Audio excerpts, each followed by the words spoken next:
right, we've got sound, we've got video. Looks like it's all coming together. Welcome, everyone, to the 24-hour, excuse me, not the 24-hour, just the regular 4-hour Racing Pals Endurance event. Finally, after quite the insane day, we found a server that works. Even though Kunos's server browser program isn't working, so we can't join the servers as expected. But another community's helped us out, let us use their servers. We're back up and running. To make things quicker, the practice session has been skipped. We are doing immediately 30 minutes into the qualifying. And we'll stream away. Got an issue with my race control here. There we go, it doesn't connect just yet.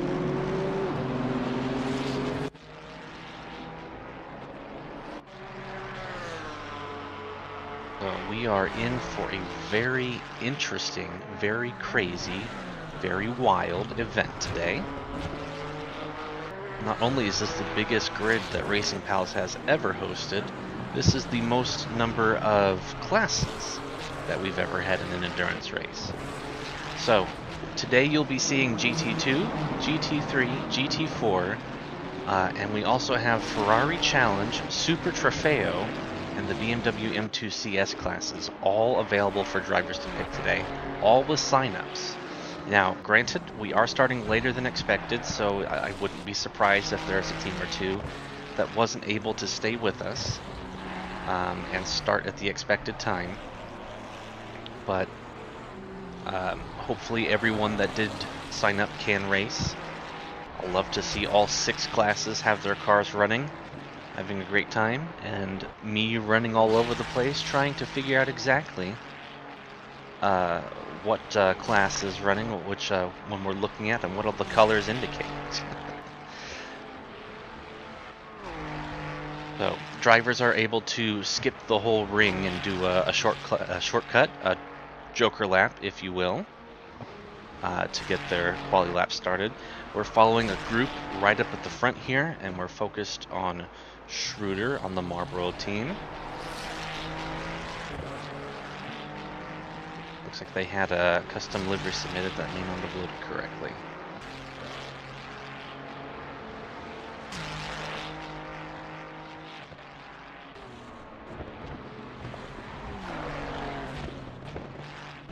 I've got a few settings turned down to try to make sure all cars on the track actually show, and things still look great.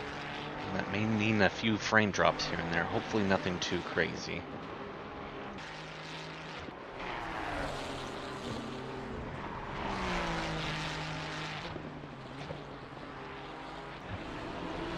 Right along here with Schroeder. See if they can put in a strong lap in their Ferrari.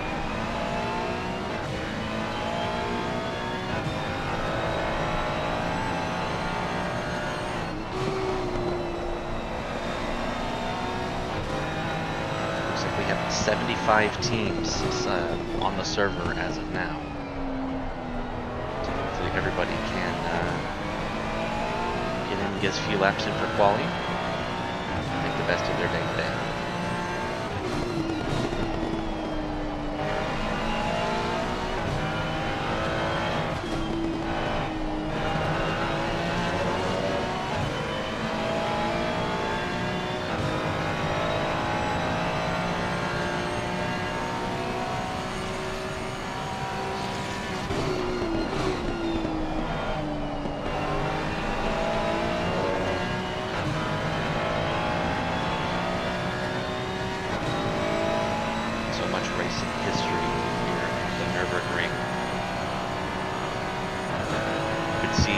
Especially riding along here, that drivers, especially in the 60s, considered this track green hell. In the 60s, they had to boycott this racetrack because there were really no safety measures, and the track was so long. There was just too much space between safety stewards. There wasn't any Armco barriers. It was just this road these hills and these trees.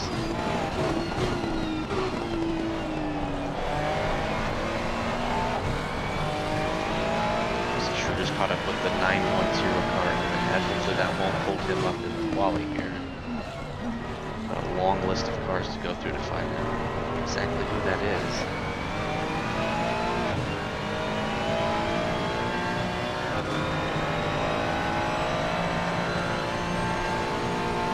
Linder, currently in the 910. I think he touched he touched one of those rumble strips, went off and touched another, and I think, yep, he's returned to the pits. We'll follow along with Linder, who's just ahead of him, see where he can finish up. He's one of the first cars here on a fast quali lap.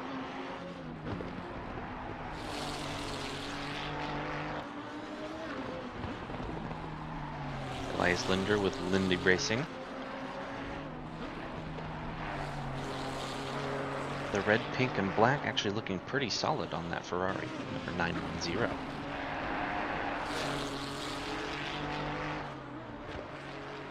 It's right along again. That was great. A bit of action there to see how, just unless you know this track like the back of your hand, those blind turns, jumps, right here. Yep, just a little bit of airtime. And yet you still have to push as hard as you can to try to get those seconds to drop. Qualifying going to be a bit more important here with this endurance event, with there being so many cars and so many classes. We're going to see some huge differences in speeds, and it is quite difficult to pass out on the ring. So making sure you can qualify ahead of those cars that will be slower and be holding you up will be the key.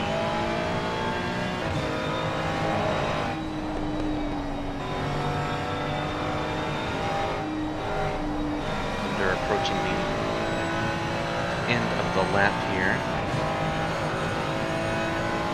He's gone through all of the turns, all of the hills. Now on to the Stewarding straight. A very long section of the track that leads right back into the GP section.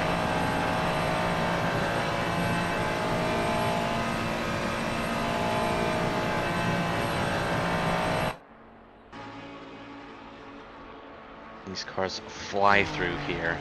And there's a few tight turns that lead into tighter turns, so there's a lot of skill being shown on this part of the track.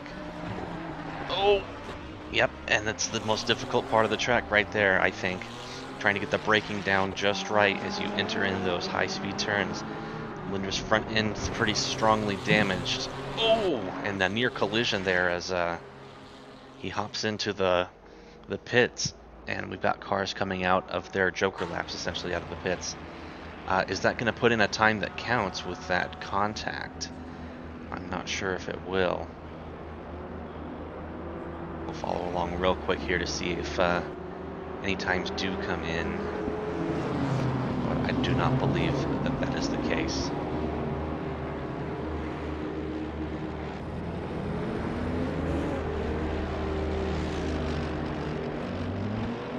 Let's follow along with a different class car here.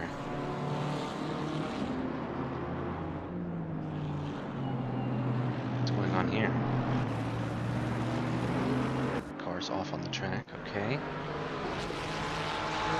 We'll follow along with Jürgens Oosthuizen, who's just come out of the GP section of the track. They are in a GT4 Porsche. Looking pretty solid with that Fanatec sponsorship on their black Porsche with blue accent.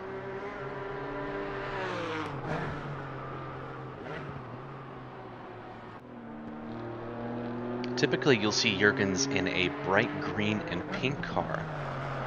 He's become pretty well known to drive the no livery racing Keck car, which is just a green and pink built-in livery builder, essentially. But it looks like Jürgens with his teammate have been able to put something nice looking together. Oh, and a touch onto the grass there. All drivers having a little bit of trouble getting going. I know the GT4s especially are going to have some trouble getting going as they do not get tire warmers at the start of their stints. So these tires need to get warm quickly.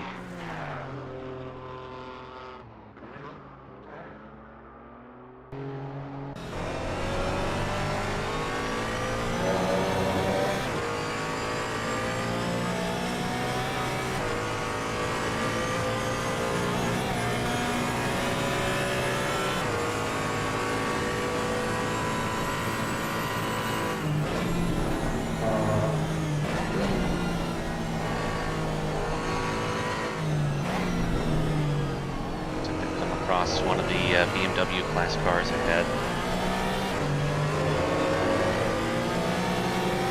Gonna make a move around the outside, pretty easily make it through. Well done.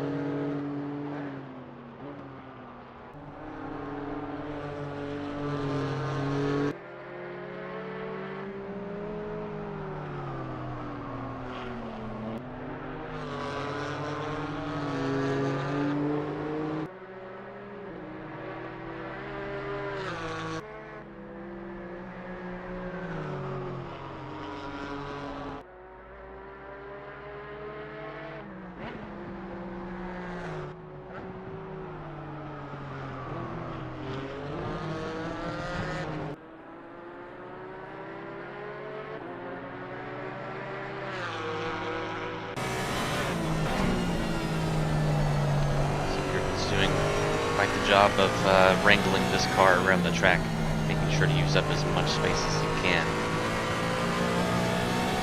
These curbs on the edges of the road are quite tall, so a lot of these drivers are not going to be using them to maximize the space.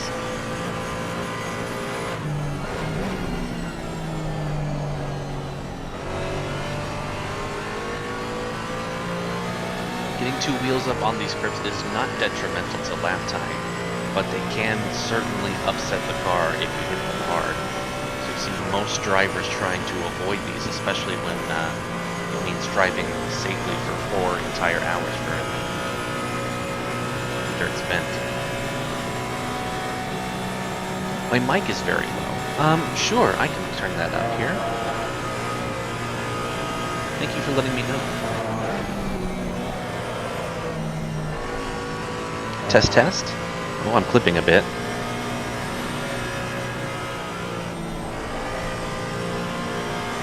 Okay, alright, the sound engineers have let me know that I've been turned up. I'm still clipping a touch, so I'm going to bring it back down.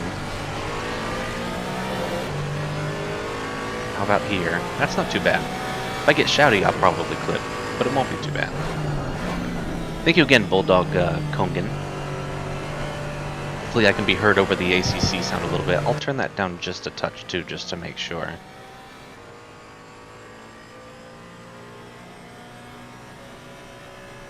Oh, that was far too strong of a turn down.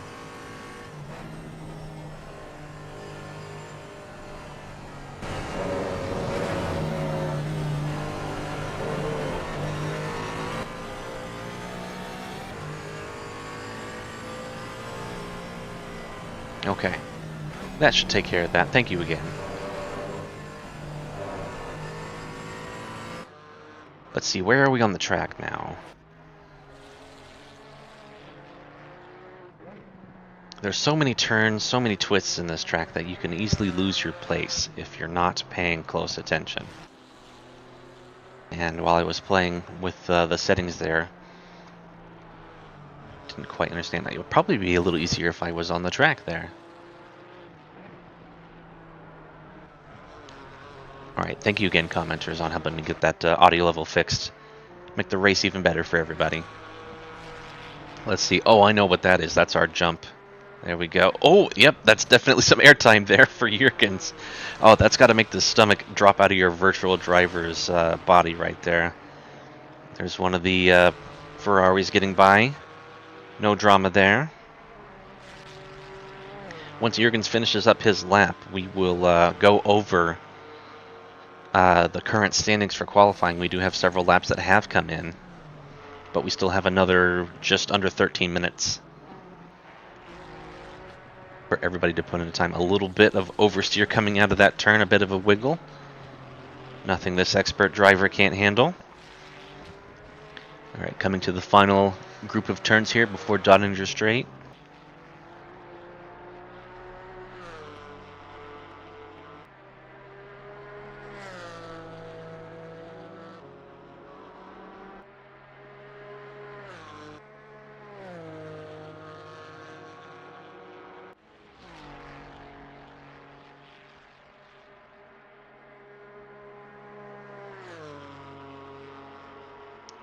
That Porsche screaming its heart out, trying to get as fast as possible down this long straight. We've seen some drama on these turns already just ahead, these fast left-rights to get the car slowed down to enter the GP section. We'll see how Mr. Jurgens handles these turns here. He's got that car slowed expertly. He's onto the GP straight. He'll put in time here. Let's see how he comes up. A 9-minute 02. A pretty good lap, especially in a GT4.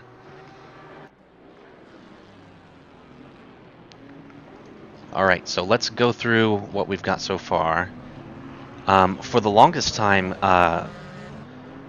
Martin Kovacs, was first on the leaderboard with that 8:12.56, but a new lap has just come in from Oren Meegans, who we were following earlier, with an 8:11.1. Very strong lap. Looks like he's gone to the pits after that lap is finished. I'm not sure if there's enough time for him to go and put out one more, or if that's the plan or not. Wow, and just as I said that, Kovacs crosses the line, putting in a blistering 8-minute and 9-second and a half lap for Vasser Sullivan. What a good lap by Kovacs. He's going to still put another lap out there, try to pull the lead even stronger. So we've got Kovacs currently leading, and then we have 4 Ferraris, a BMW, and then 3 more Ferraris. So clearly some Ferrari strength here. The Ferrari fandom showing out. Got Meegans, Muller, Schroeder, Wolf, and then that's Jan Civic there for JP Racing 1, currently in 6th, out on an active lap. Then Antrax, Behrens, and Adams, all in Ferraris. These are all GT3 class, and then we have the next fastest time by a non-GT3. We've got Felix Kotiak and what I believe is a Super Trofeo Lamborghini.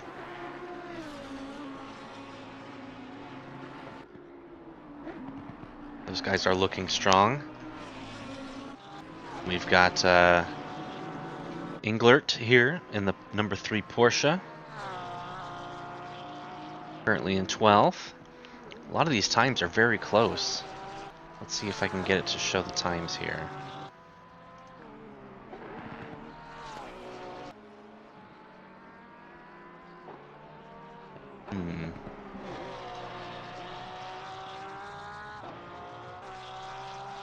Okay.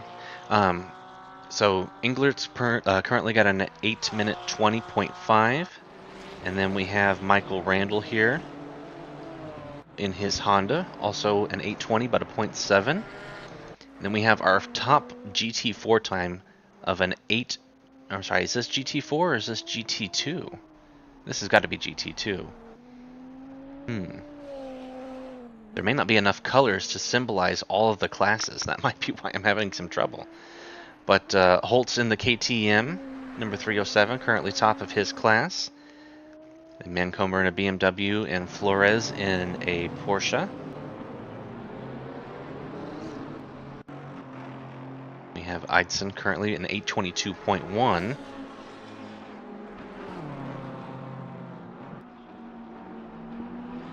And the rest of the field still putting in some times. Got a couple of folks that haven't arrived to put in their quali laps. I know I heard a couple of people asking about starting from the pits. So that might be something that we'd be seeing a lot too. A lot of craziness bound to start at the start of this race. So I can't say I blame them. Let's see, who's someone on an active lap here that's getting close to finishing? Here's Joel Carling. And that is a GT4 Mercedes if I've ever seen one, and that is perhaps the brightest one I have ever seen. I fully approve of bright colors. So this is an excellent looking car. You can't miss it.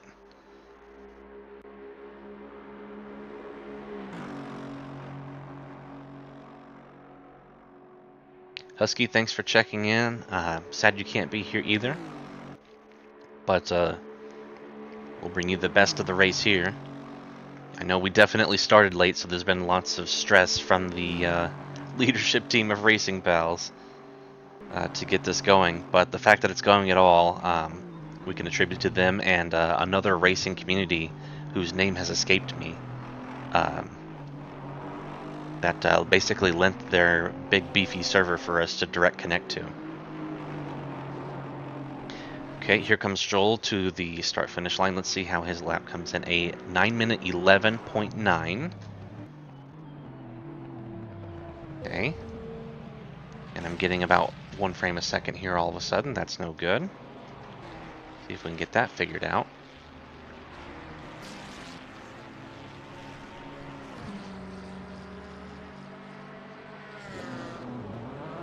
Okay, we got anyone else nearby finishing a lap? Yes, here's Jan Sivak. Sivak currently sitting in 7th place. He's got that 8-minute 16.6 to beat, and he is right now heading down the Dottinger Straight.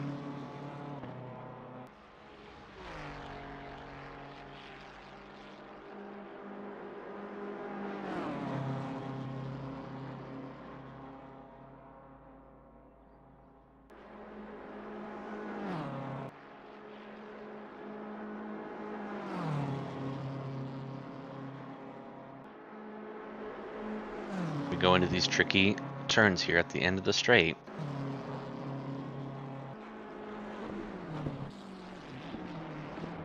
Looks like he hit a little bit hard on that paved out piece, but it didn't slow him down too much. Looking mighty tidy. We'll see how this lap comes in here. It's going to be close. I don't think he's going to beat his time. Yep, he comes in with an 8:17.4. Close but no cigar there. He's got 5 minutes left to quali, so if he wants to put in one more time, he can. But it looks like he's going to stop and call it there. Felix Kotiak in the Lamborghini. Putting it through its paces there. A little bit of air time over the jump. Nice.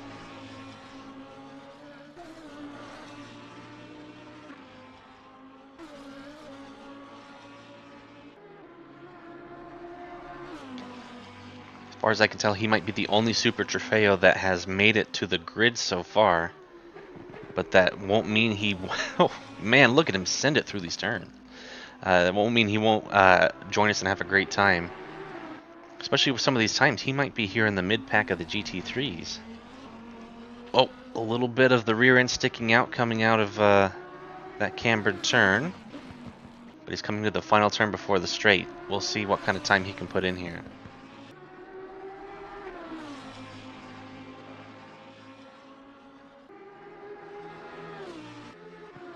That Super Trofeo just playing music out of the exhaust pipes as it goes through. Let's, you know what? Yeah, let's follow along.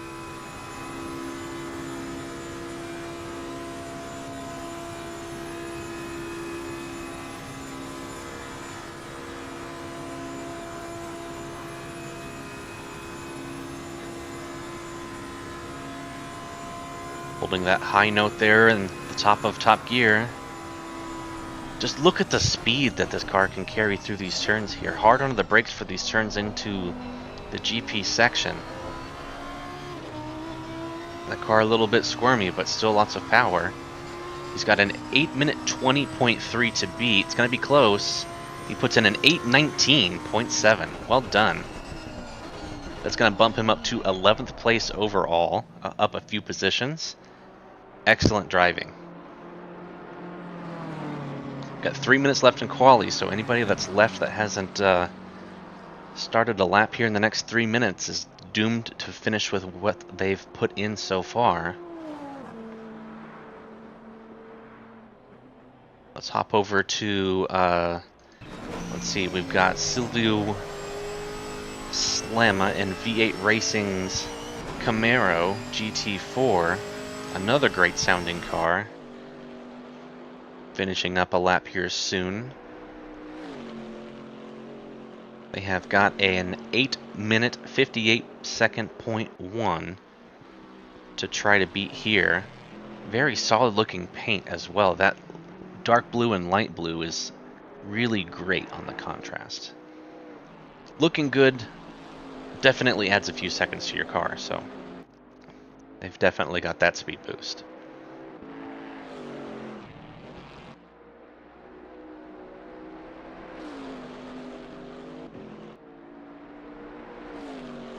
The yellow on the side mirrors and a little bit on the front really is just some excellent pop of color. These guys did a really good job with this car. Alright, heading down the Dodger Straight, we can just listen to these Freedom Eagles sing as they go by. You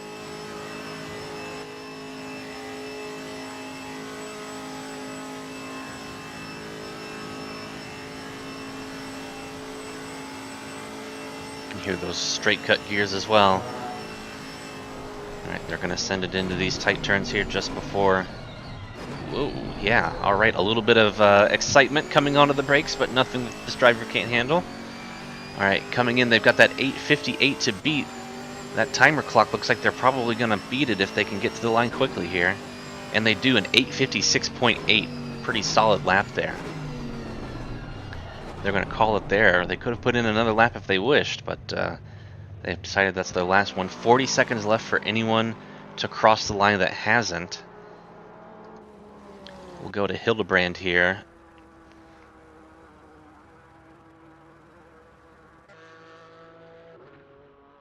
Hildebrand just now hitting the straight. He might be one of the first cars to complete their qualifying lap under the checker flag.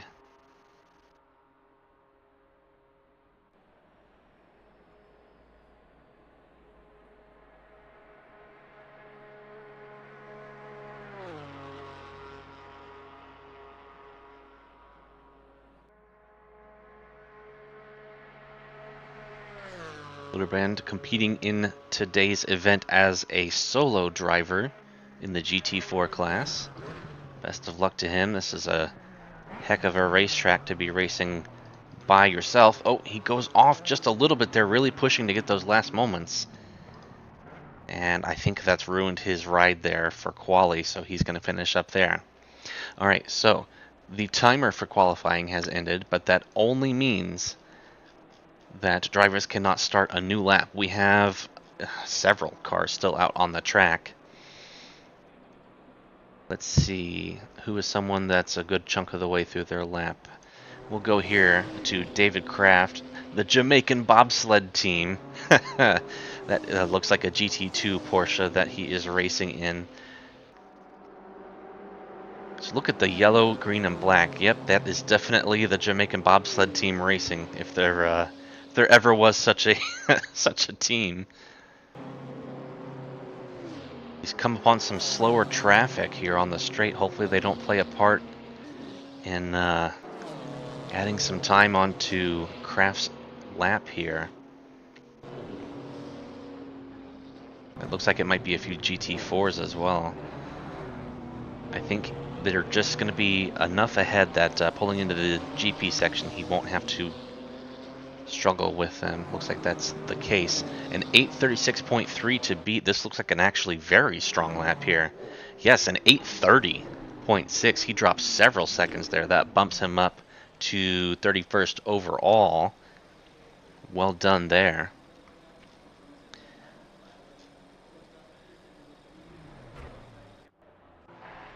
Okay, we'll bounce over to another GT3 Ferrari. Got Tetni Takas driving for Capybara Racing. That's another good-looking car. Look at the two-tone blue with the gray divider, and the way that thing just shines. A couple of really good paints so far. Hats off to everybody for doing their best.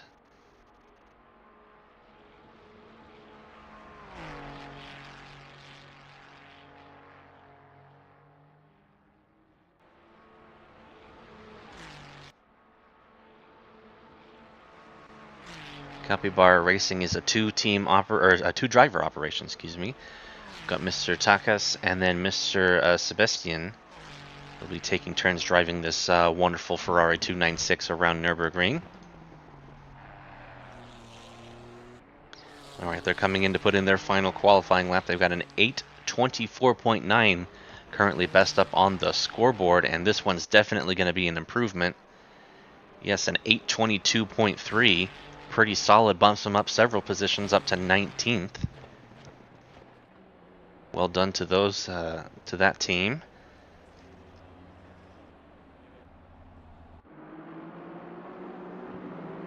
Got Casper Johansson with the Pitskill.io team driving their AMG GT4 on their quali lap. Just now hitting the long straight. So this is how long this straight is here. This lap is 8 minutes and 12 seconds currently, and they need to beat a 9 minute and 3 seconds. So they're going to be on the straight for quite some time, making extreme speed.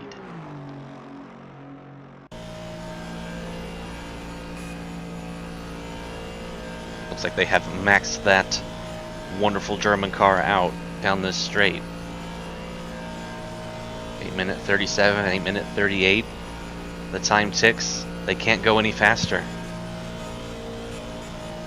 They're going to push hard through these turns. Wow, barely slowing for that right-hander. This thing sounds great as it comes down through the gears. It's going to be close to see if there's any improvement on this lap. They've got a 9:03.2 to beat. 9 minutes now. It's going to be close. Oh, tough. Just a 9:03.7, only half a second slower, but that is not an improvement. Only a few cars left now. Lindfors just put in a lap there, improving on his best time, 8 minutes 20.25. Okay, looks like I see two more cars left completing their laps. I've got Michael Randall, and I've got our current pole sitter, Kovacs, in his Lexus. We'll keep an eye on both of these gentlemen as they traverse green hell.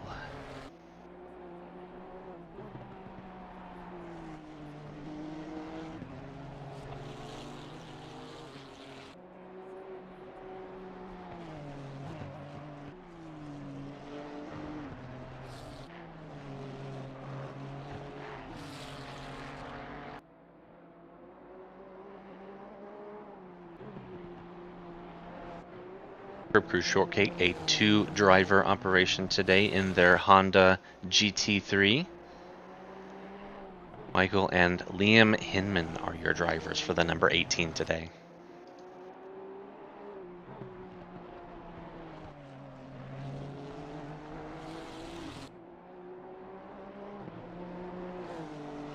Those pink wheels are very distinctive.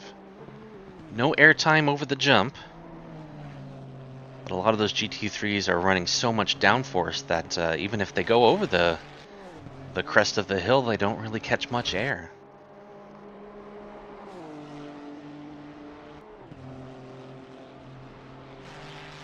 Not far from the end of the lap now, a few turns left.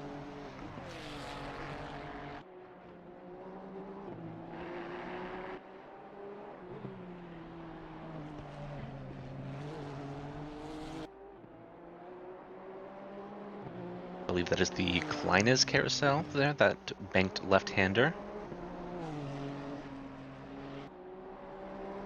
The final right-hander before the Dottinger straight.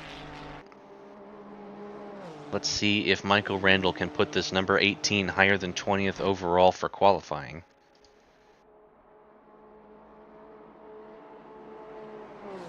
The best lap they have currently posted is an 8 minute and 20.7 seconds. This Honda absolutely screaming down the straight.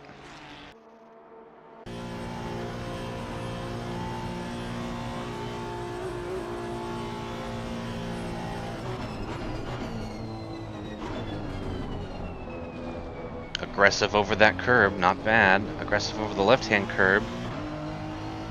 He's coming into the GP section. I wouldn't be surprised if this is an improvement. It's looking strong. And it is an 819.460. That jumps them up 6 places overall. And did Kovacs have an improvement? He did improve just a slight bit, an 8 minute 8.6. Well done. I believe that is the final driver. Yes, I don't show anyone else currently going. That is 59 cars putting up qualifying times. Well done to Kovacs in his Lexus for putting in that top time. You'll see probably a few drivers' cars squished together here. There's just not quite enough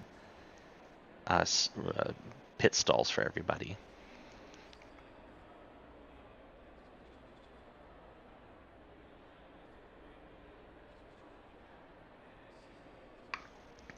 Well, there we go, ladies and gentlemen. The order has been set.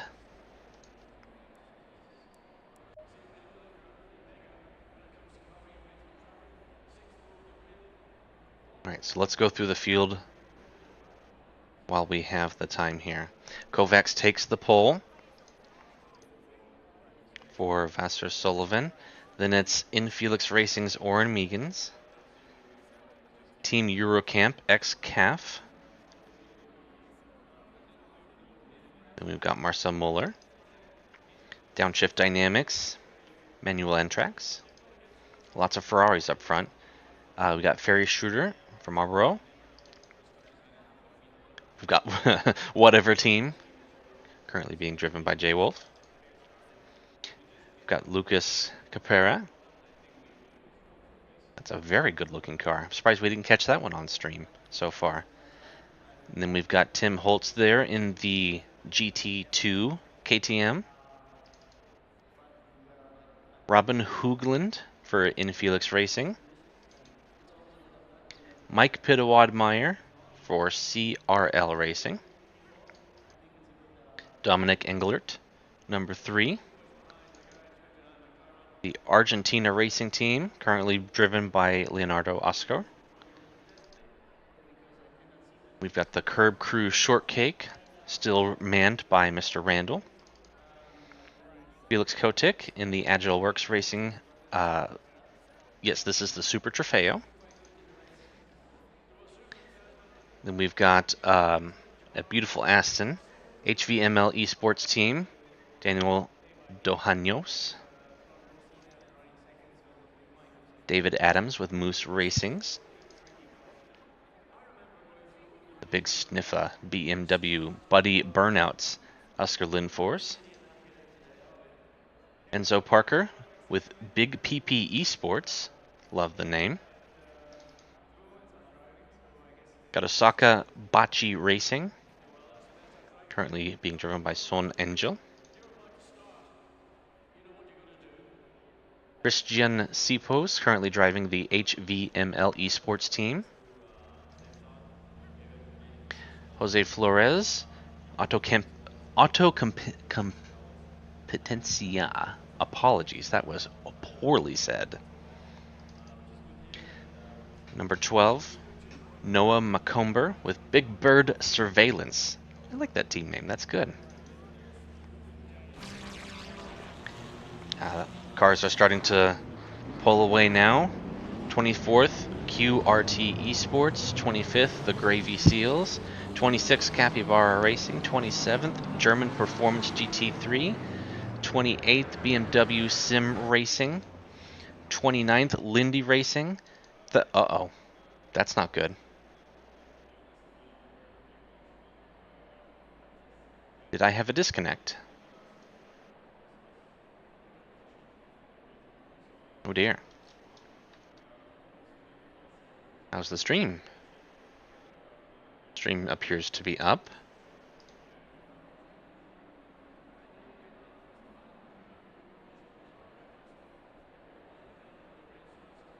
Oh dear.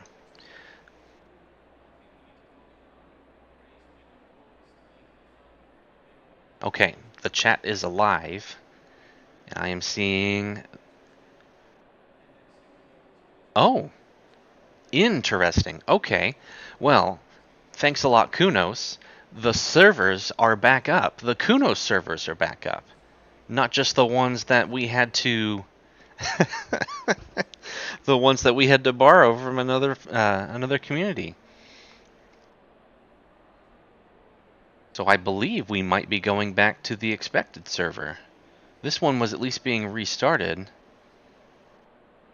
Oh my goodness. It says server restarting for a short formation lap plus second chance for people with entry list issues. So I do not believe that it is expected to switch servers. We're just going to restart again.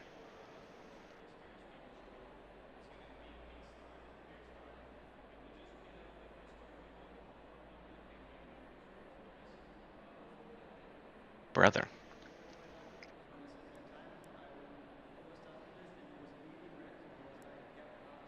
Alright, well, sit tight everybody. We're going to try to figure out what we need to do stream-wise here to make sure we're not switching servers. But we'll be back shortly.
Well, when it rains, it pours, huh? Man, the server is now restarted and back up and running.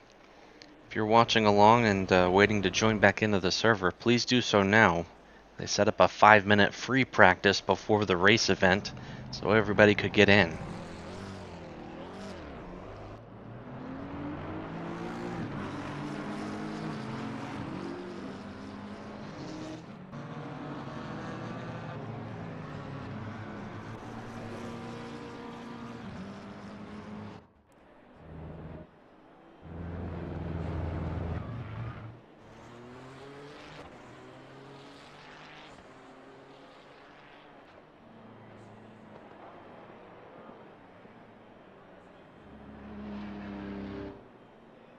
See, there was also an error with some of the liveries that were downloaded. I'm trying to see if that was corrected.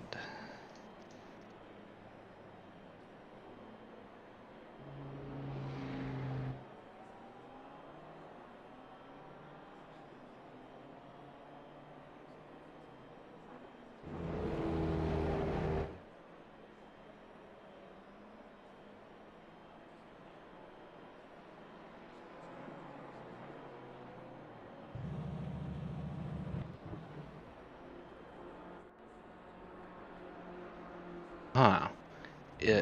I think it has. One of the cars that had the errors is a part of a group of 5 cars that exist in that pit stall, so. But I'm seeing more detail, so that's new. So I believe that fixed the issue.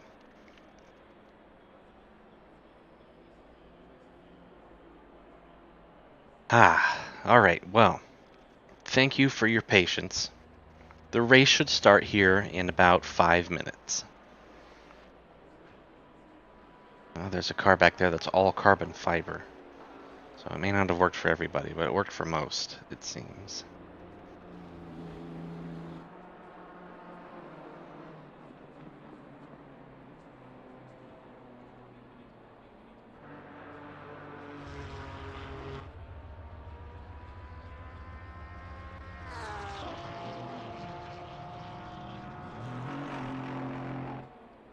Okay, we've got everything back up and running on my side.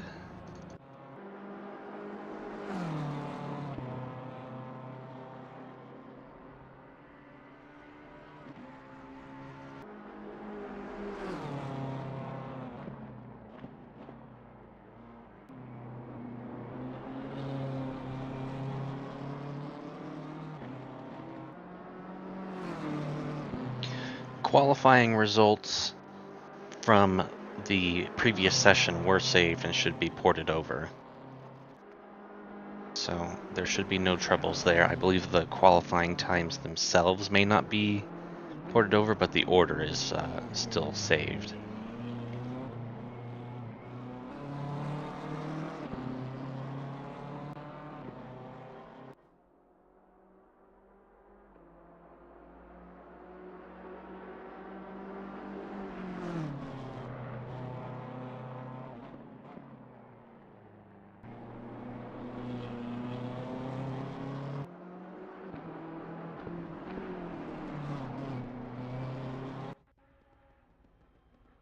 Okay, 3 minutes till we start to roll on the abbreviated pace lap. I believe that was part of the issue. They had the full pace lap. Unfortunately, the change of the server and getting everything reset took longer than a full pace lap, but I don't know, still better than doing a full pace lap and having a small nap, right?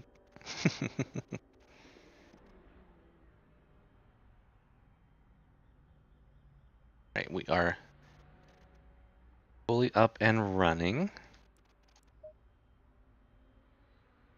Teams are getting their cars ready.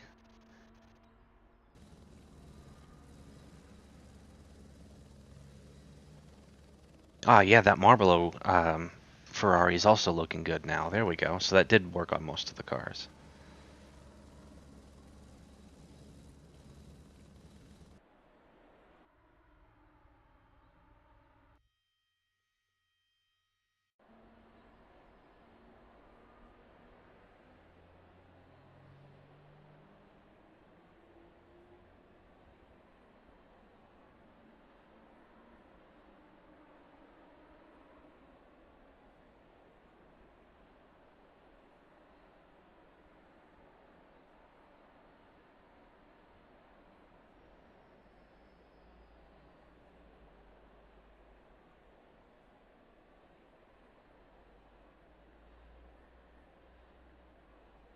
Let's see. So, practice was set to schedule at 11 a.m. in my time zone for 30 minutes, and then Quali was to be for another 60 with the race starting immediately after. So, let's see, that puts it at 12:30 was the expected start time. It is 5 minutes to 2, so we are 90 minutes late on the start, but the most important thing is that we're starting. We're able to race today. We're going to have a great time. These Racing Pal guys really know how to put together a great event.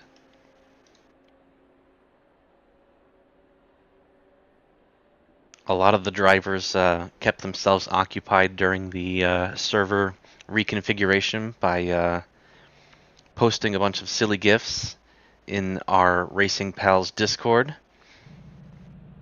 There's a link there in the bottom just below the video to join in if you want to join in our next endurance event. We typically have one about once a month or so. We also have a weekly racing series in ACC that we just call Racing Pals Series. And that is set to start soon. More information at the end of the stream.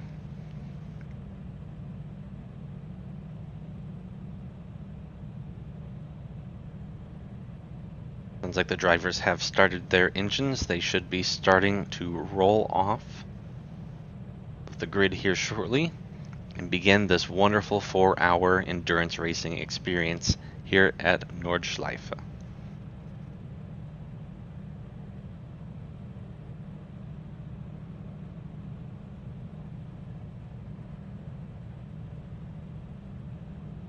I think some things to keep an eye on in today's race are going to be the mix of Ferraris we have up at the front. There's going to be a lot of parity between those cars, so overtaking is going to be difficult, but that also means the racing is going to be really good. It's going to be really tight, it's going to be really close, it's going to be a little crazy. Another thing to keep an eye out for is the class differences. We've got 6 classes scheduled to race today.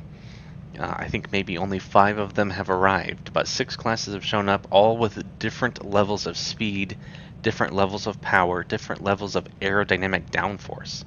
So we could be seeing a lot of different cars fast at some parts of the track, slower at others. So drivers are going to have to be extremely careful when going around the track today, especially around traffic. It's already difficult to pass at Nürburgring just by itself. It's such a winding, twisting, and not a very wide track. So drivers are just going to have to be careful.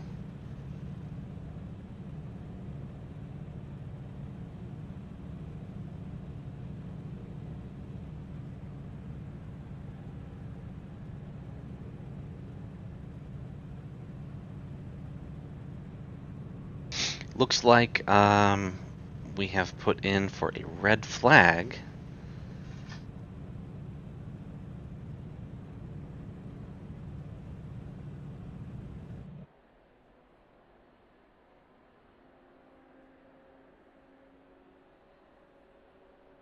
And it caused some issues because it looks like pole position did not grid as expected. And it messed up the entry list a bit.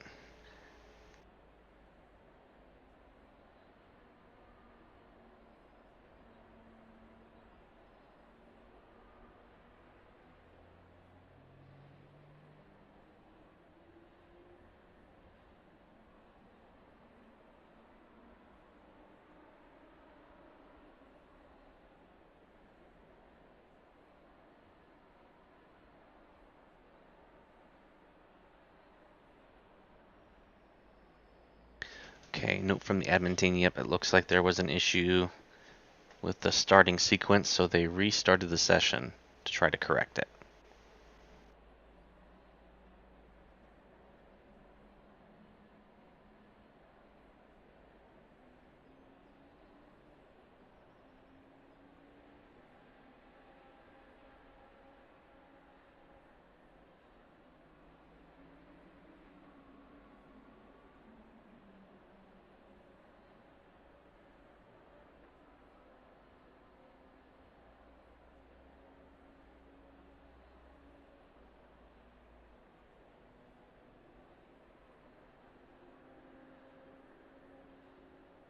Well, just had an issue, I believe, with the starting lineup being incorrect.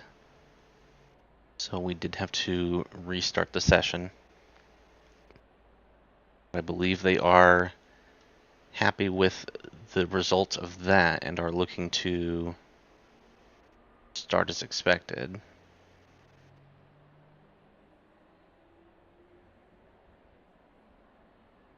But we'll see here in just under a minute.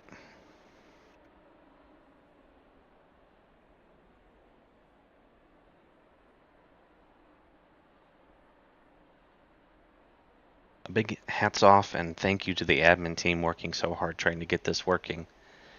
For the last 90 minutes, they 30 seconds. were not able, Kunos was not able to get their servers working, so we weren't able to host as expected. And then after that, we have another community that helped us by lending us their server to run the race on. And of course, just trying to run a race suddenly on someone else's server might cause an issue here and there, and I think that that is the issue.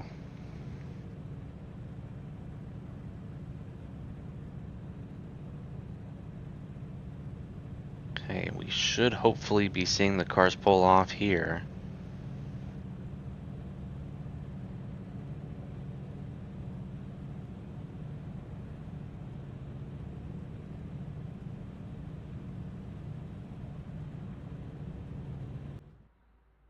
That's not a good sign.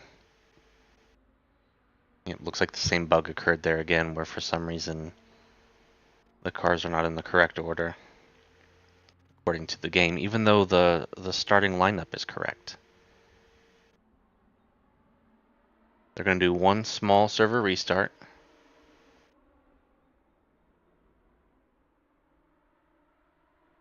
So I will flip back over to the waiting screen and come back once that server is restarted, and we'll go from there.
Well, we're going to give it one more try. The server's back up. If you haven't joined in, there's only a few moments before the free practice session ends, and we try the race session one more time. Based on what the server admins are saying, it looks like this is going to be the last try. If something's wrong again, then they're going to reschedule. So, say a prayer for those that are trying to get... Oh, that's a nice looking car. Say a prayer for those that stayed with us. 95 minutes overdue, but still a great day for racing, folks. Put away 4 hours to do this. What's another one?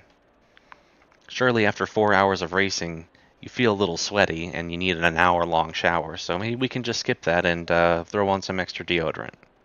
We'll see.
Okay.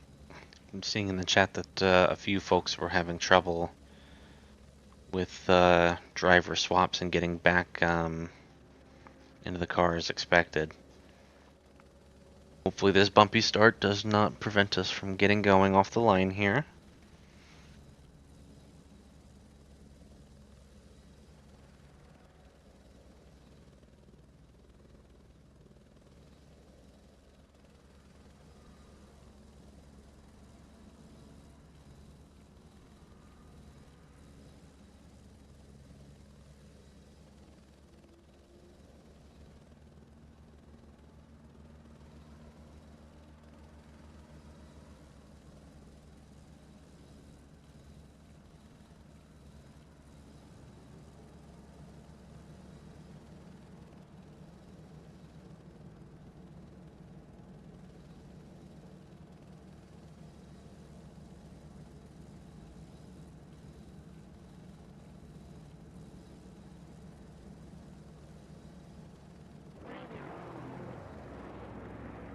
Hey, we've got movement. Oh my goodness, things are actually working.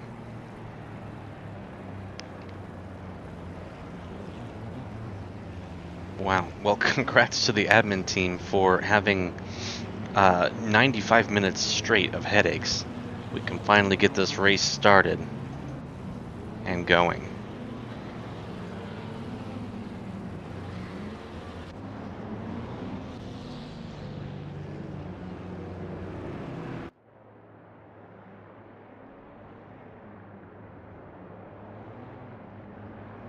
A long line of cars coming through the final few turns of the ring. Will be making their way into the GP section. Kovacs and his Lexus will be leading that big group of Ferraris up at the front. Oh, and one of the Ferraris hits the pit entrance wall already. That's not a good start for that team. I think that was Megan's there in second place.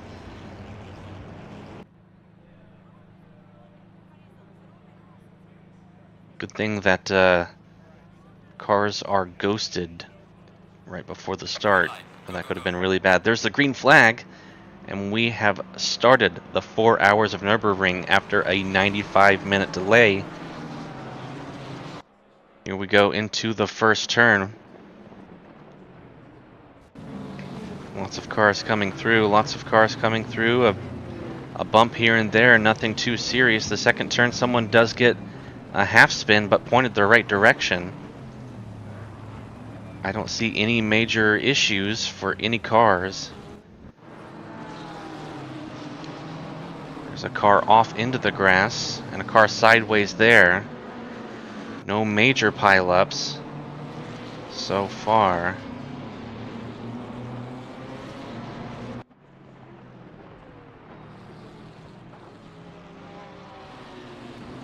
We'll come back up to the front here once the running order gets corrected. ACC known for not doing a great job of handling the start of races very well. As you can see by your issues, Kovacs having a good run through the GP section. And who's that? That's jumped up a few positions already. That's Tim Holtz. Started out 9th. He's currently battling for 5th in his GT2 KTM. GT2s have less aerodynamic downforce than other cars, but they've got more power. So around this GP section where there's a lot of hard brakes and then back on the throttle, this is where that car's going to shine. Leaders are pulling onto the ring now. Great start by Holtz. He's up into the 4th position. He did make that move in the GP section. Lots of Ferraris battling just behind. We've got, whoa, the Marlboro car and Lucas's Ferrari both battling it out. All very tight going through the start of the ring.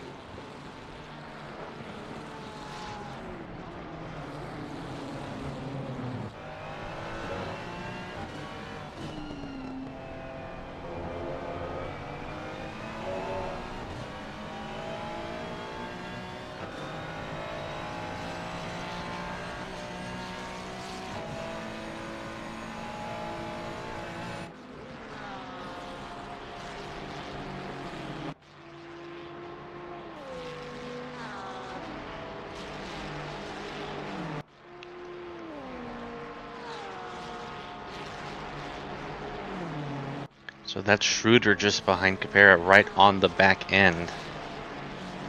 And you gotta think, where is my car a little bit better than the other? With both of these drivers racing Ferraris, there's a lot of parity. You're gonna have trouble finding where to pass. You're gonna have to keep the pressure on, hit your braking points, follow that car ahead closely, and try to pressure them into a mistake.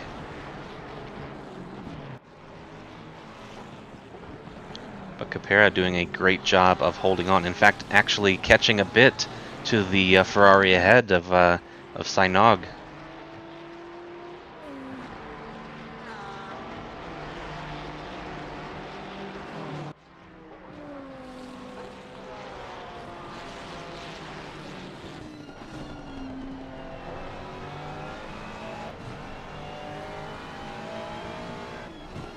And apologies, folks. Sorry, my lights just flickered.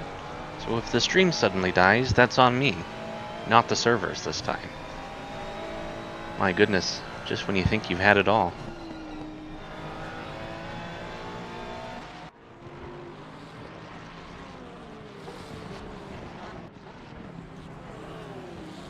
Whoa, we've got a couple of cars turned around here.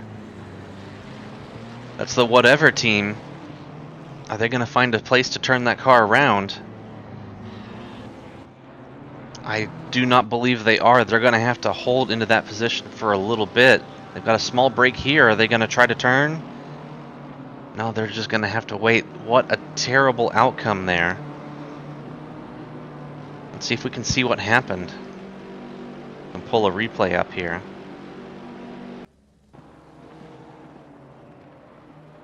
It looks like that Porsche just ahead collected with them. Couldn't quite make it out.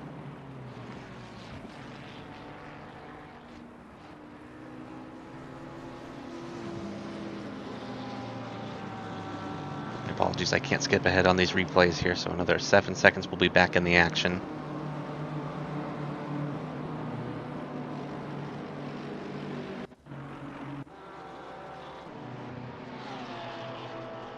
We've got Civic and Randall battling it out for the 9th position. Whoa, there's the... Oh, there's the Marlboro car. Oh, man, what a hit. Oh, man, there are cars everywhere. Oh, and the carnage continues. Oh, no. Oh, more crashes. Oh, that's at least 5 cars now caught up in this crash. And more crashing further back. Oh. Cars are making it through cleanly. Well, I say that, there's still cars spinning around. That's the Jamaican bobsled team that's been bounced around several times. You live, man. You breathing. Oh, another tough wreck. What a huge crash. Several cars involved. Many drivers returning to the pits for a tow. That's a lot of heavy damage on those cars. My goodness.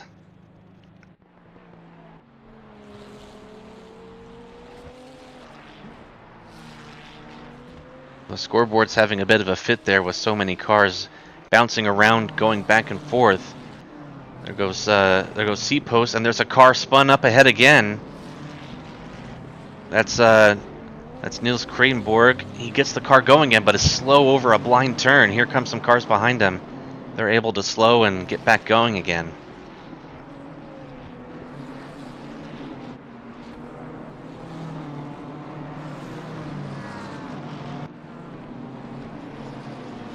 We've got several cars with damage, and there goes Gartner off. I wouldn't be surprised if he's got some handling issues. The front of that car is pretty well bent. He's off again. He's just going... Oh, there's a car off just behind him as well. That was a Mercedes. Samuel Lecter with team 56IX, or 56-9, if that's Roman numerals. That car also not looking so great. And what was that? He and the Strawberry car have gotten together. Not quite sure what's going on there. Another GT4 makes it through. Both cars here are slow. I wouldn't be surprised if the Strawberry car has a lot of damage here and isn't able to... Oh man, look at that steering. That is some severe damage. I won't stop him from passing other cars that have had offs too. There's so many cars up ahead that are stopped as well. What's this? Gartner's around. He's blocking the middle of the track. He's collected several cars who are not slowing. And he's not holding his brakes either. He's rolling around trying to get turned the right direction.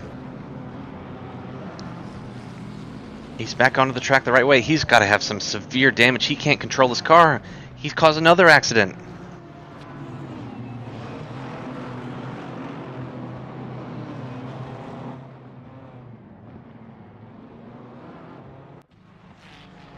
He's returned to the pits. Let's see if we can get back to some racing instead of some bumping and crashing.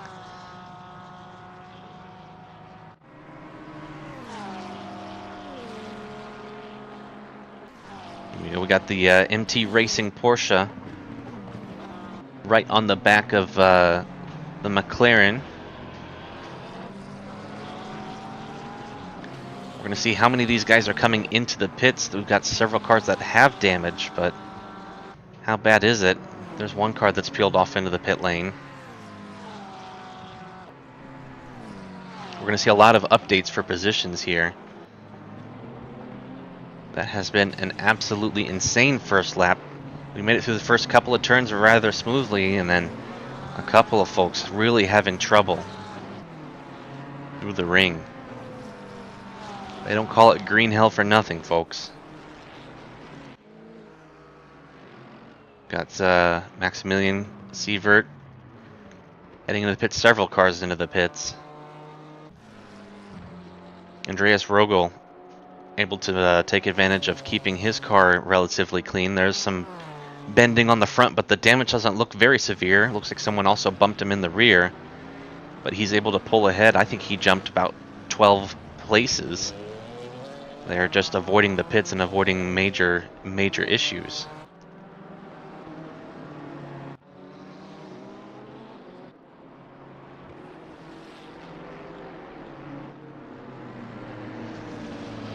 There goes Robin Moe in his Porsche, taking 17th overall.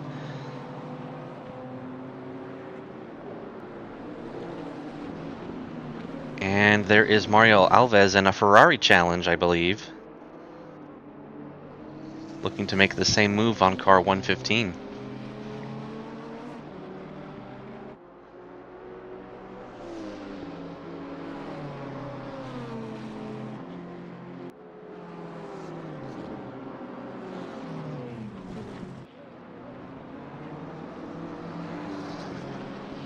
Alves still trying to chase down Swanson here. Those Ferrari challenges are beasts on the straights, but I'm not quite sure how well they handle.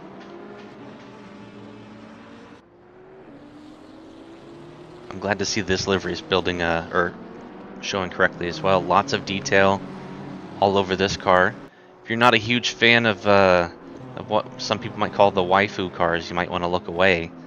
But this car has some really great artwork all over it. Looks like he's starting to pull a lead over the Ferrari challenge driven by Alves, so we will look elsewhere. We've got a current battle for the 4th position overall as Tim Holtz in his KTM GT2 is fending off the number 88 Ferrari of Moeller. It's going to be a big task for Moeller to make this overtake happen. This car is going to be faster on the straights, this KTM, so basically unless there's a mother of all dive bombs, you're going to see them really get caught up in the turns just behind this GT2 as, oh, Moeller takes a peek on the inside there. That's what he's got to do. Keeps it respectful, keeps it clean, but he's no doubt frustrated. Holtz holding him up as it's 5 seconds up to 3rd place, driven by Miggins. And there goes Holtz. He has an issue. He drips 2 tires into the grass there. Moeller takes the position, and now Holtz is right back under attack by another Ferrari. This one of Lucas Capera.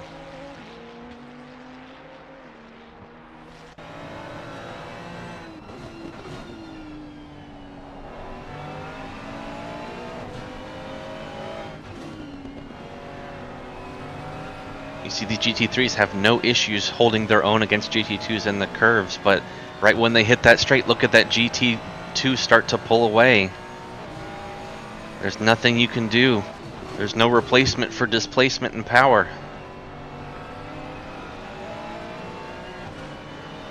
Especially at this part of the track here, lots of long, drawn-out, wide turns, heavy on the power. You're just going to have to take your time, catch them back up in the later sections of the ring, make a move when you can, and hopefully make it stick before you hit the long straights.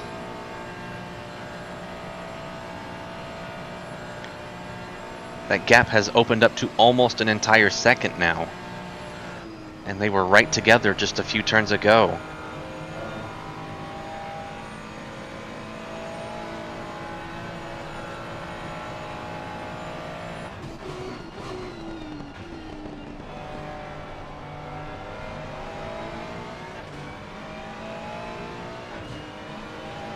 We'll watch here as they go through carousel. Those cars just jump into the banking and ride it around. We'll check back in here in a moment as we've got another battle here for 14th overall. We've got Niels Krahenborg holding off the Porsche of Trebis. All of these cars, oh, and that BMW just behind of Belloon. All of them GT3s. A lot of damage on this BMW. The Porsche behind looks a bit cleaner. He's able to make his way past. That BMW looks like it's actually pretty unhappy. They may have been in an incident here. Yeah, look at him struggling to keep it on the track here. Looks like that steering is indeed offset, so some pretty strong steering damage on this BMW. I wouldn't be surprised if we see them come into the pits the next time they can.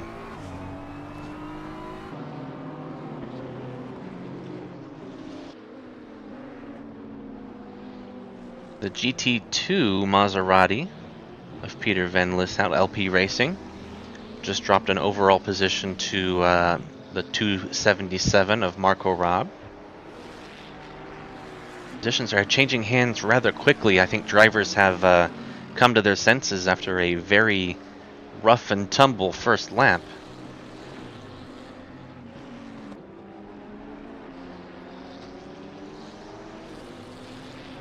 Still have several cars in the pits getting repairs from their previous exploits.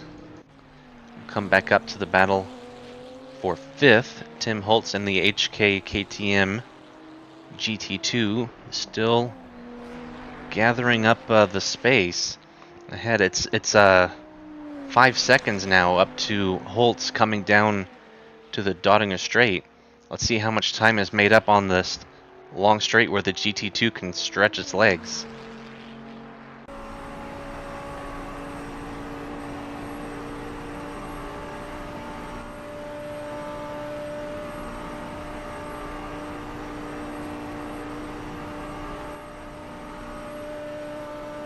Look at this thing go. My relative showing that that 5-second gap. Yeah, that's 3.5 now. 3.4, 3.3. And he's pulled a 1.5 seconds over Capera just behind.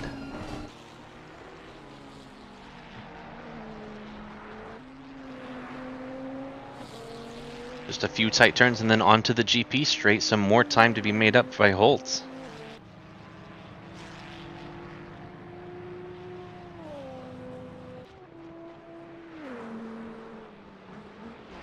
That's got to be tough as a driver, seeing those cars ahead pull so far ahead, and then you just know that you're going to catch them back up in the curves. It's going to be tight racing all throughout. Looks like we have a few changes of position just behind. Looks like the BMW that we rode off here just a moment ago is having damage, as it's been able to get back by the Porsche.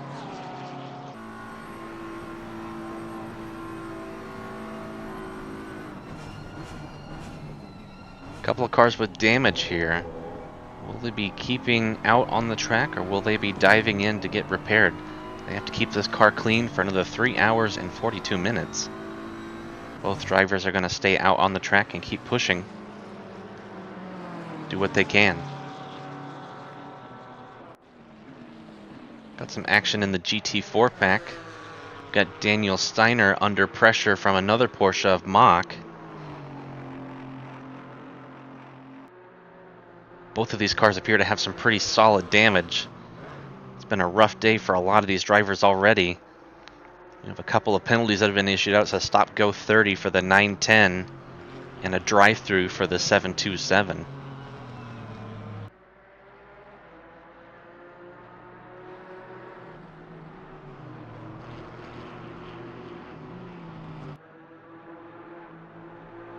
Steiner sticking to the outside on some of these turns. I wonder if he's got some steering damage. They've come to the long straight now. Are we going to see these Porsches go side by side? We are.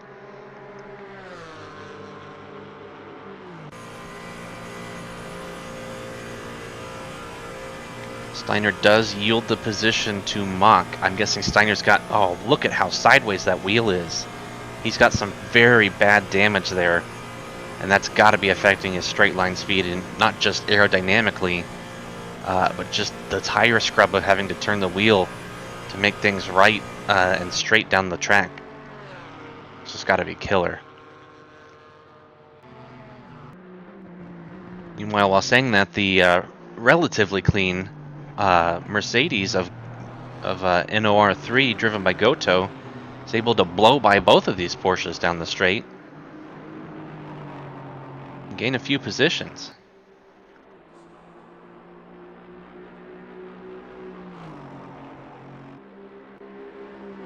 Alright, things have finally slowed up enough. Let's take a quick run through the order now that some crashes have happened.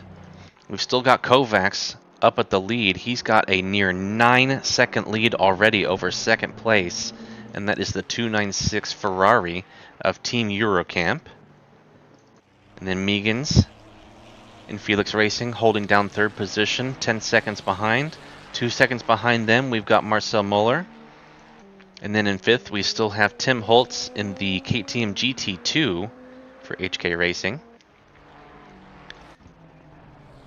There's Capera behind. He's dropped back about 11 seconds behind Holtz. I wonder if he's had an issue here. That front end is looking a bit dirtier than it was before. I think that's what's happened. About a second behind him is another Ferrari. Stefan Brenz for Infelix Racing. And then about 4 seconds behind them is Adams, David Adams with Moose Racings. Ninth, we have the QRT Esports Porsche GT3 for QRT. That is a beautiful paint. Must have been one that had the airs before. We'll let these guys get some screen time so we can take a nice look at this car. The dark blue, the rainbow on the back, and the orange. I'm a big fan of orange, so this is a really good looking car. I'm sure we'll be seeing more of them later as well. To round out the top 10, about 9 seconds back, we've got C-Posts in the HVML Esports Team BMW. A good way back, about 22 seconds, we have another Ferrari GT3, the German Performance GT3. That car looks relatively clean, a bit of damage on the front. They should be okay. 5 seconds back from them is the McLaren number 113. And we have a small group of cars here. We've got the 228 of Bel-Un in the BMW. And then just behind them, the 39 Porsche, driven by Tresby MT Racing. Or Trebizzi, excuse me. Trebzee, excuse me. And then about a second and a half behind them is Lendro Oscar, excuse me. Lendro in the GT2 KTM as well. Just behind them we have Robin Moe. I believe Robin Moe is the top GT4 driver right now. I'm sorry, he's in a GT2 Porsche. So he is currently third in the GT2. Then we have the number 211 GT3 driven by Angel.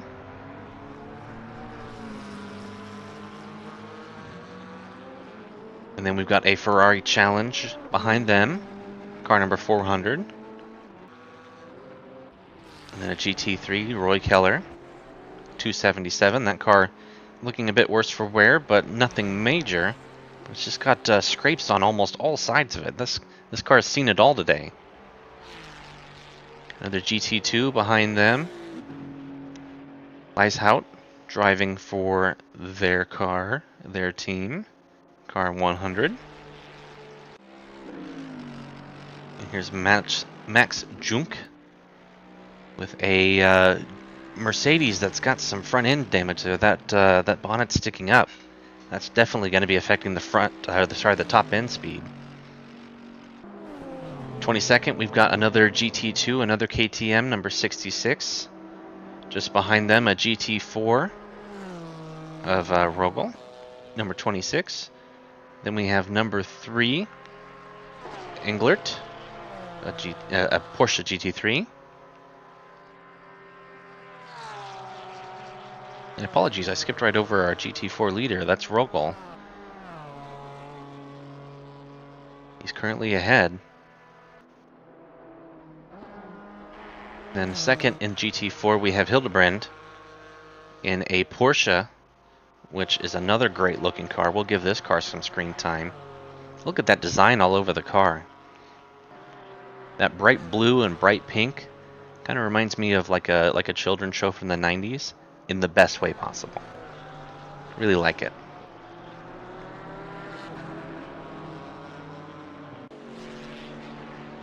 Alright, just behind them we've got Benke being overtaken by GT3 Ferrari. He is in the Rondo Racing Business Camaro. Sounds great. Rondo, it's what plants crave. Then we're here with Ty Dad, the TWG team, a Mercedes that's, not a Mercedes, excuse me, a Ferrari that's looking a bit beat up on all sides. Got a GT3 BMW in 28th place, number 96, driven by Krayenborg. 29th, I've got, who is this here? This is Dennis Goto in the Mercedes GT4, and then we've got a KTM with GT2.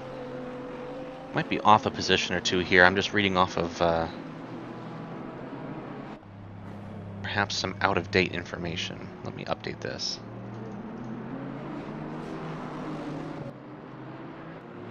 Got another GT4 in 31st. Rigrock. We have BMW at home. He's driving a Mercedes. Gotta love it. 1 second back, we've got Pirshevik. No, that's not right. Pilshikov, excuse me.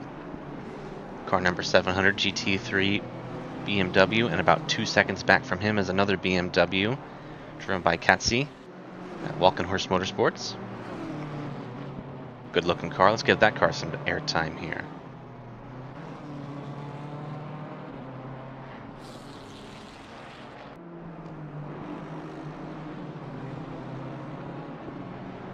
And as you can see, just cresting the hill just behind, we have Thomas Jack,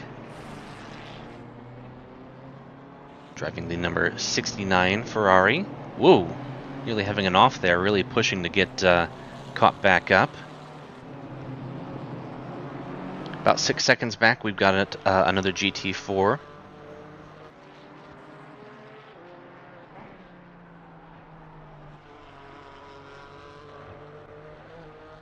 Driven by Jürgens Oosthuizen, the Cool Bean Sharks team.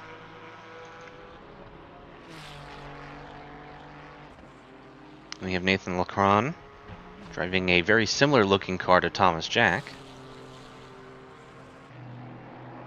Then we have Elias Lindler for Lindy Racing. Got a 15-second penalty he's going to have to serve at his next pit stop. There's a car off there. That is Goto. He's going to drop a few overall positions and drop a spot to the Aston of Brad Hoover for Yukon Racing. Back in 39th, we've got Michael Randall with the Curb Crew Shortcake. This car looking a lot better than it did earlier. I believe they had to stop at the pits to get this car fixed. That was in several incidents in that first lap. They're going to be climbing as time goes on here. They've made it past Goto for an overall position, and they've got Brad Hoover. Oh, Brad Hoover's around here. Goto's in the grass. Ooh, some pretty heavy front end damage here for Brad Hoover. Let's take a replay back here and see what happened.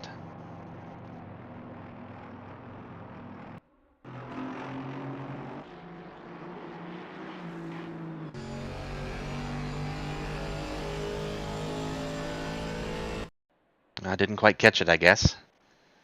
Looks like Hoove has reset to pits here. You've got for McLaren Racing, Ivanov here, holding down 43rd. Just taking an overall position from Adam Burks in the BMW class for Moo Racing. And just being overtaken by the Gravy Seals, a GT3 Lamborghini. And then we've got the 808 GT4 Mercedes, driven by Fernandez. Samuel Leckler, Team 56IX, or 56.9. I'll need to ask them after the broadcast the right way to say this. We've got Lando Mach 47th. Bailey Stewart, number 97 in the GT4 Aston. Daniel Steiner having a bit of off track there, 49th.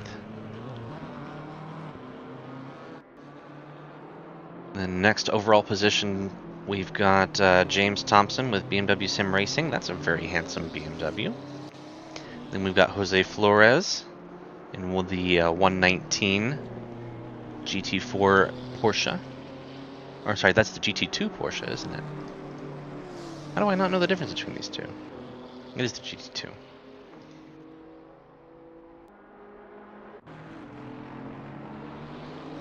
Alright, after that, oh,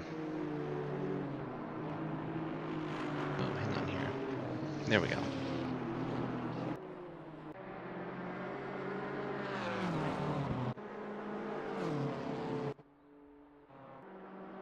I'll just go through the rest here quickly. Bit of air there for that Ferrari challenge.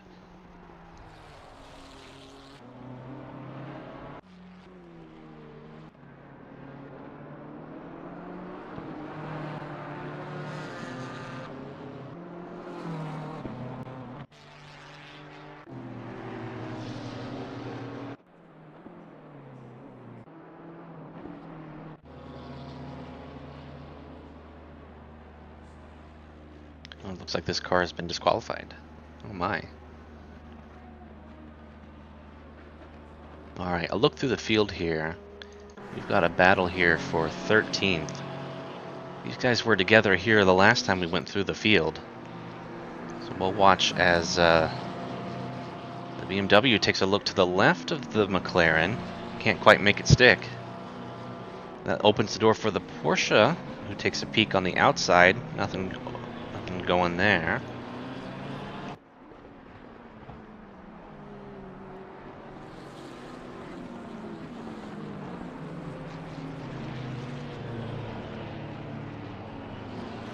They follow each other in a nice line through carousel.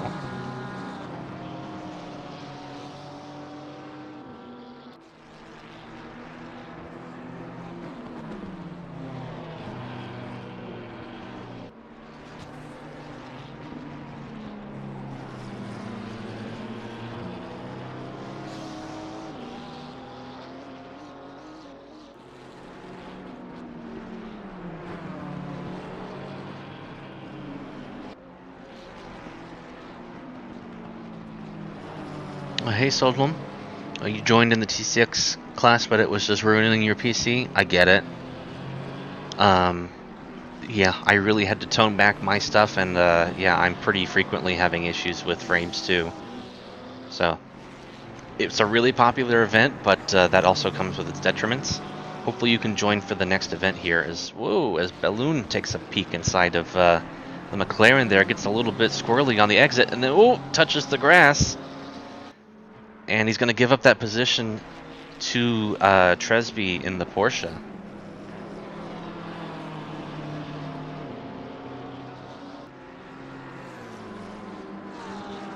You joke that sim racers spend too much time in the cockpit. They should go outside and touch grass. Well, they don't want to. That's what happens when you touch grass. You get sideways and you lose a position.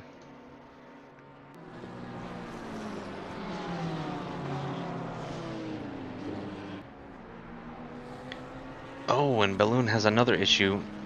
He's off there. That's a GT2 Porsche passing. Different class, so not a class position he's lost there, but he's definitely lost some time. Seen a lot more damage on this car than I think I did before. Hopefully that's something they can get repaired quickly. Get that car back out there.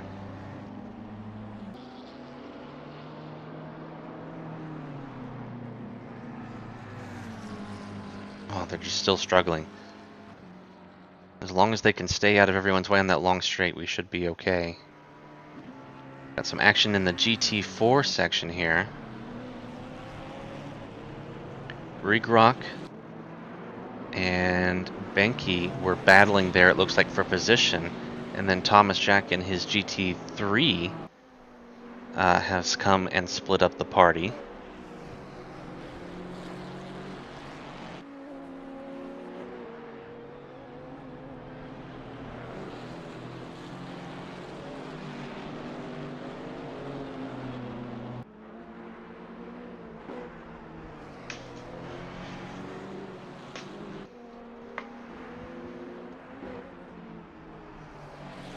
Thomas Jack really struggling to find a place to pass here.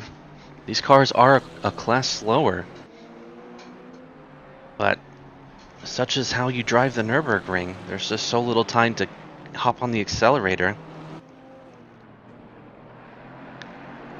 Looks like Brandon's going to let him go here. Yep, there he goes. No point in fighting. It is a faster car in a faster class. Barely do one fight for the overall position.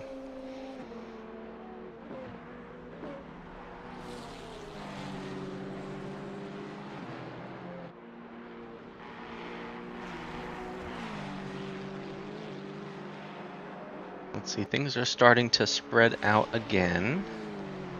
Got a few cars together that are not fighting for position. This is Robin Moe and his GT2 Porsche, trying to find a way either around or ride with Shockey, the 113 McLaren, that very iconic green McLaren.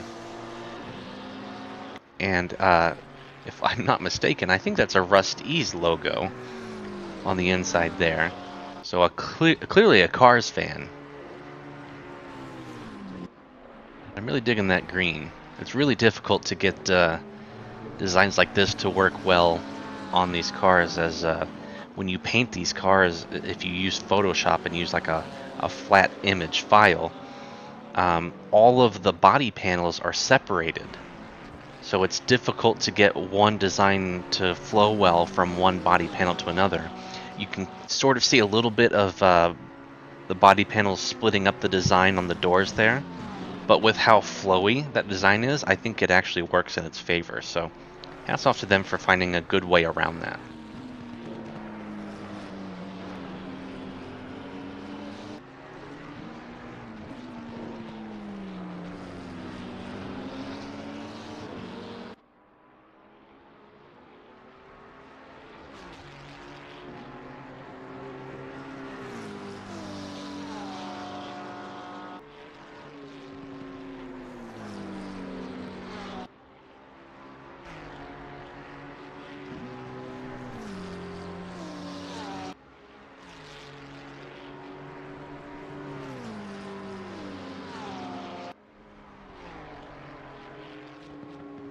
Looks like we may have had an incident here. We have Balloon and what is this? Van Leishout that are in the pits. Not sure if this was a planned stop or not.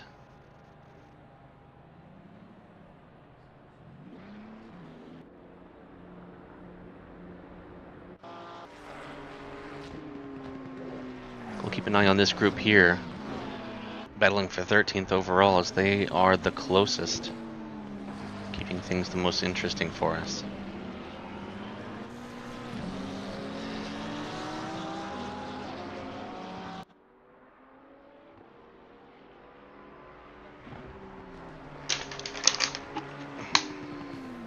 As I dump my water out all over my chair, make sure to keep hydrated, folks. I think I'll be right back while I grab a towel.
Okay, got a small fan going to help evaporate the rest of that water, but we're up and running.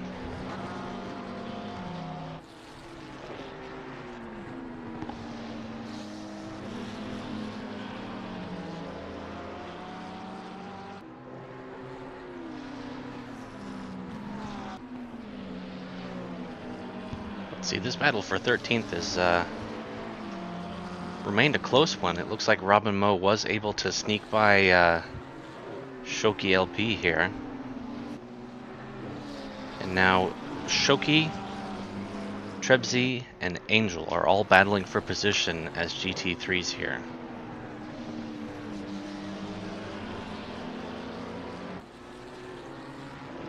Looks like Robin Moe has been awarded a 15-second penalty. Let's see if I can figure out what was going on.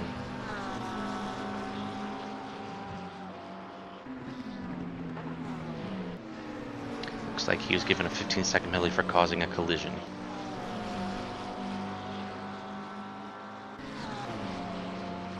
These could all be situations that were evolving from the first lap too, that are all trying to just work their way through. So many things going on. Lots of tickets still open for the stewards to battle it out with. A quick look at number 7. Absolutely, we can do that.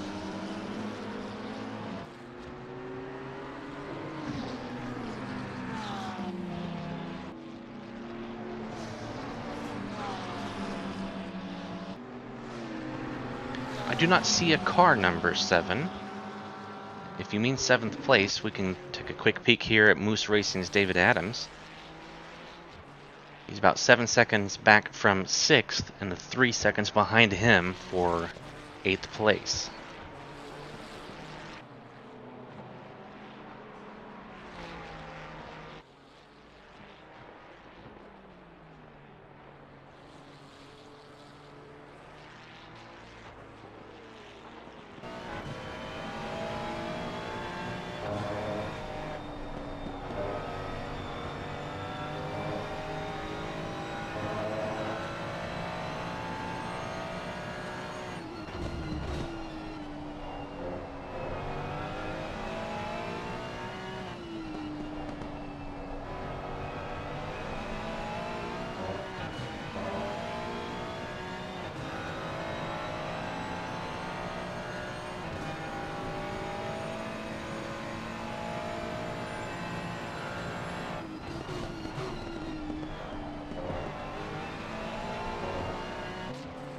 Navigating that chicane with ease in the GP section. That one is a turn that I'm pretty weak at when I'm in the car for these sort of races.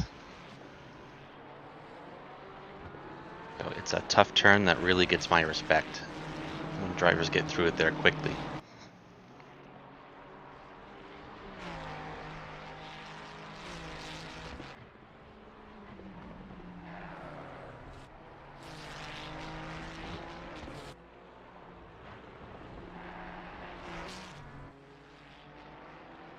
The gap to the Ferrari behind, driven by Burns, is slowly falling.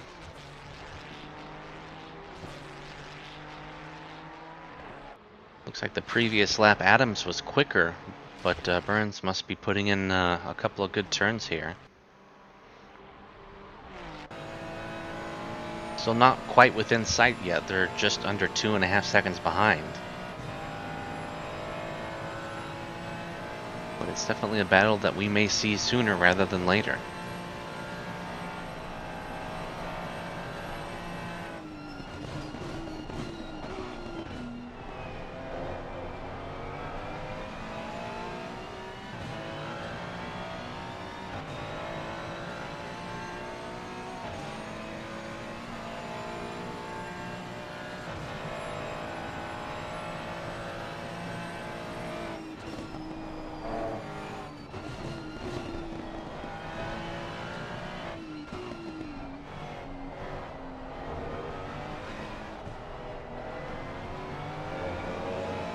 Right along with Vernon, see if we can see if that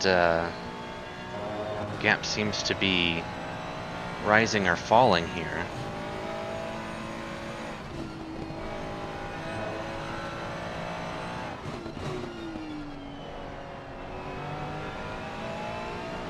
Stefan seems to be driving this car well and predictably. Not struggling too much with any over or understeer, driving within the limits of the car. So they've got one of the BMW class cars up ahead. They navigate that with no issue.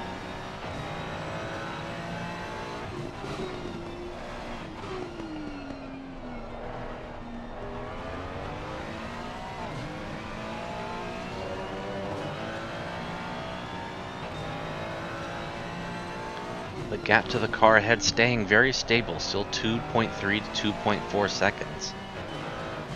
I think these gentlemen have recognized that there's still over 3 hours of this race left. So there's no point in pushing for that one position, especially if it means the end of your car.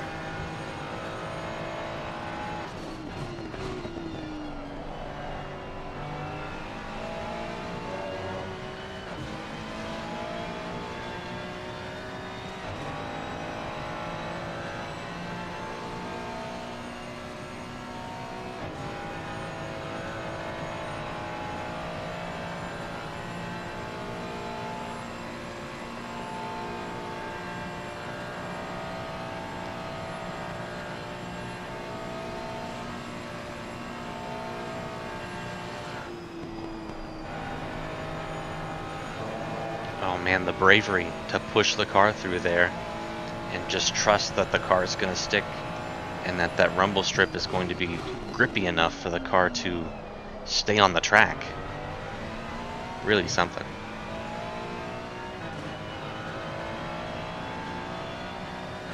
That gap did drop momentarily down to 1.9 seconds, but I think Lorenz had just a bit of a bad apex there on the last tight right-hander. And it's back now to 2.2 seconds.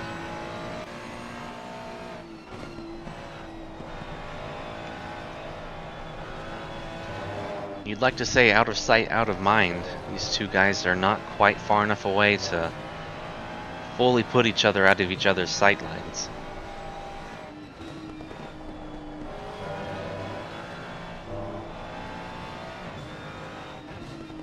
I think that'll be definitely keeping them up on the wheel while still also remaining hopefully as consistent as they can be.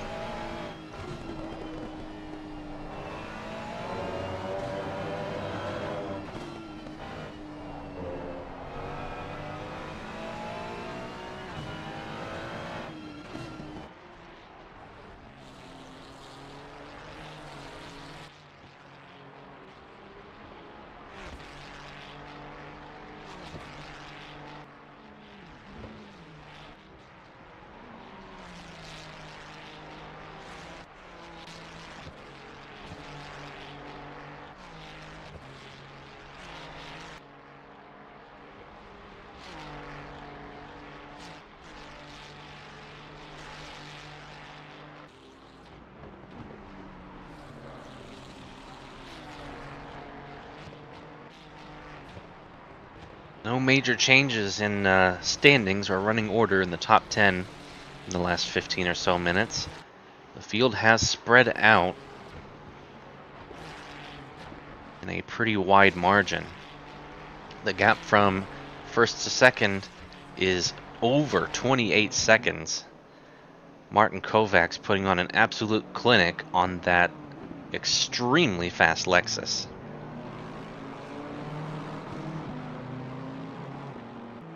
And then we've got 6 of the next 7 cars are the Ferrari GT3 class. Team Uru Camp in second. There's Marcel Muller in third. Oren Meegans in fourth. And then in fifth we have Tim Holt's GT2 KTM, that purple KTM that we've seen up front. Then another 7.5 seconds to Capera in his Ferrari.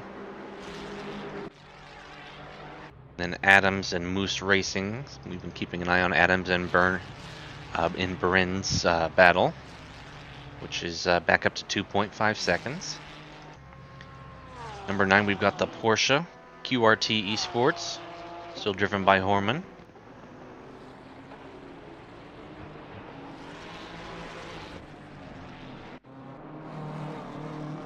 And in 10th, we have C-Post, the HVML Esports team.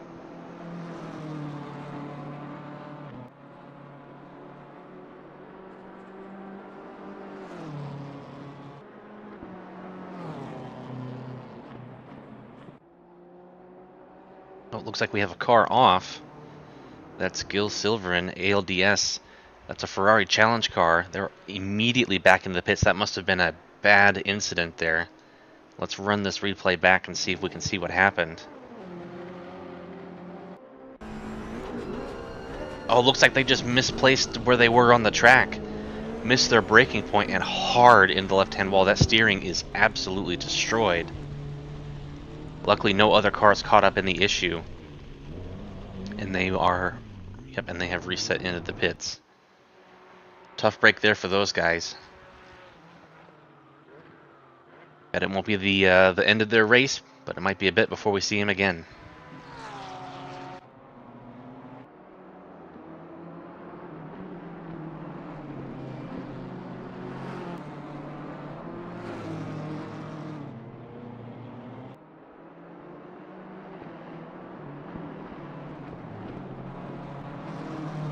Right along here with the Walkenhorst Motorsport BMW, painted in the beautiful BMW colors, the blues and reds.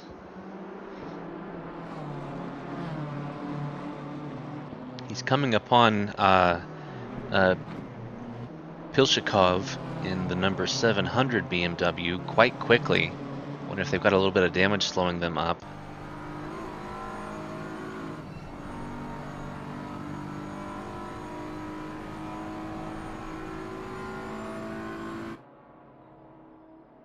See if Katsi can get the move done here before the straight. If not, I'm sure they can use that slipstream. Oh, yes, that BMW does have quite a bit of damage. That bonnet not holding on very tightly.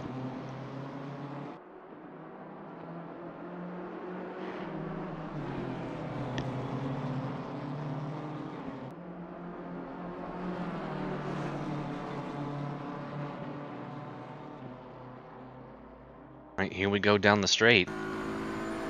Are they close enough to get that slipstream, and is Pilshikov's damage bad enough for him to not reach the top speed and give up a near second on the straight? We'll see.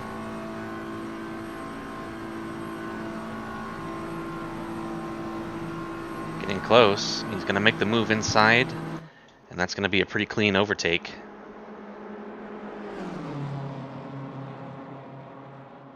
Well done.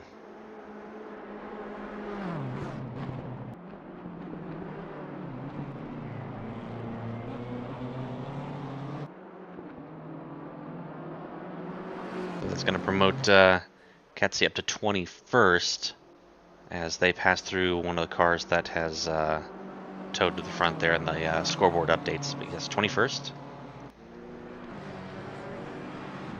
Very good work. We'll bounce up to 13th. Looks like we might have a battle going on here, as the German Performance GT3 Ferrari is under pressure from the Trebsi number 39 Porsche.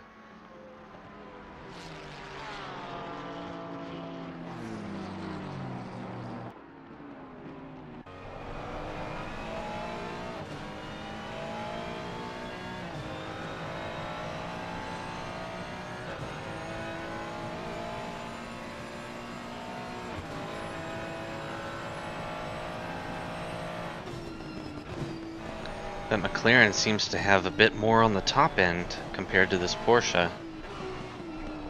But if that's the case, I wouldn't be surprised if this Porsche is a bit more nimble in the curves.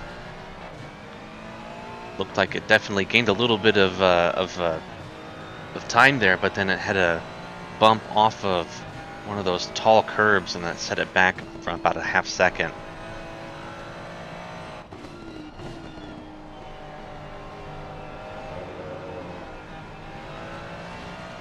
See a few fans in the chat rooting on their drivers. Feel free to shout out their numbers and I'll give them some screen time for you guys. It looks like Trebsey's going to have to work his way back up to Simard. 39 got damaged. Oh, yep. That's definitely why we were seeing that that lacking top end speed, but they did a good job of holding their line, getting overtaken. Take a look at number 718 here. I see Danny Jost cheering them on.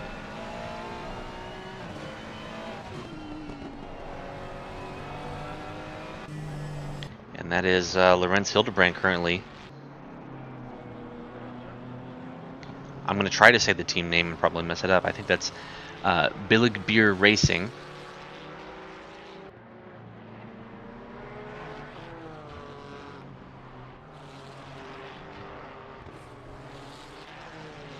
GT4 Porsche 718 looking great as it goes through the ring. The only negative thing currently is it's about 44 seconds to the next position for their just overall, and then for GT4, what would that be? 3, 8, 6. So another 12 seconds on top of that. So a near minute to the next position for GT4. But, I mean, when you're in a car that looks that nice, it doesn't matter what position you're in, you're going to feel awesome coming out of that thing at the end of your stint.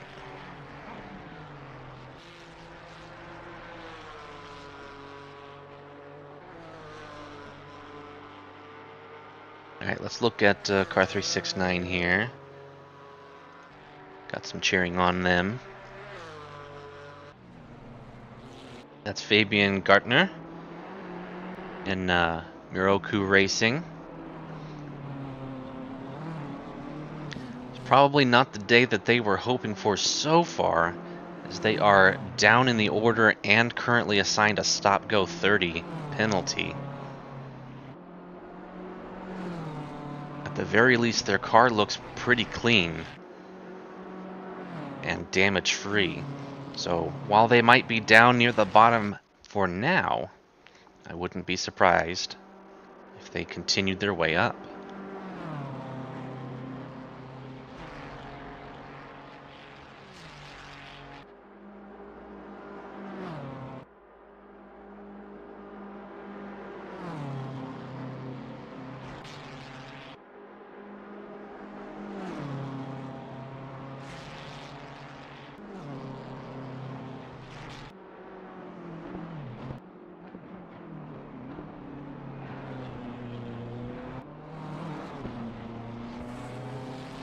They come into the GP section, I believe, yes, they are pulling off to go into the pits, likely to serve that stop-go 30. So they might be in there for a bit. But the best part about hitting rock bottom is it's a solid place to build that foundation and work their way back up.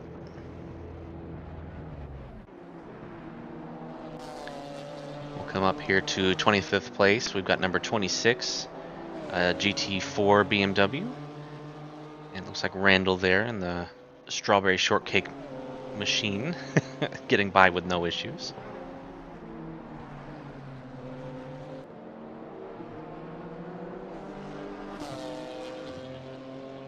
Looking through the field, it looks like Simard and Tresby are back at it again here. They've hit the long straight.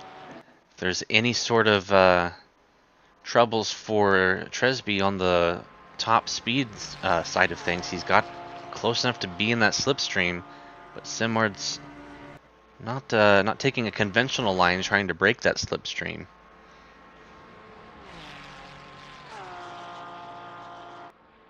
A stop-go 30. A stop-go 30 is a penalty that is applied to a driver where they must go into the pits, stop in their stall for 30 seconds, and then they are cleared to go. And that's typically a pretty strong penalty that's applied for some sort of major accident or incident. It looks like Simard's going to be coming in, and Tresby follows him right in. It is, yep, we have passed the 1 hour mark, so it is indeed time for these drivers to come in if they want to take their 3 stops at set different points. It's going to be really close coming out as it was really close coming in. We'll stick with Simard and Tresby here as they go through the pits. We'll see who comes out first. Other drivers coming in, leaving the pits as well. It's going to be a lot of action.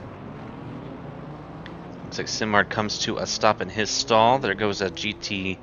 Was that a GT4? No, that was a GT3. That was Shockey, excuse me, also into the pits.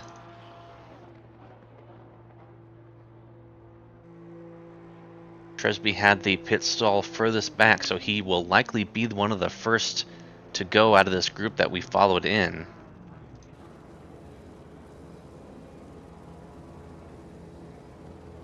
Unfortunate that we can't see the pit crew as they, oh my goodness, as they work their magic.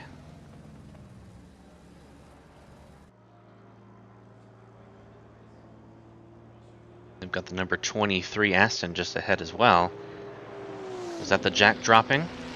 That might have been. Been about 30 seconds. Is Tresby getting damage repaired here? I believe he is. Other cars are rolling away. Okay, there goes Tresby. Simard already out of the pits and around the second turn. And yeah, it looks like Shockey has gotten by Tresby as well. So I believe Tresby might have gotten some damage repaired there. This car looks to be in fantastic shape now. So perhaps going with the long play here. So Simard's got now 3 seconds over Mika Shockey. And then it's another 11 to Tresby. So he's got some time to make up. But it's 3 hours at Nürburgring. Not only can he make that up, something crazy could happen too. Looks like Yaroslav Katsi also into the pits, as well as 21st position Pilshakov. I always say it wrong, I'm so sorry. Along with others. Pilshakov's got some pretty strong front end damage. I wouldn't be surprised if we see that being repaired at this stop. We'll see if Katsi, whose car looks a bit cleaner, gains some time out of the pits here. We'll follow along with them as well.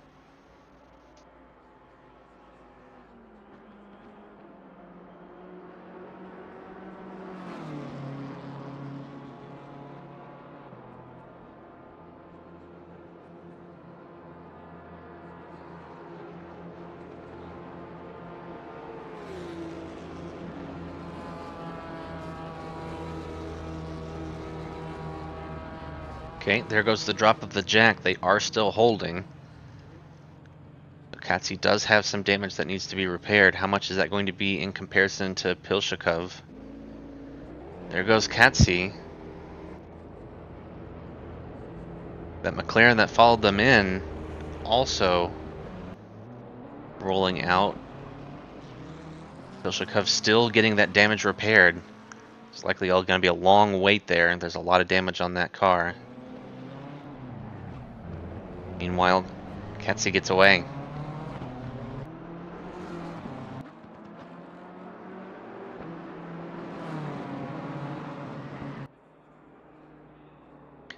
One of the pit stops that we did miss was our current race leader has come in and made a driver swap. The Vassar Sullivan Lexus is now being driven by Justin Gottlieb. They have cycled down into the 8th position. That's 6 Ferraris ahead and the GT2 KTM still ahead. That's got to make you think. How much longer are these Ferraris going to stay out? Are they going to try maximizing their time on the track and then coming in to make a shorter final stop? Or do they want those tires evenly worn throughout their entire race so they can keep their max speed high or their max lap time low?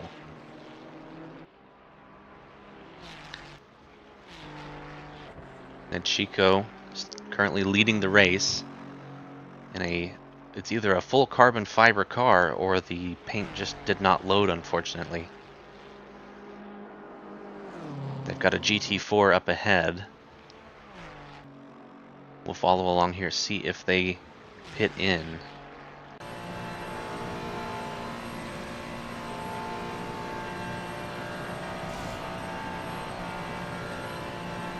Kovacs is out of the car, but their car is still in the race. Gottlieb has taken over for them.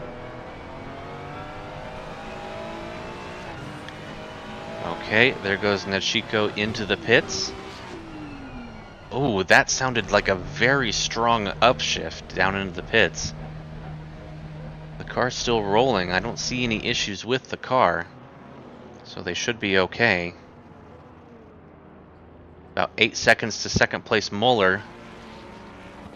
Muller's going to stay out, and Muller is going to lead this lap. I'm sorry, Nechiko did lead the lap there. He did pass the start-finish line, but Muller is now cycled up into the first position.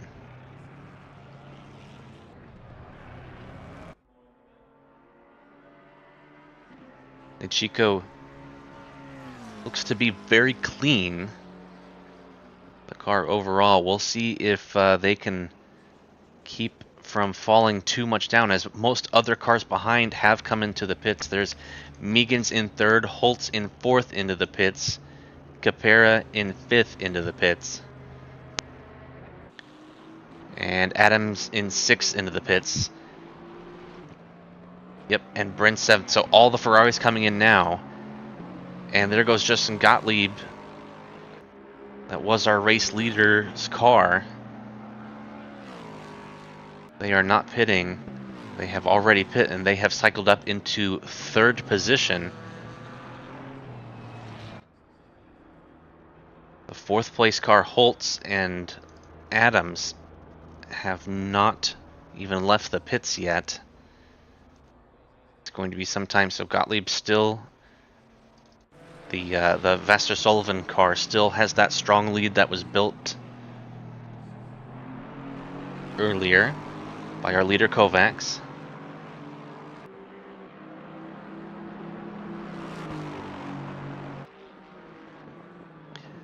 The whole track map, I'll let you guys look at the track map for a moment, but it's big and distracting.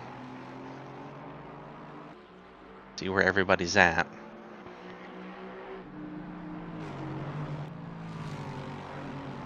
Gottlieb, our number one driver on one stop right now. Currently number 36. You can see them in the GP section in the bottom right.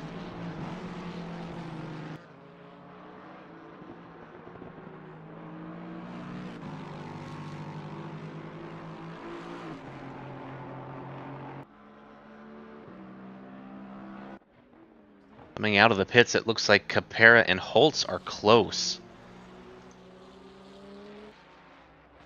Holtz GT2 has a couple of good sections here in the GP layout where they can really push the car and get some time.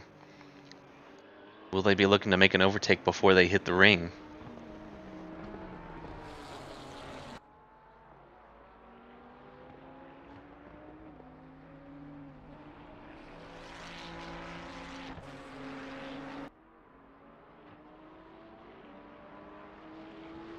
This long straight here, Capera's got just under 2 seconds starting out on the straight.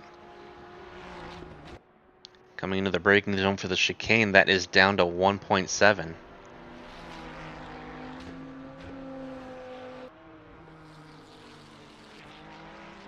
A good round of pit stops sees Capera up over the KTM GT2 of Holtz. But still, they are 39 seconds behind the the number 36 Lexus, who was leading this race up until the round of pit stops.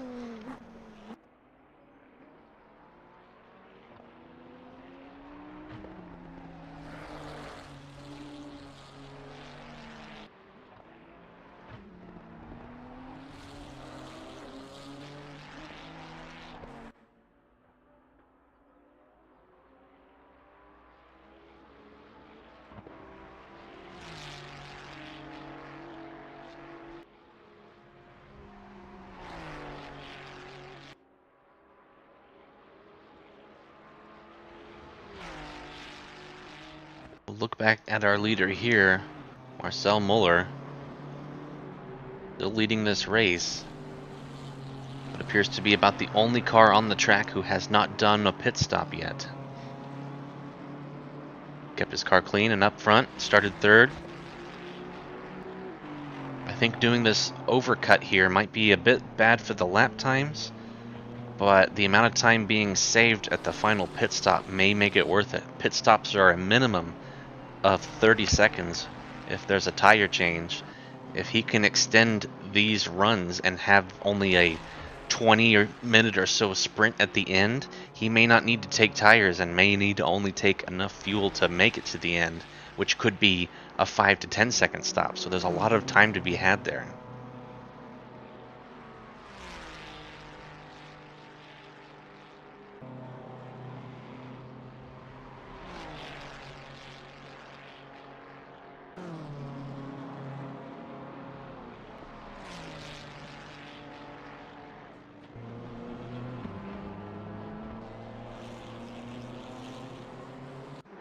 Got a battle for the overall 10th position as Mutrio Ratti in the Argentina Racing Team KTM GT2 class is under pressure from the GT3 BMW number 81 driven by Limpar just behind.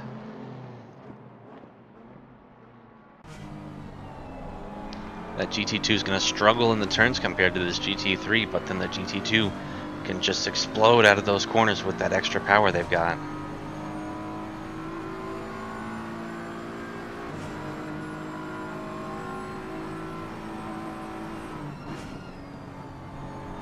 That gap that they've built up in the straight there, but then coming through the turns slowly, oh, maybe not so slowly, but you can wind them back in.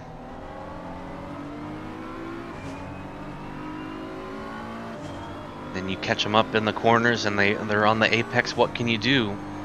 You follow them back out onto the track, out of the turn, and then they just pull away with that power.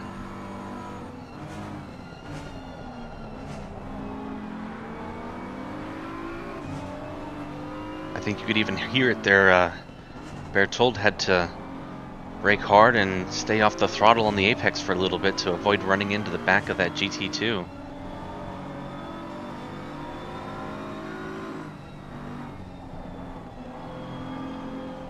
Oh, Ratty's got a bad line there through miss hit miss, and he's able to clear him for the position on 10th place. Well done. That's 10th place overall.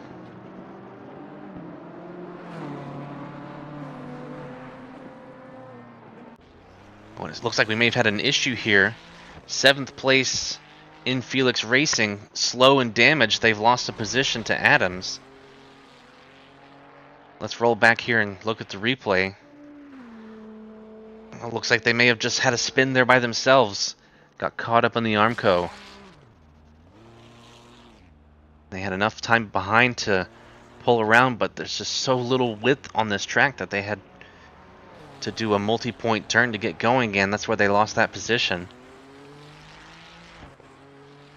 And they're going again. Let's hope that the damage for this car isn't too bad. Whoop. There we go. Let's see if the car still sounds alright. The damage doesn't seem to be too severe. They should be able to continue on. They're only 6.5 minutes into their stint here, so we don't want to see them being damaged and having to run with damage for a long time.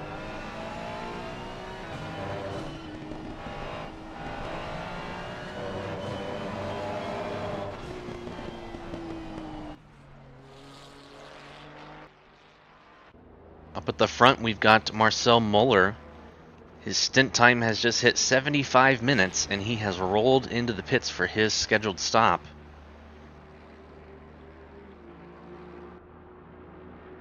He's got 22 seconds to Nate Chico behind, and then another 16 to Gottlieb behind in the 36 Lexus.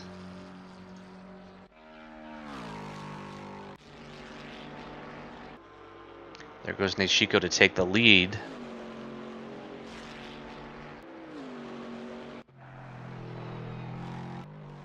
Will Vaster Sullivan be able to hang on here? I believe so. Moeller still not finished with his pit stop. And there goes Gottlieb taking the position.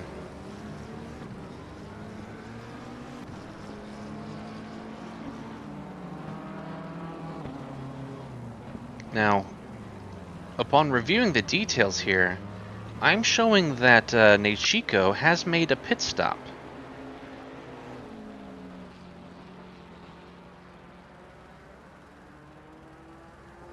So I can only hazard a guess, but perhaps the pit stop and driver swap for the 36 Lexus team did not go well.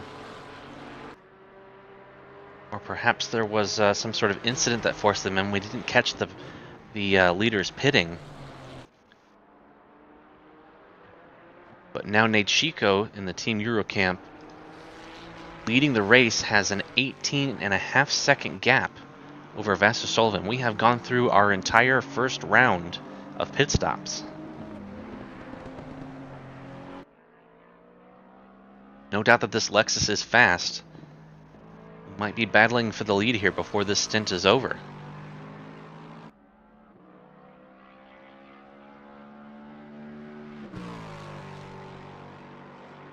No stint timer for this event today, though there are 3 required pit stops.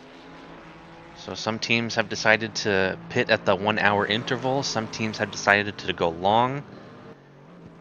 The strategy is afoot here today.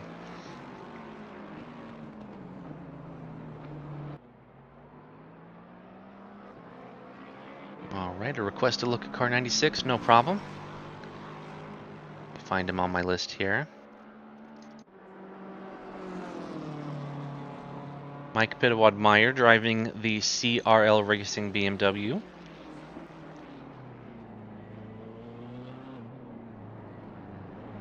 Just entering the GP section here, turns 1 and 2.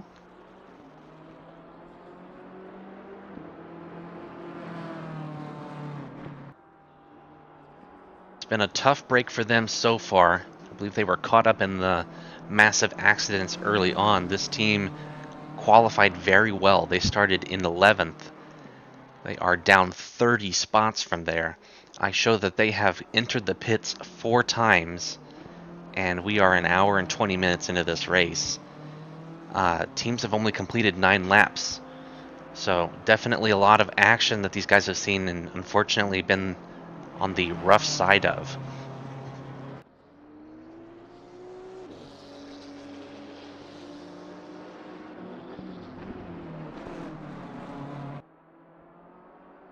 They've got a pretty strong gap, about a minute ahead to the next car overall for position, and that is a GT4 Aston. And then it's about another 45 seconds up to the number 228 BMW GT3, who is the next car for class position.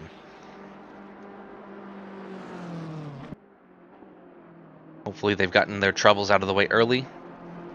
They can have a nice clean race the rest of the way. Hey Sub9, thanks for stopping in. Yeah, difficulty with the server situation is an understatement. Man, they fought for the entire 90 minutes with Kunos having the issues and then having a server borrowed from another community and that having glitches, and yeah, there's a lot going on. Still, we've got 52 drivers to show up today. Hats off to these guys for hanging out and extending their day by about another hour with us. Hopefully they're having a good time. And there's always more events to come too, so maybe the next one Kunos will decide to have their servers actually working and prevent everyone from having an enormous headache. We've got a pass for 5th place overall.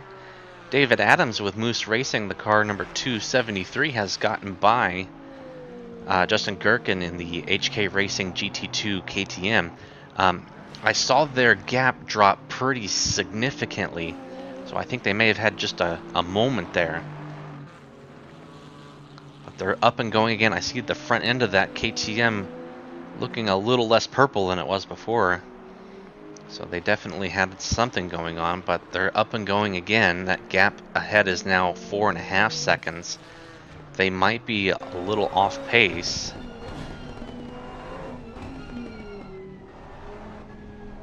That driver not looking very comfortable in that car right now.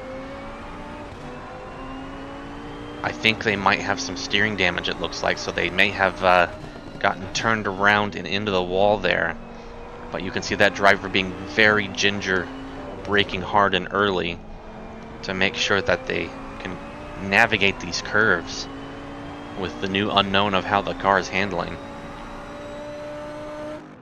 It's a tough break for these guys. They have been absolutely killing it, starting in 9th place and then jumping up and floating around the top 5 all race.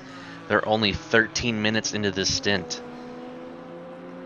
If it's affecting their car badly, they might be having to come in and add another stop onto their race for today. I hope they can make it work.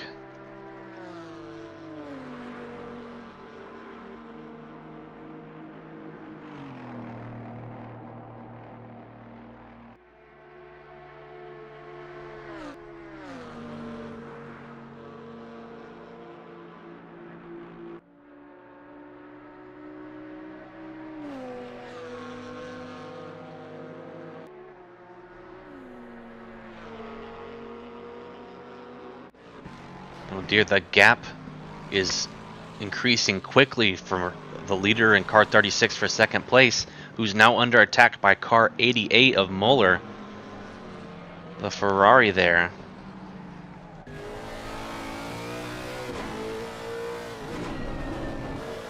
I wonder if Gottlieb had a moment there, caused some damage to his Lexus. That gap to 1st place is now 44 seconds.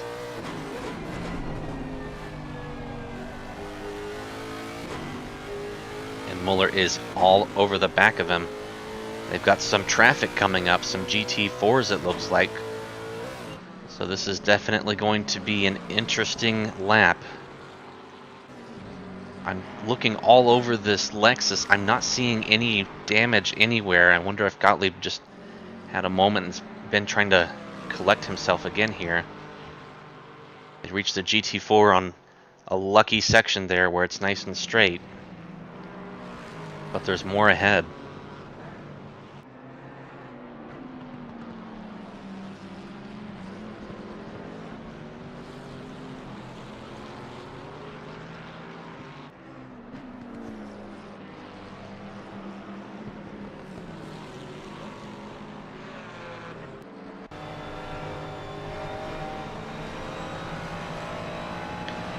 Muller's got a good run out of the final turn here, but that Lexus has been known all day for its straight line speed.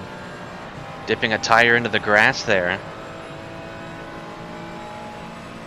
Using the GT Force for slipstream. Whoa, a bit of lag there.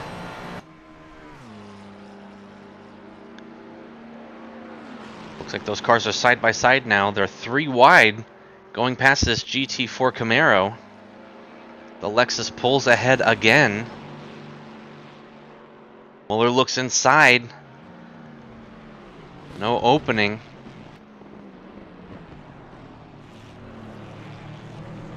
They both make it past that GT4 without issue, but Muller is not done. He pulls to the inside, has another good run, but that Lexus has just got the legs. Oh, late on the brakes on the Ferrari. Can he keep it onto the inside? He holds the position and the apex. What an overtake. Well done by Muller to grab 2nd place.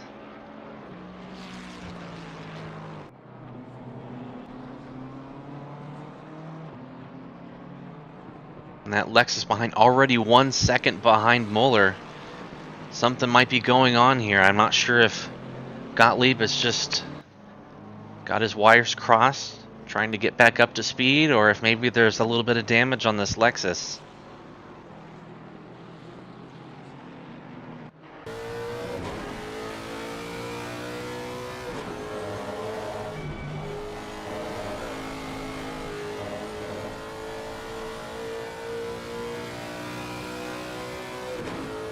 Gap to second place now 1.7 seconds. Definitely falling back. We'll see how this results here as the day goes on.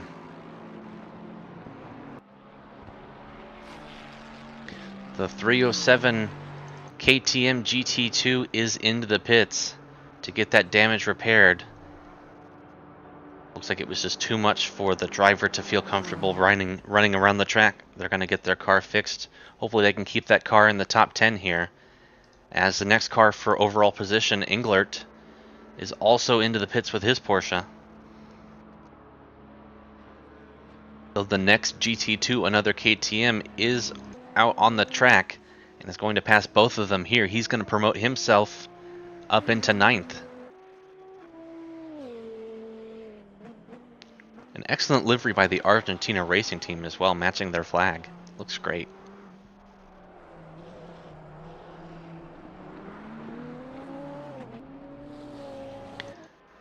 Up in 6th place, we've got Evan Blij with the number 79 Porsche just on the back, looking aggressive. Off the GP track onto the ring. Bit of paint missing off of this wing. I wonder if they've had a collision here on the back of this car and decided not to repair it.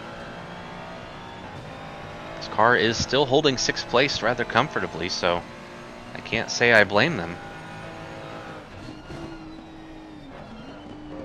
That gap to the car ahead floating between 0.8 and a full second.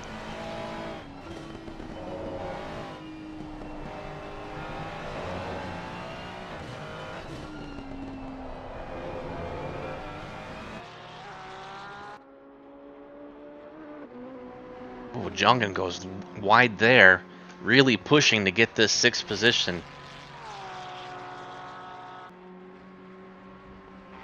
And they've got a Ferrari challenge up ahead. That might be some interesting traffic to maneuver. Those cars are definitely not slow, but they're not quite GT3 cars either.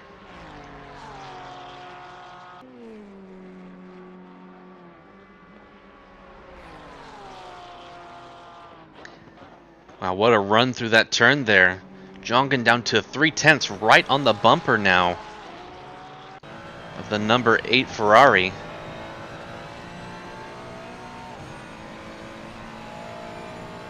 And he's in the slipstream, coming ever closer.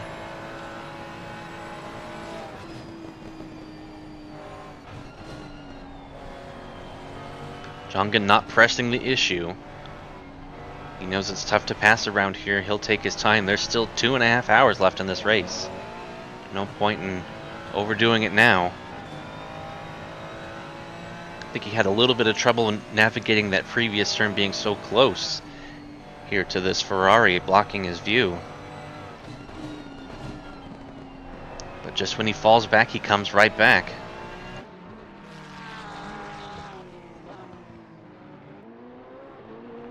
Coming through miss, hit, miss, I believe. Or, no, that might be the next turn here. My apologies.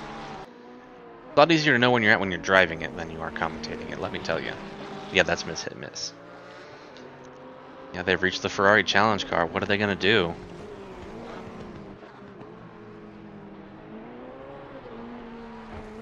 Oh, nearly a collision there.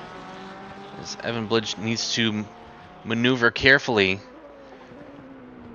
Jongen looking for a way through as well, and that might just be by gaining the position.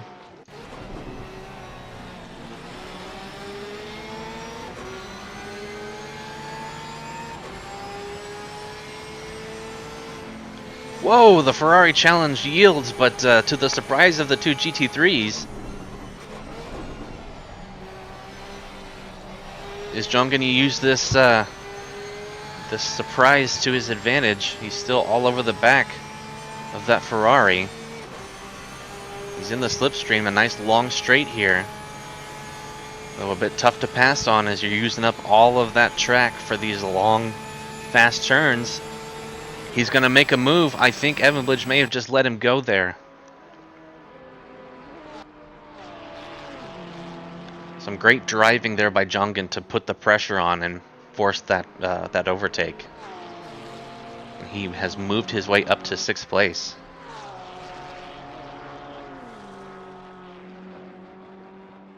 Down in 12th and 13th, we've got Son Angel battling with the GT2 of HK Racing that was up in 5th place earlier. This GT2 is a bit slower through the ring on the non-straight parts as it struggles with power, and there goes... Oh! There goes Angel around the outside. Wow, outpowering the GT2 down that straight. A really great move there. Very good. The boys over at Osaka Bochi Racing have got to be proud of that move. Let's hope he can hold that lead there. They're on the long straight where the GT2 really shines.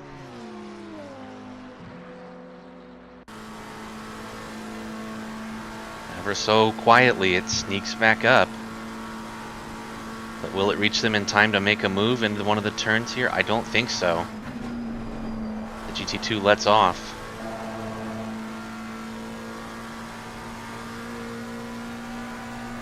I think Son's done a great job of putting on the pressure and letting that KTM know who the quicker car is.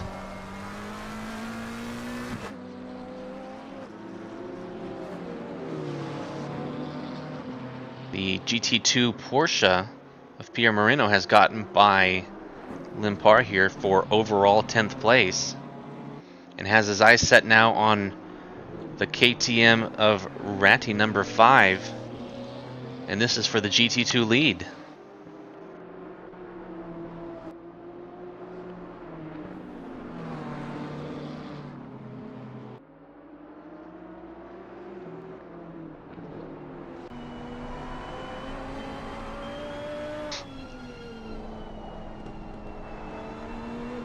I've driven many times with Mr. Moreno here in 10th place, the 22 Porsche.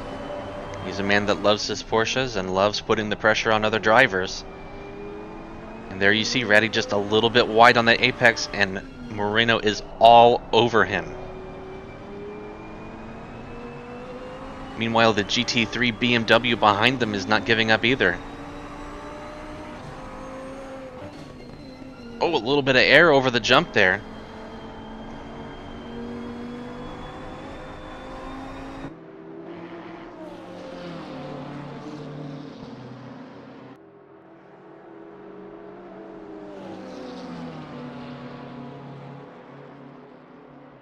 Approaching the end of the ring here. I wonder if Pierre is going to try to slipstream past this KTM and not force the issue just yet.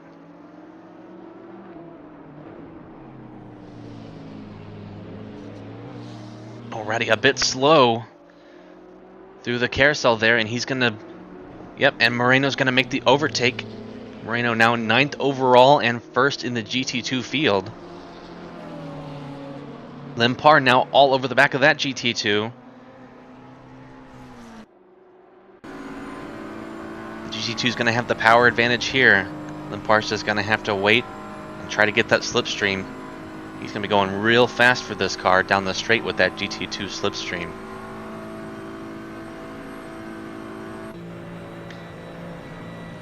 Moreno still holding the class lead there, just under a second to the car behind.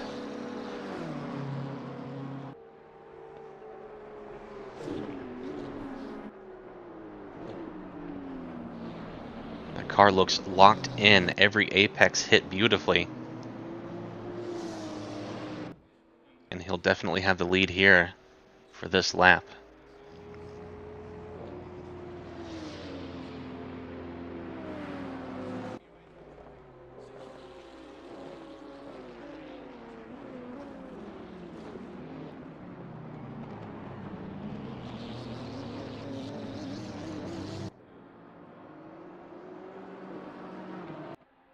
Up at the front, Nechiko for Team Eurocamp is now up to 53 seconds, leading over the rest of the pack.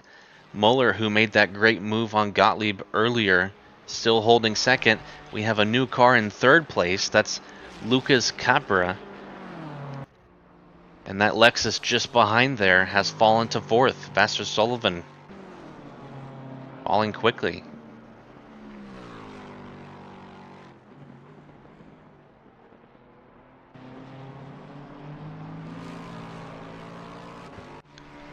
About 22 seconds back is the fifth place Moose Racing Ferrari, currently being driven by David Adams. He navigates there, another car. Number 6, the QRT Esports, currently being driven by Jongen. 7th, we've got Infelix Racing. 8th, another Infelix Racing entry, this one being driven by Hoogland. 9th, still being held overall by Piero Moreno, our GT2 leader. And 10th, the second in GT2, the Argentina Racing team, being driven by Ratty.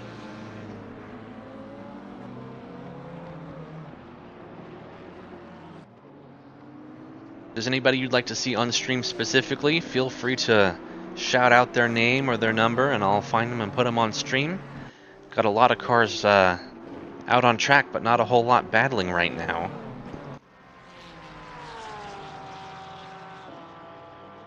Got a few cars changing positions as a few guys are into the pits. Nobody up at the top though.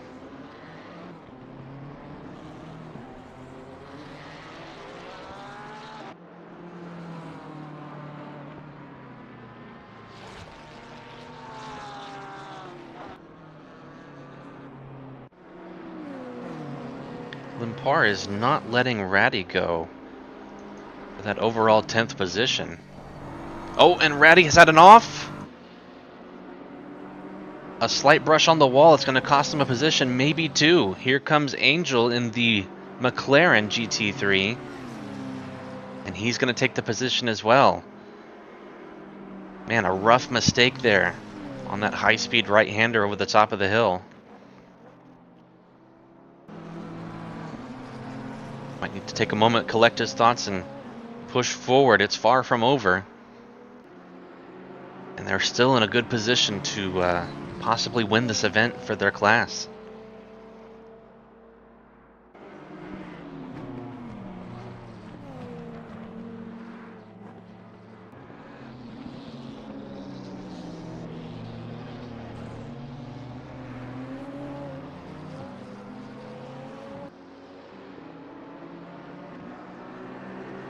Got another change up at the front. The Lexus that was down in fourth is now up into third. Muller may have had an incident here. He is down into fourth. Oh, and he falls out of the carousel too. I wonder if his incident gave him any damage. It looks like the steering wheel's pretty straight. May have just had a spin there. But he'll be back up and fighting again shortly, I'm sure. Ooh, that car seems to be very, very squirrely right now.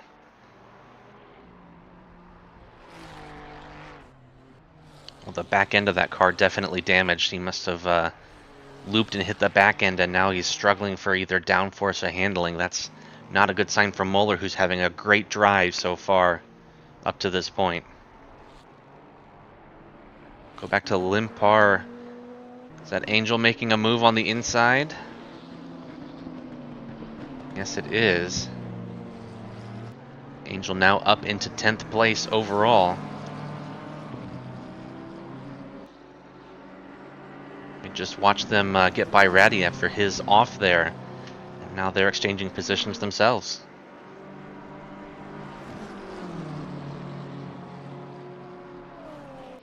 Take a peek at the GT4 team right now. Let's see who our current leader of the GT4 class is. As I scroll through. And it looks like currently our GT4 leader is the V8 Racing team. Silvus Lama currently driving the number 102 Camaro. that beautiful looking blue car. And then in second place, let's see if he can get overtaken cleanly here by this GT3, who's really struggling.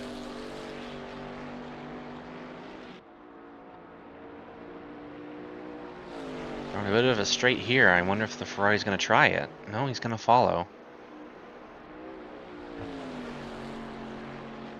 Alright folks, it's just a bit of a worrisome look here. Looks like Slam is going to insist upon him pulling ahead here. Can't blame him there. Second place in GT4 is another Camaro. We've got Mike Benke driving the Brondor Racing Business Camaro, number 149. The Thirst Mutilator. All over the sides of that car.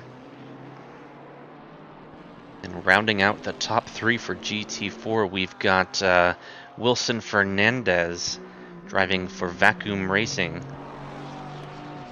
That AMG looking nice and clean with the racing stripe. They are holding on to third rather happily.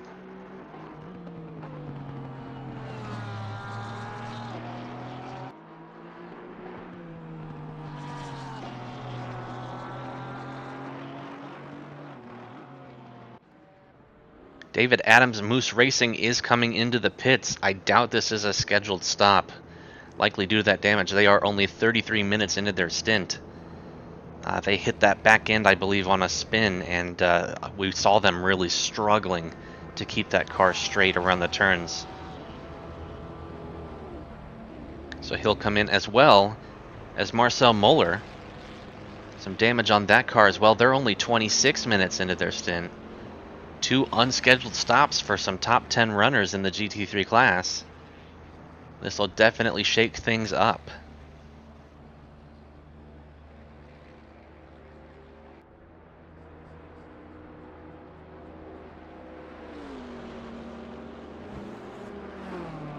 Currently, all other GT3s in the top 10 are between 30 and 45 minutes on their stint timer. So some unscheduled stops here, really putting a pin in their plan.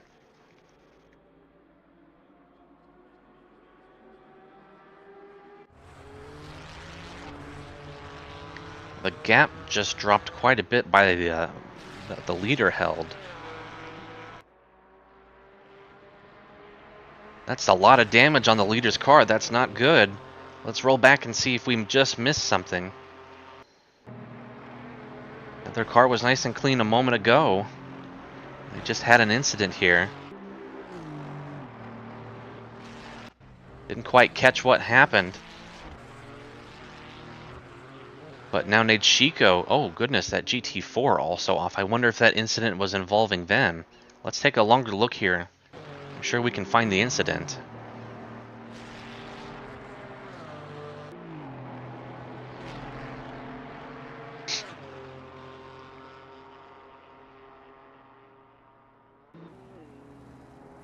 Oh, yes, looks like they had contact with an Aston Martin there. Oh, and it put them off into the gravel quite badly. That's a pretty strong collision there. That's going to be quite the damage on that car. Oh, and the steering damage is pretty severe. That is a left 30 to 45 degree turn to keep that car straight. And no doubt they are not pleased with that. Just a slower class car about in the middle of the track, and they made an aggressive move and just barely sideswiped them, but it was enough to upset the car and send them into the wall. Nadeshiko's lead had just eclipsed 1 minute over second place Lucas Capera, and that lead is now already down to 53 seconds. This could be Capera's time to strike. They've pulled out a 19-second lead over the number 36 Lexus team that's been dominating the first stint of this race. We'll keep an eye on Nadeshiko and Capera to see how this plays out at the end of the lap.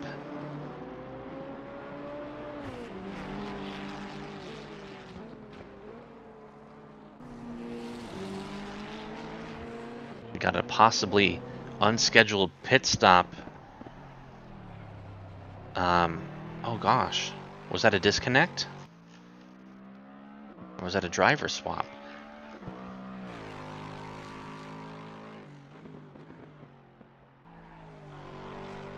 Sorry, I can't even find who I was looking at there. It was the McLaren of Shockey. Did they have a disconnect? And that's why they were in the pits? They're gone now. I wonder if they had quit. Maybe a mechanical failure.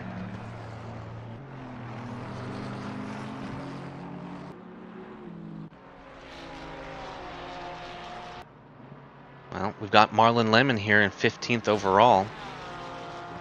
And Trebsy making another appearance. On the back bumper, less than a second away.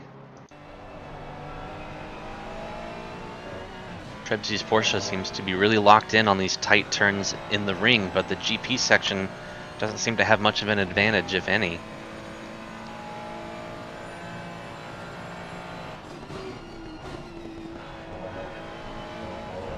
It looks like 11th place overall, number 273, has been awarded a stop-go 30 penalty. Let me see what was going on with that. Number 273.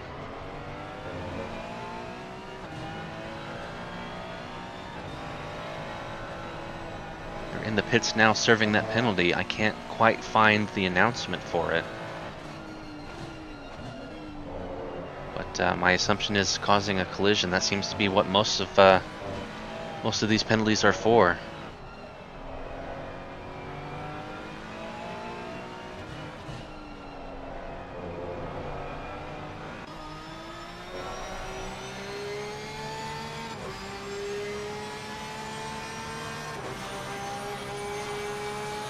Trebsy's still between half and a full second behind.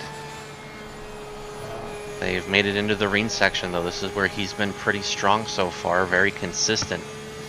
Able to capitalize on... Oh, who was that? That was a car stopped on the track just behind. It was a BMW. Who was that?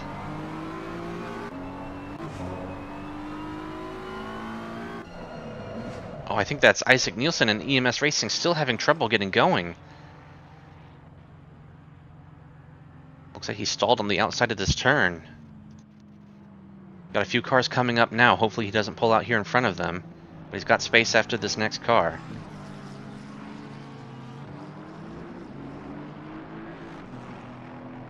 Able to get going again safely.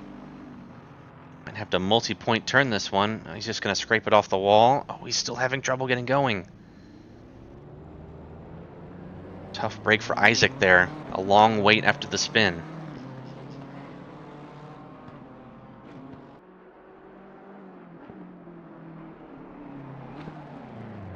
Oh, and he's still struggling. That car's got some damage. Got a couple of cars coming again here he'll have to wait for. He's done a good job so far of staying out of the way. There we go. And he's just not able to drop the clutch on that car and spin it around. He should be able to get it going here, but he does have a car coming. He's going to wait for them. Oh! Oh, that was close.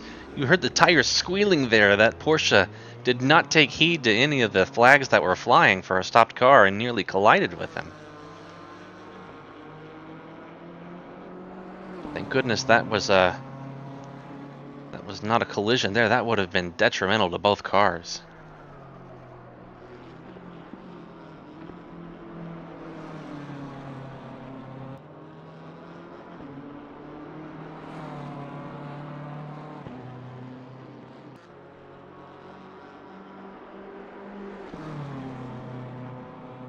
Alright, we got a request to look at the number 4 BMW. We can put them up on our screen for a bit.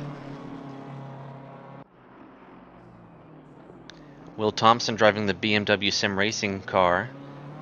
That wonderful purple and white combo. Bit of damage though on the front of this car. Hopefully it's not affecting their run too much.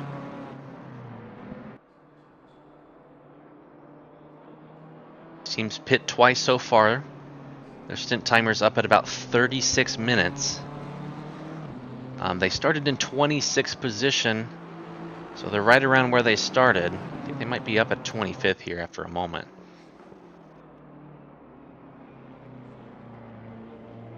But hey, that's endurance racing. Sometimes you got to stick with a busted car for half your stint, get it fixed, and the next guys can run up and get those positions back, get that time back.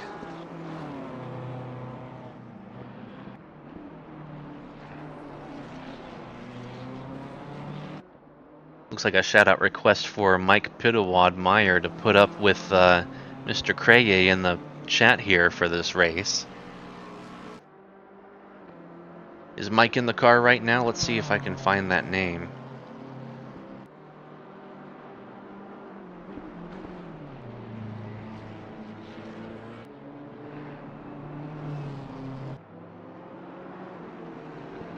Could be Meyer, I guess.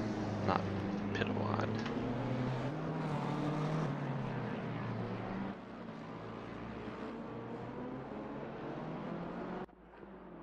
Here we go. There's Mike Pitawad Meyer.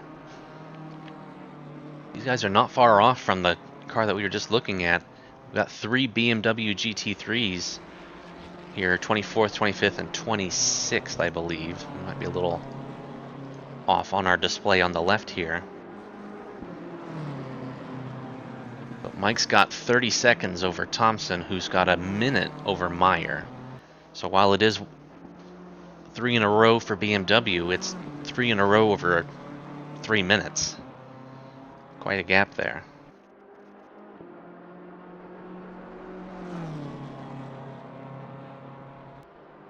Looks like we've got some regularly scheduled pit stops occurring here as we reach the 2-hour mark. We've got GT2 well, he was leading when he came in, Pierre Moreno, swapping out driving for Robin Moe for the small PP GT2 Porsche, and Lim Parr, who we've been following quite a bit on this stream as well, coming in for his scheduled stop. About 51.5 minutes into that stint. It's about that time where people can come in, and it's not going to be detrimental to the rest of the race.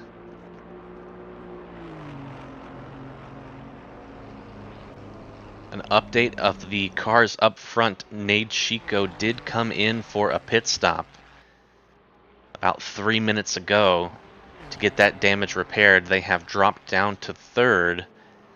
They are about 10 seconds behind the number 36 Lexus, currently driven by Gottlieb, who is about 29 seconds behind the new leader Capera, the 996 Ferrari.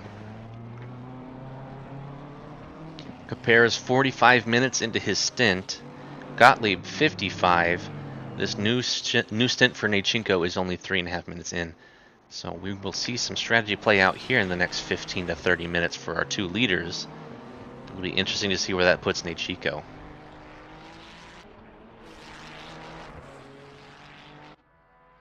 Up in 4th place, we've got Jerome Jogan, who has been running an absolutely killer race so far. That Porsche started in 22nd place, and he has wrangled that thing into a very respectable position in 4th place, only about only about 8 seconds off of 3rd.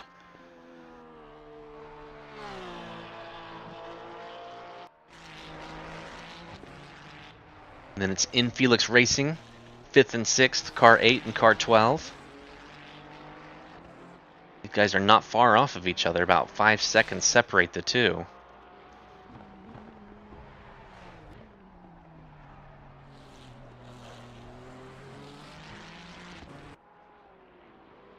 Had a good run, both of these guys, I think, avoiding the trouble and the frustration that can come with the damage of a long race like this, especially at Green Hell.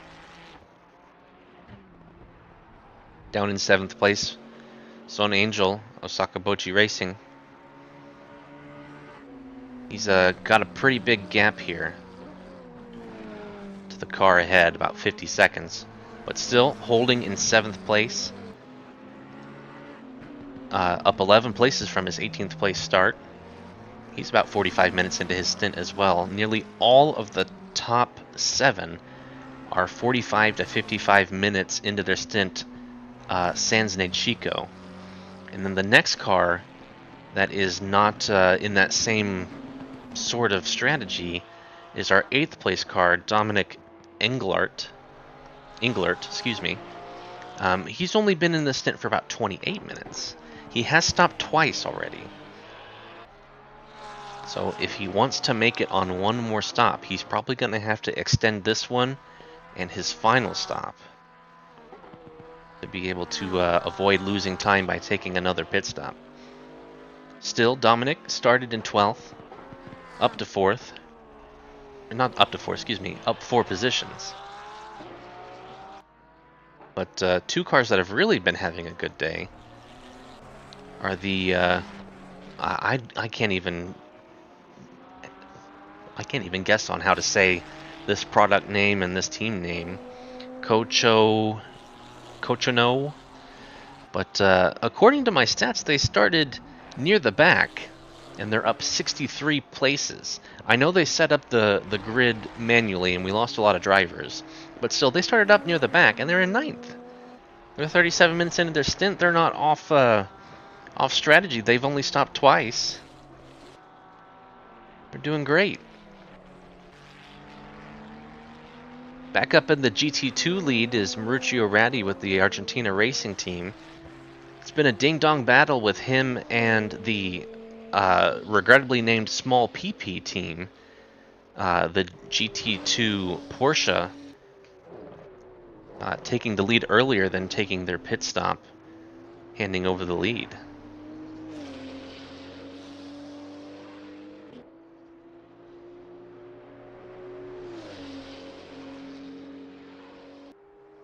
Where's 229? Let's see.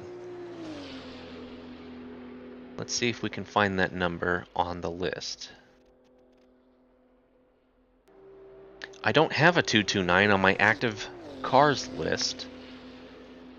I believe they must have withdrawn from the event.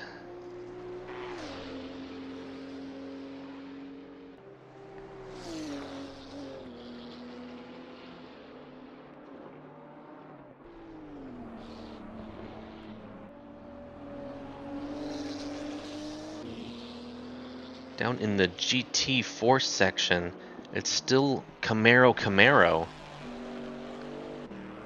with Slama's V8 Racing Camaro up about, how much time was that as it slips away? About 25 seconds or so over the second Camaro driven by Muscle, or Michael Benke. These guys have been up front, I believe, all day. They've even got an extra pit stop over Benke on top of that lead. The stint's only been active for them for about 25 minutes. Meanwhile, Benke is reaching likely the end of his stint, as he has been on track for just under 53 minutes now. Oh, taking some good air over the jump. Looks great. Got a couple of cars up ahead with stop-go 30s.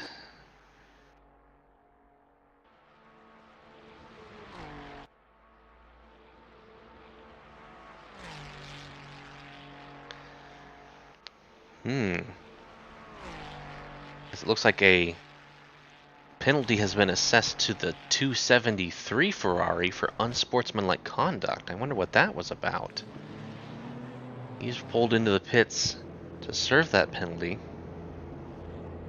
along with a few cars ahead of him for position. Meyer and Keller leaving, not Keller here, this is a driver change. Marco Robb. That Ferrari's going to leave and gain some time here over these guys, while Adams and Chung serve their penalties.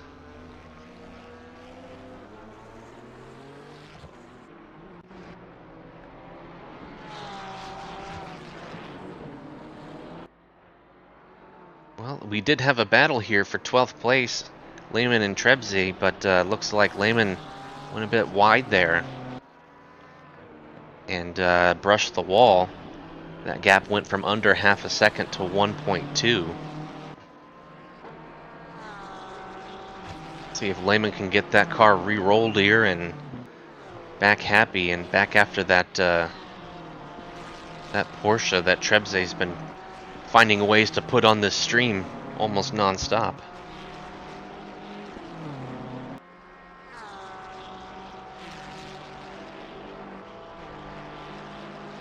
Some information from the chat here. It looks like car 39 will be working on a driver swap on the next stop. It looks like they had some troubles getting the first one to work out. But car 39 and car 277, group of German drivers that looks like they're typically in the Automobilista 2 community, making their way over to Assetto Corsa Competizione. Hope they're having a good time with us, and in the sim that's not their usual.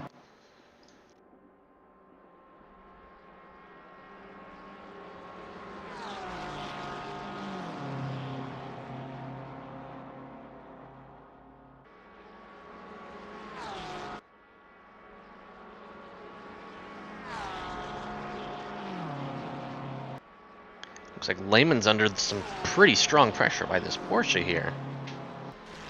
I hate to go away from it to look at these cars that I mentioned. Lehman nearly had to give up the position there. It's,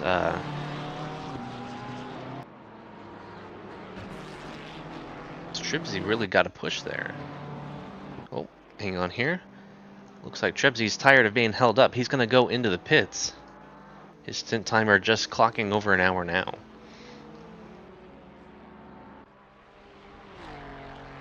But here's the team that I was just speaking of, 277 AF Corse. Marco Robb driving this very red Ferrari around the track.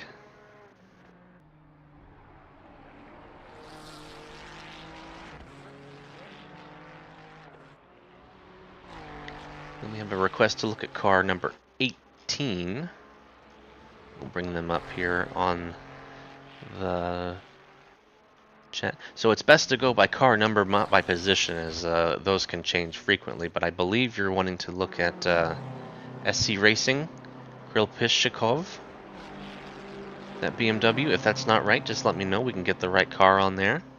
Preferably the car number. Oh, hang on a second. There is a car 18 right in front of me.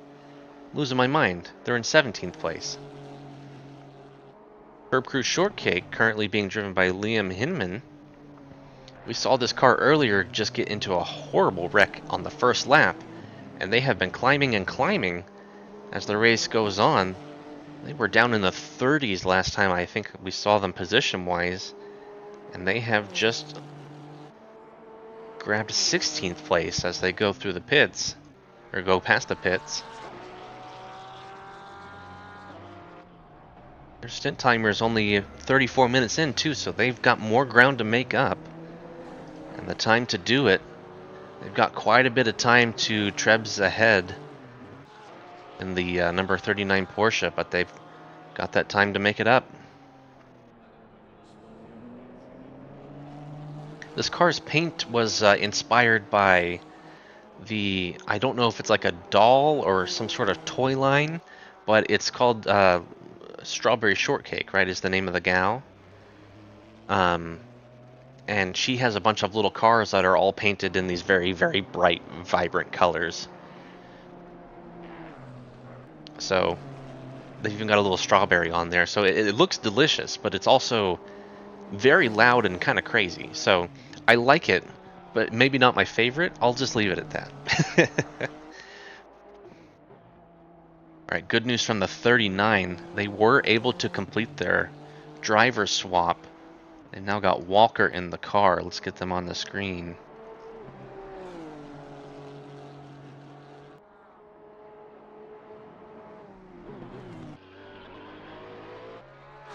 There we go. Yep, my displays just need to update. Trebs is no longer in the car. That is Pascal Walker. Driving in the Gulf colors on that Porsche. Looks really sporty. I'm a big fan of the orange.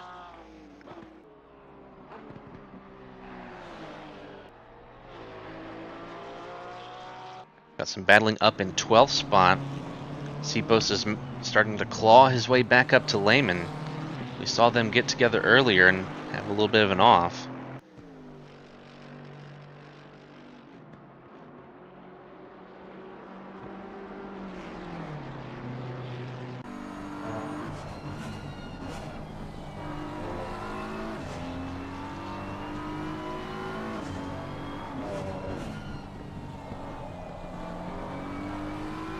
Going to be a big disparity in the weight of the fuel of these two cars. Sipos has only been on the track for about 12 minutes, and Lehman's been on the track for 55 minutes. So his stint's likely on the end here, and he's going to be lighter, carrying way less fuel. But don't tell Sipos that, because he's been able to catch up and really put the pressure here on Lehman.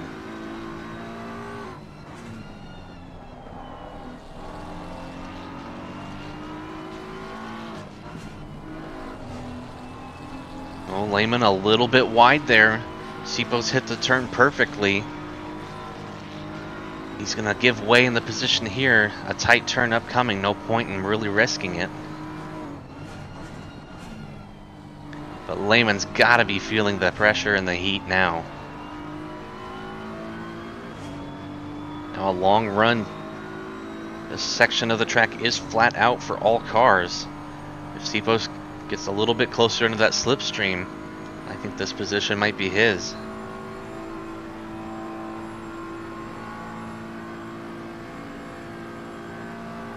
Not quite reeling in him as I expected.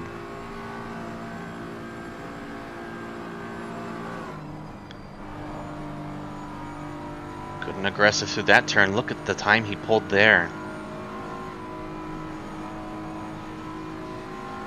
Seems like he's getting a 10th on just about every turn. Lehman seems to go defensive. Coming up to carousel now, they're going to have to go single file through here. I think Sipos maybe even had a lock up there as the car went on the 3 wheels going into the carousel. Falls back a bit.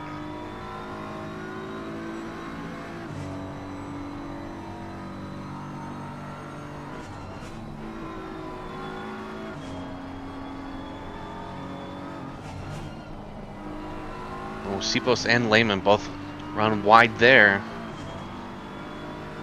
It just seems like this Porsche can just take the turns a little bit quicker and really get that power down coming out. Oh, but Lehman goes really aggressive through that turn. These guys are really both going at it here.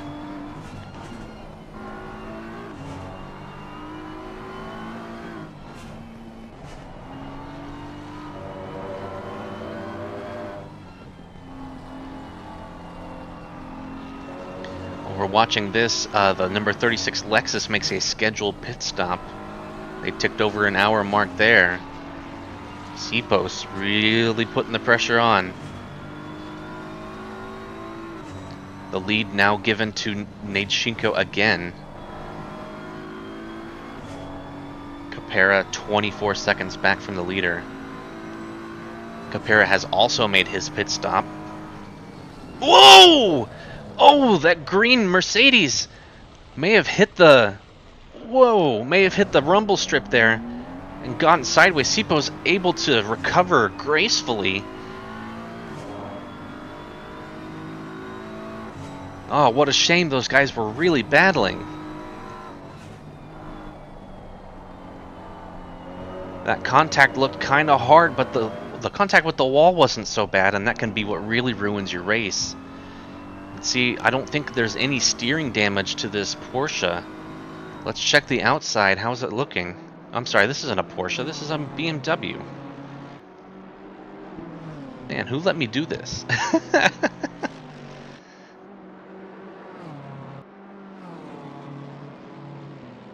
The damage doesn't look too severe. I don't see any crumpling. I do see scratches all over the bodywork, but no crumbling. I think Sipos just got very lucky there, avoided major damage. He's just going to have to claw his way back up to Lehman. It's 6 seconds now between Lehman and Sipos. Very unfortunate, but Yeah, their race isn't done. I'm sure we'll be seeing them again. So we're going to run through the top 10 here as some stints have cycled through.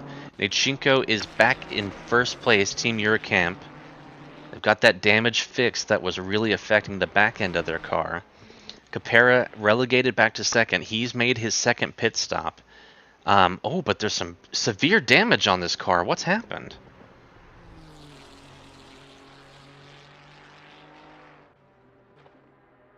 When did this happen? 996? This was only, yeah, in the incident log, this was only a few minutes ago. 2 hours, 11 minutes into the race, and we're 2 hours, like 12. Has had contact with with car 118, the GT4 Porsche, and Capera's got severe front end damage. Oh, that's very bad. That's got to be steering damage. Oh, look at this. He's giving it full lock right to keep this car straight. This is terrible. I don't think Capera has a choice. He is 4 minutes into this stint and he's going to have to stop to make repairs. Tough break for Capera. He has been having an excellent race. But that really shakes things up now. We've got Hoogland here in Felix Racing. They are in third place. They have about 12 seconds to Capera ahead, but they're only halfway through this lap, and Capera is just crabbing that car around the track. Their stint is set to end soon. They are at 1 hour and 3 minutes. They have not made their second pit stop. So as Capera comes in, we'll see Hoogland coming in soon. Maybe not immediately, but soon. And then just behind them in fourth place is Son Angel with Osaka Bocce Racing, and they are also just over 1 hour into their stint. Only 1 pit stop so far. So the next car that's made 2 pit stops is the Vassar Sullivan Lexus. Gottlieb out of the car there, and Kovacs back in at their pit stop about 4 minutes ago, so they are fresh back on the track. Kovacs, the one that was putting in the blistering times, he's got the purple time for the event so far. So he'll be looking to get some of that time back. So we've got Capera, Hoogland, and Angel all looking to come into the pits in the next 15 minutes. So that puts Kovacs effectively back up into second. Nechinko still with the long lead over everyone else. 6th place, we've got Dominic Englert in his Porsche. And right behind him in 7th place is Erdmann in his Ferrari.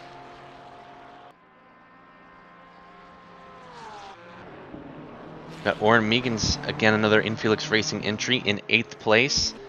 And then we've got Robin Moe in the small PP regaining the GT2 lead as the pit stop cycle in overall 9th place. Overall 10th is the QRT Esports team, Horman driving that. And then the Argentina Racing team still in 2nd place in their GT2. CPOS overall 12th. The HVML Esports team, number 81 BMW. And then 3rd in the GT2 category is HK Racing.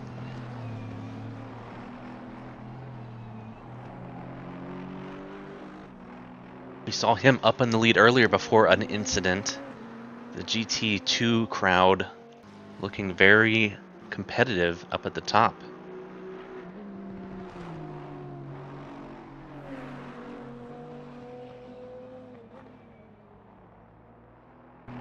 Got a note about 718. He's still racing. He is up in the 38th position. He is in a GT4. So let's see. We got the 2 Camaros leading the GT4 still. Then 3rd place is Wilson Fernandez in the 808 Mercedes. The This one here on your screen, and then we've got Jürgens Oosthuizen in the GT4 Porsche Cayman for 4th. And that car looks like it's got some damage too. Front end bent up on that one. And then down further still is Brad Hoover in the GT4 Aston Martin Vantage. And that's where we've got 718 just behind. Also in GT4 we've got Dennis Goto, who's had an issue. He is stuck up on the wall, able to give it a nice flick around. Beautiful recovery. That's going to give the next place car in GT4, Daniel Steiner, Strato Racing, a chance to catch back up. And then just immediately behind him for position is Zoranovic in the Porsche Motorsports number 9. These two guys battling it out in equal machinery. Oh! And is that Steiner into the wall? Yes, that's Steiner into the wall there, but it didn't seem to slow him down much.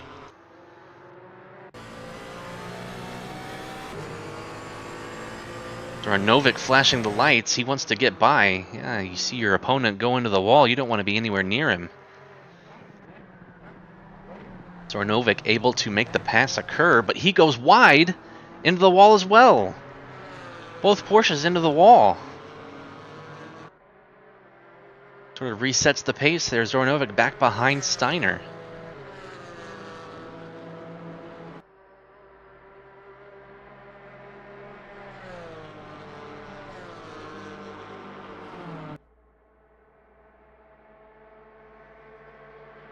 I think the damage on Zoranovic is way lesser than that of Steiner. I see him catching at quite a rate, so we'll stay with them here. He's already back within a second. Got a GT3 BMW making their way around. No trouble. Zoranovic really pushing the limits of the track. He really wants to get past Steiner here. They come to carousel. What's the GT3 BMW going to do? He's going to take the carousel. Steiner having to take an alternate line into the carousel. It's going to cost him some time. Zoranovic now less than half a second behind.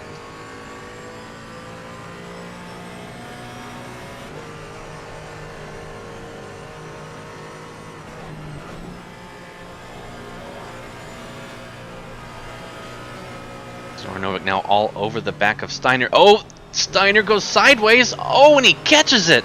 How did he catch that? That car was completely sideways. Wow. Alright, so Steiner loses the position, but gains the coolest poster I think we're ever going to see. I think I saw the photographers on the side of the track taking the pictures as he went by. Wow. What an amazing show there. Great driving by him to hang on to that car. I think whatever damage he's got from getting into the wall there is really affecting the handling. We're going to have to... Oh, yeah, he's still sideways on throttle there. He might be coming in to get repairs soon, because that looks extremely dangerous to continue to drive at speed.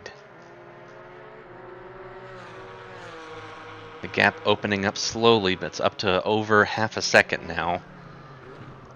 We'll move up as 8th and 9th place are currently battling for position. Hoogland and Horman battling it out.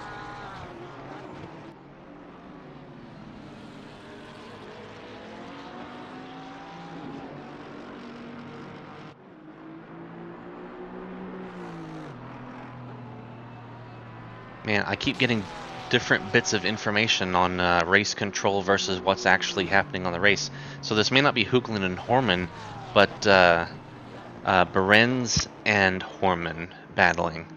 It's the QRT esports team and the Infelix racing team currently battling for 8th and 9th. We'll just leave it at that.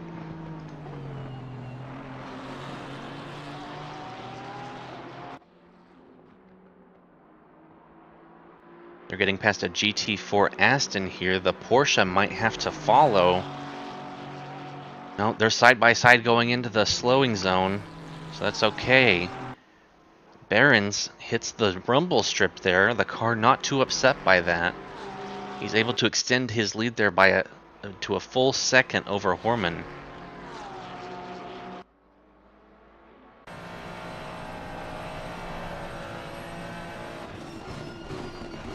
Make sure to stay hydrated, folks. This is a long race. There's still 98 minutes left.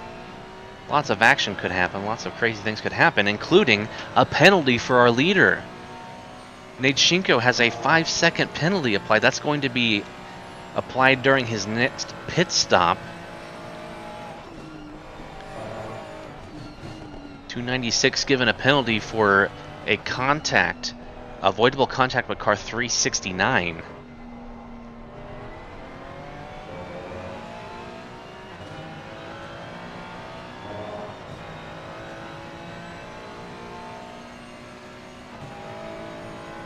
Horman has dropped back a bit more still, now a second and a half. We've got a battle for overall 6th place as Robin Moe's GT2 Porsche is under attack by a GT3 McLaren. Zone Angel all over the back here of Robin Moe driving the small PP GT2.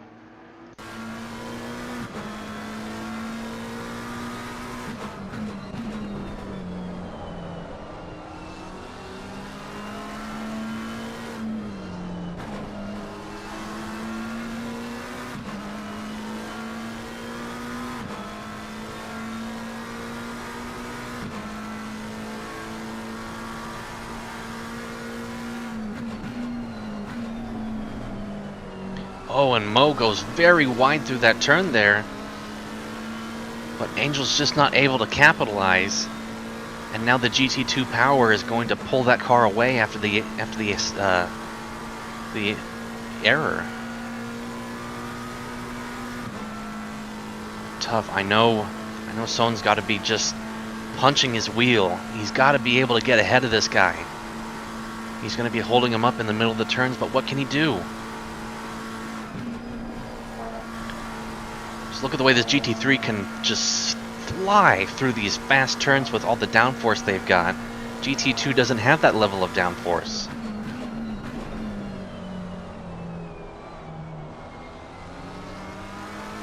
Porsche a little wide on exit, but still fast.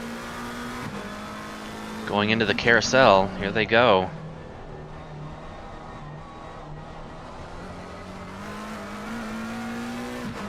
And just look at the way that Porsche pulls away in the acceleration zones. What can you do?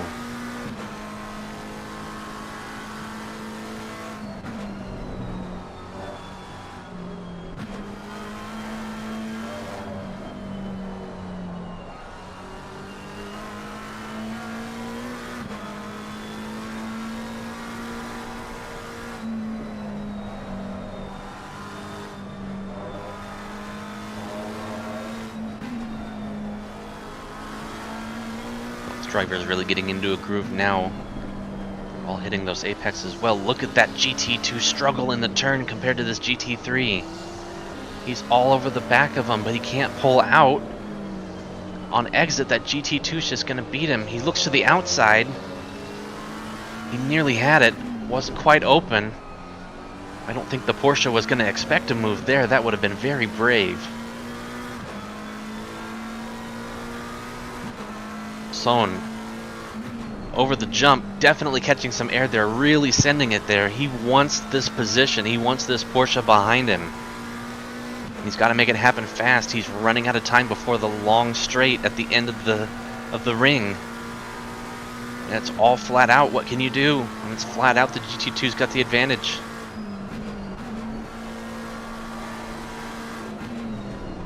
Look at the way he reels it in there in the corners.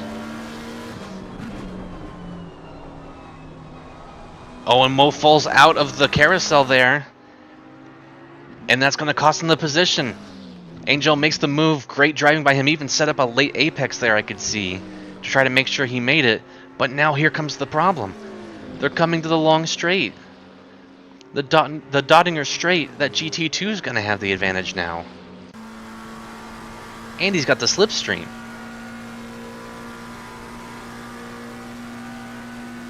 Oh, all that great driving, Angel, and what are you going to do? What can you do? That GT2 pulls ahead, takes the position. He's going to hop into the slipstream, keep that pressure on. This is the strongest part of the track for the GT2.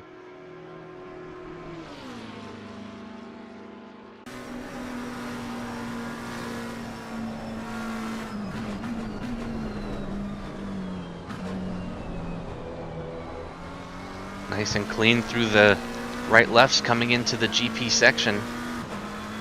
The GT2 is going to pull away a bit more. Still, Angel only a half second behind. There is so much time that the GT2's gained through this section, and he's barely got anything over Angel here. Hard on the brakes, Angel a little deep into the first turn. Doesn't cost him too much. Rob and Mo got a really good launch out of that turn, though. That lead went back up to 1 second.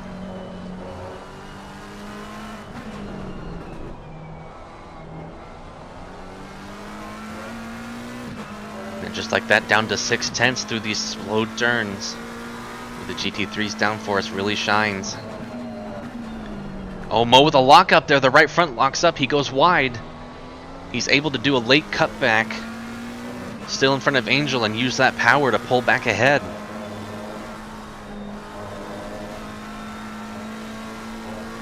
These are two great drivers really showing what they can do here on the track.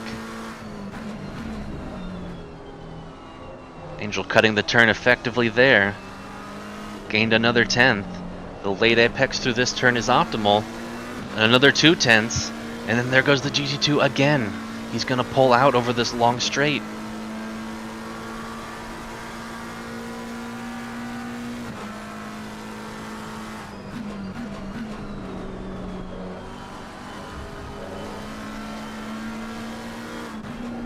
We've got a GT4 battle as well that we want to keep in mind. This one's a bit closer.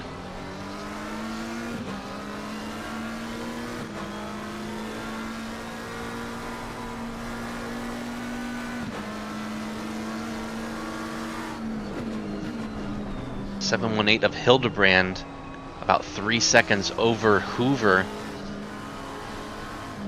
That one's staying steady. At this point, if you're Angel, do you just wait for a mistake? Oh, there's a mistake there as Mo slides through the turn, not able to get back onto the power. Angel nearly gets into the back of him. Good job to avoid a tragedy.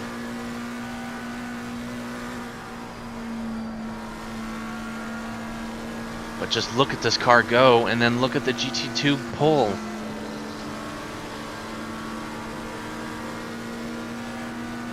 I think if he's going to make a move, now might be a good time on to brakes here. In this heavy braking zone, this GT2 is going to have to slow down a lot. Mo has another lockup. He goes wide. He tries to go for the late cut back, but Angel inserts himself into the spot. Mo has to stay out wide. They were side by side for a bit, but then he uses the power of the GT2 to get by him.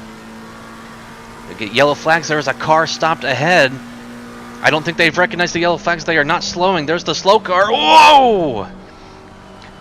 Wait a second. That might have been the one of the top 5 cars. That might have been Kovacs. That was Kovacs. Kovacs has towed back to the pits. Kovacs with a huge issue. Let's check the replay. What happened? He stopped on the track there. This is 30 seconds back. He stopped on the track for quite some time. And nearly collected up by those two that we were following. Some sort of issue. Can't tell if they're maybe a fueling issue. Some sort of issue with the controls of the car. But what terrible luck. We're going to come right back into this battle. We're still watching. Mo still pulling over Angel. Power versus handling, both of them getting the most out of their car here.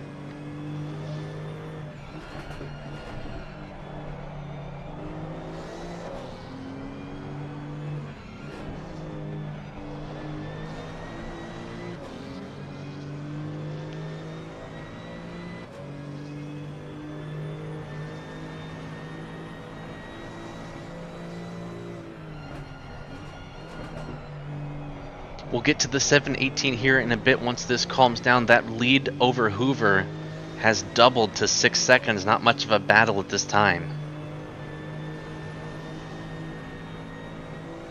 We do have another battle here as looks like Angel's fallen back there. We do have another GT4 battle happening. We've got Zornovic and Utendorp, excuse me, close together. Utendorp's got some of that damage. Zornovic by easily and quickly as they are in the GP section of the track. And that gap already building. You can tell that number 242 that Utendorp's driving just not quite as fast as it needs to be with that damage.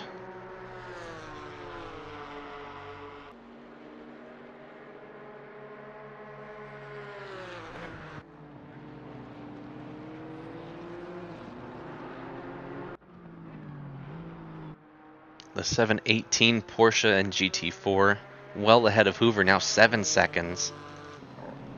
In fact, growing quickly. I think Hoover had a moment there, some damage on the back of his car. He may not be at max speed right now. That car behind him is not for position.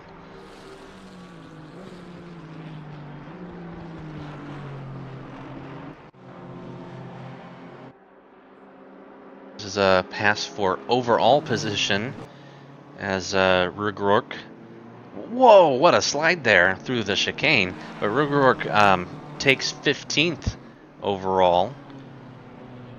And he'll apologize to his rear tires later, I assume, as he ends up being the car that is the most purple and the most ahead over Noah Macomber of Big Bird Surveillance.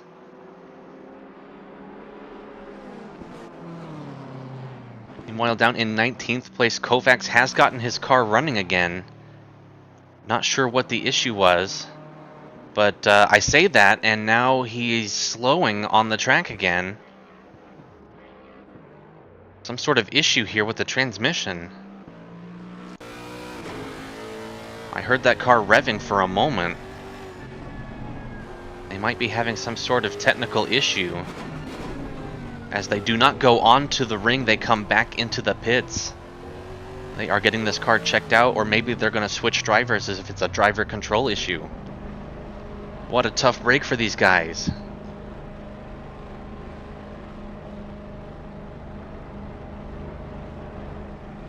Back at it again, Mo and Angel. They just hit the long straight though. Mo's going to pull ahead.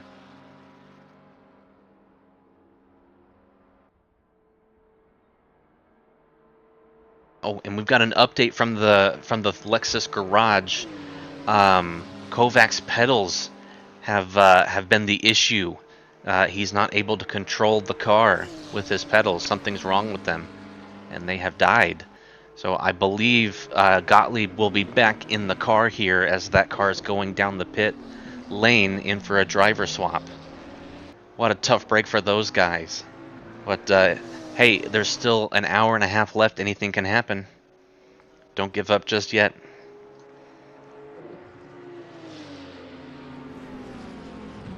We've got some scheduled pit stops coming in, it looks like. Erdman on minute 75 of his stop is in. Engelart also in, just over an hour on his stint as well.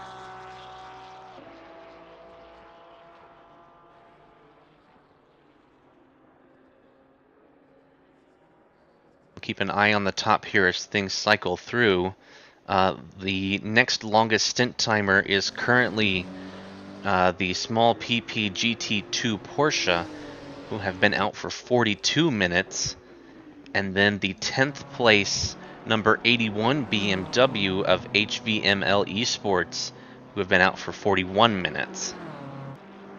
All other cars are 35 minutes or lower on their stint timer, so no scheduled stops planned for, I'd say, the next 20 minutes or so. Seeing a yellow flag being shown, but can't quite make out where at.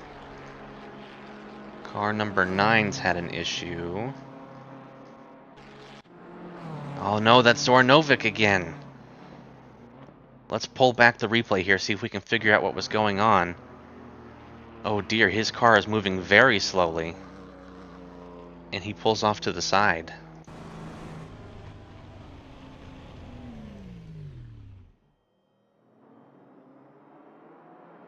That engine has died. They haven't run that car of the fuel, have they? Some unexpected troubles here for Zornovic. We saw them have that great battle with Oderdorp and get by earlier. I've got to let this replay play out, unfortunately. But, well, it looks like he is still out on the track and has only just now towed the car back to the pits. Wonder if we can get an update on the number 9 Porsche. Don't know if anyone in the chat's also in the Discord, but I would love to get an update on that. Figure out what bad luck has befallen these guys.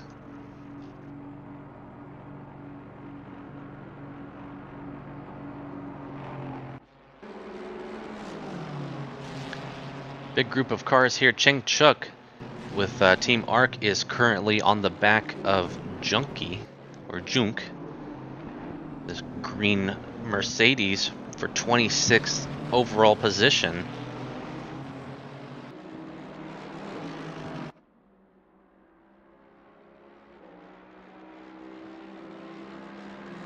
That Ferrari now right behind and closing in the slipstream.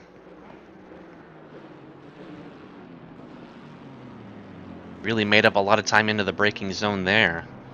Going for the late apex to really maximize that straight line speed. Chuk looking very aggressive.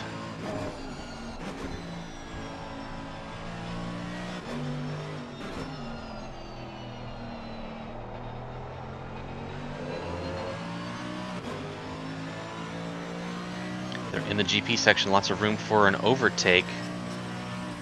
Thinking about it there. The move was not on, but they are getting a good run out. Really aggressive. They're going to stay to the inside. And they've made it work. Good job there through the Schumacher S's. Getting back in line there.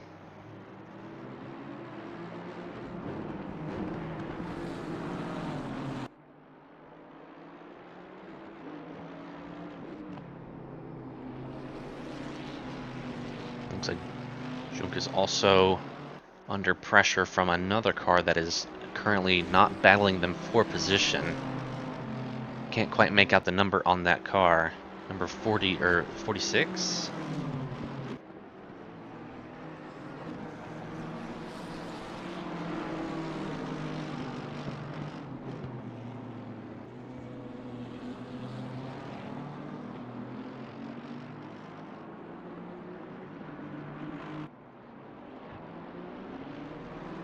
Since we've gone through some of the stints here, we're about mid-stint for some drivers and fresh on the stint here. We'll go up to the lead as the Team Eurochamp Ferrari seems to be having some serious issues and it's just given up the lead to Megan's. Or Megan's and Infelix Racing now up in the lead. What happened here?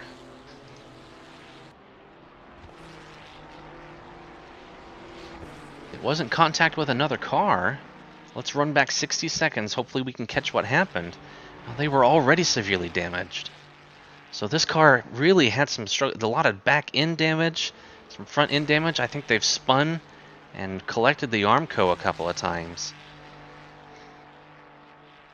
But these guys were really running a hot race leading up at the front, and now they have lost the lead to Megan's car number 8.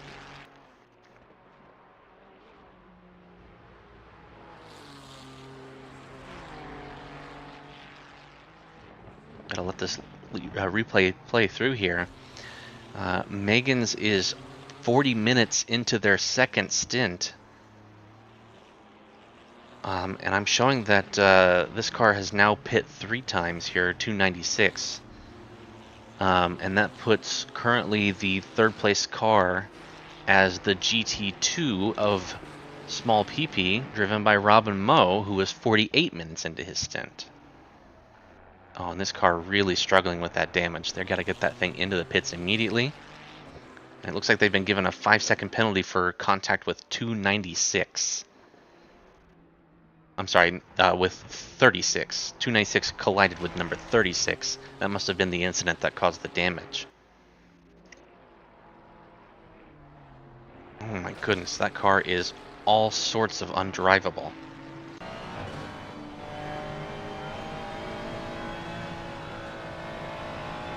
Oh yeah, that steering offset is pretty severe.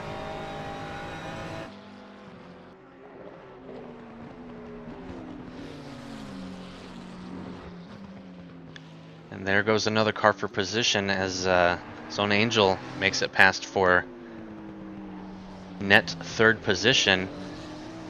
And he and Robin Moe are still linked right together. Robin Moe still holding overall second, first in the GT2 category, just ahead. Stefan Behrens within Felix. Car number 12 is going to be able to gain a position out of this as well, as the 296 limps its way back to the pits.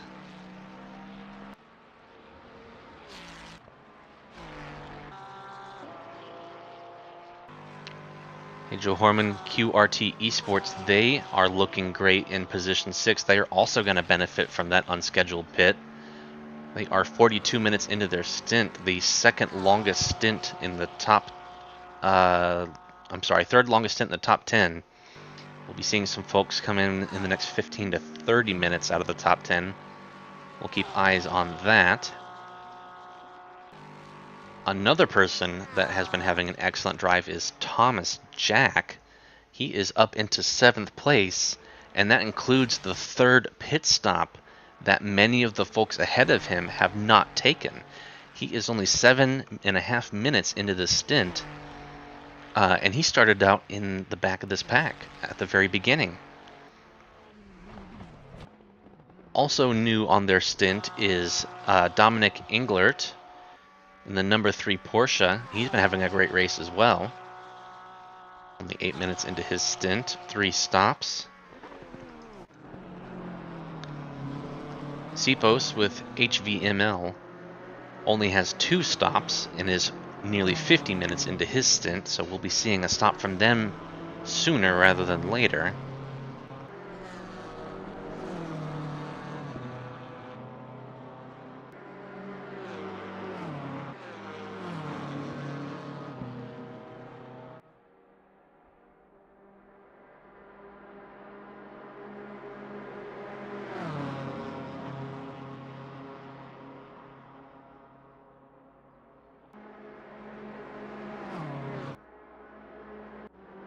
Got a battle brewing here for 33rd as Peter Kejla, JP Racing 1, is catching onto the back of the number 61 Ferrari ahead. Right along with them.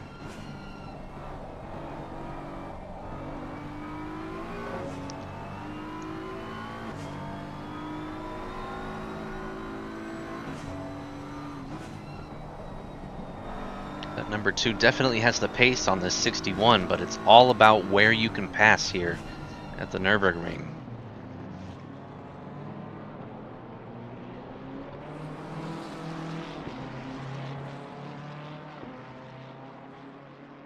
This gap's gone from 1.5 to a half second since we've started watching it.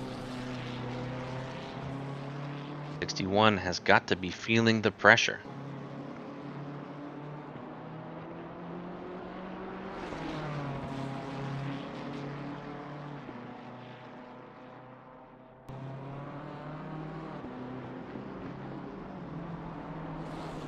I've always found that BMW struggles a little bit on top speed sections. And I really attribute that to the big nose of the car. So this car gets really great when you're following somebody in slipstream because it really removes one of its big downsides.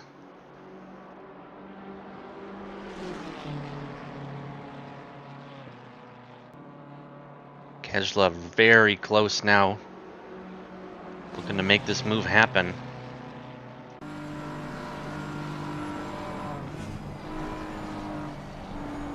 Oh, he slides a bit wide there on this fast left-hander.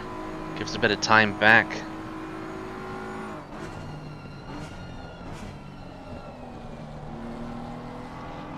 Llewellyn up ahead, leading the way up to the carousel. That Ferrari's got to feel like it's got a big target painted on the back of it. Oh, and Kezla goes very quick through the carousel and nearly runs into the back of the Ferrari.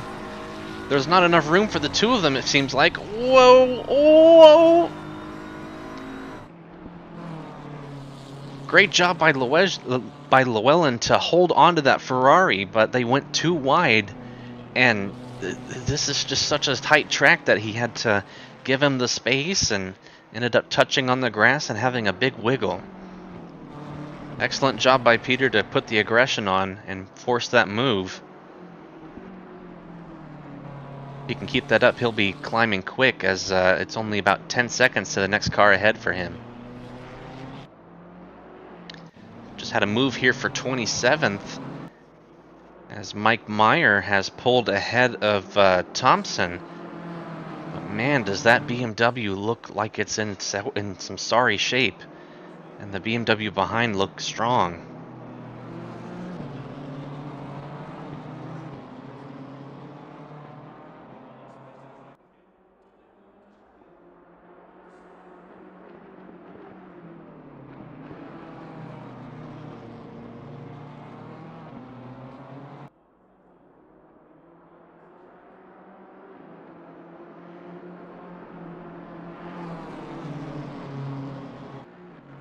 Well, I dare say Mike is really wheeling that thing despite that damage. The BMW behind flashing, just trying to get anything to happen to throw Mike off of his game, but I don't think he's going to be able to get him back. Thompson continues to drop back just a little bit, though no doubt that the drag from that damage is going to slow them down once they hit top speed.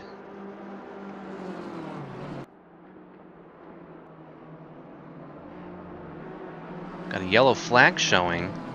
Car number 61 stopped on the track. That's Llewellyn. We just saw him and Kezla battling. And it looks like Llewellyn was pushing hard to get back that position and just lost the car. That car has got scratches on every side of it.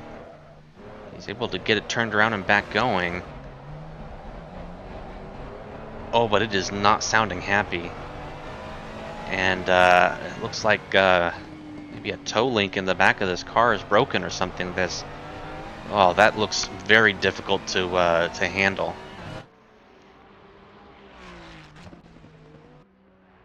It would not surprise me if we see Llewellyn back in the pits here shortly to get that damage fixed, because that is really going to slow that car down.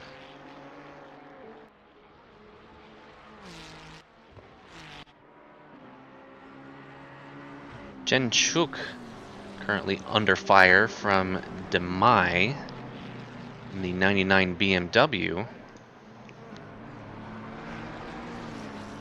This battle for 24th overall.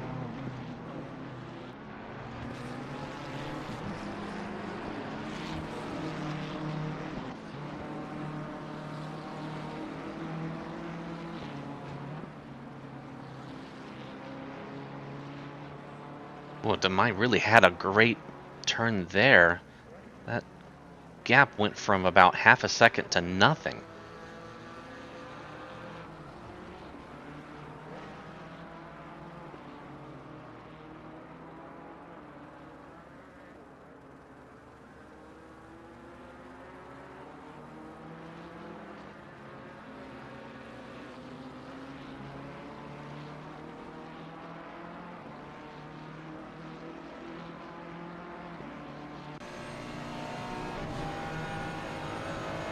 In that slipstream, slowly making up a little bit of time.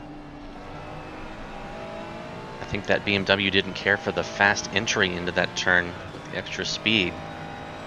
Seems to lose about as much as he gains. Got the flashes going. He's trying to get into the head here of Chuk.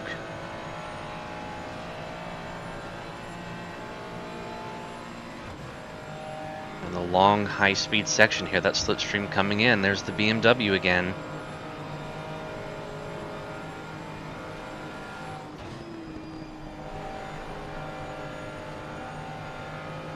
But then the curse of the ring, where do you pass?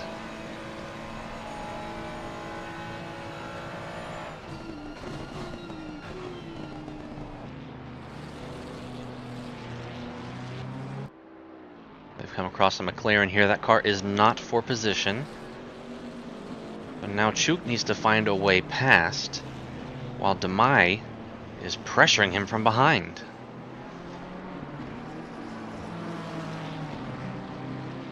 Oh, all over the back of him. Demai looks for the inside for a moment, just a peek.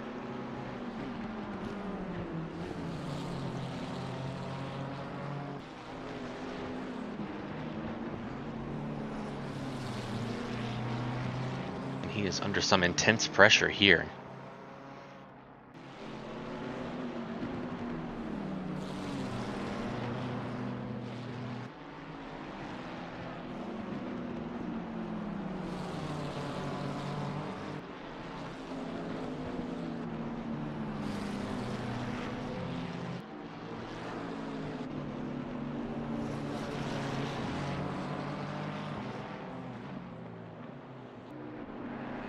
Oh, and there goes, that's Roland there, just off. At GT3 in 35th place. But luckily that doesn't spoil the battle here between Chuk and Demai, who is still within a half second.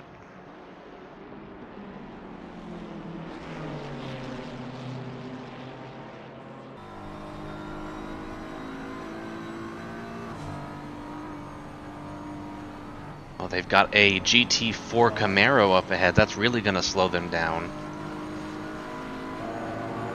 Demai of the Buddy Burnouts, keeping it close on the back of Chuk.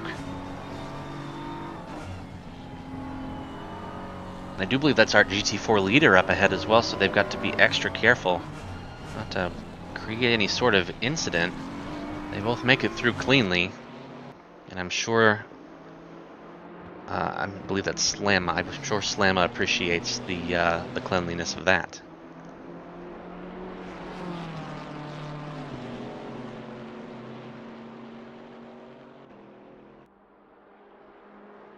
Down to the Doddinger Straight. That BMW's got the slipstream. Can he make it up enough to make a move? Slowly reeling in that Ferrari ahead.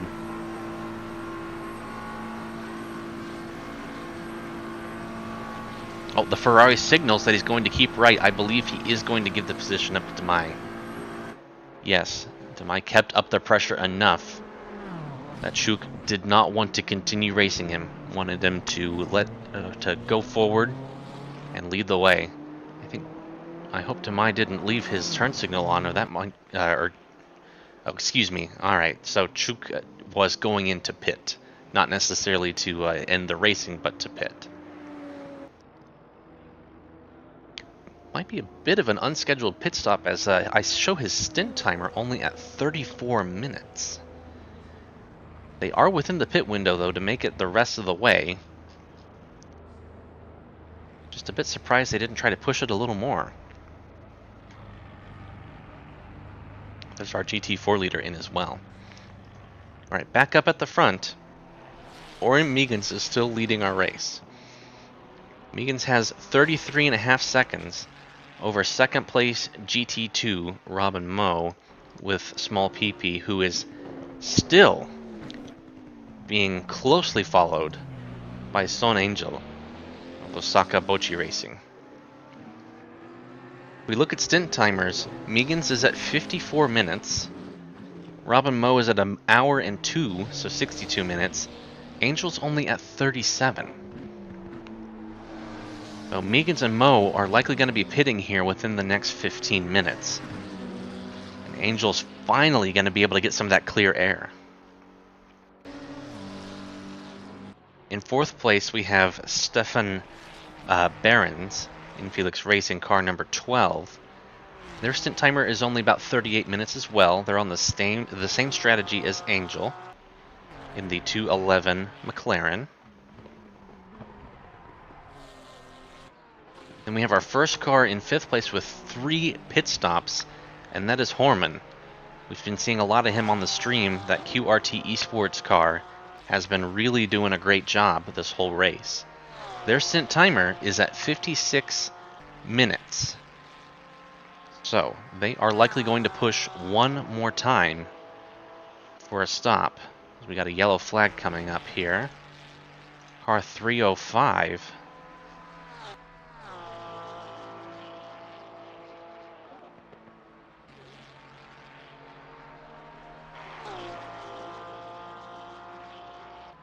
Why are they not coming up on my list?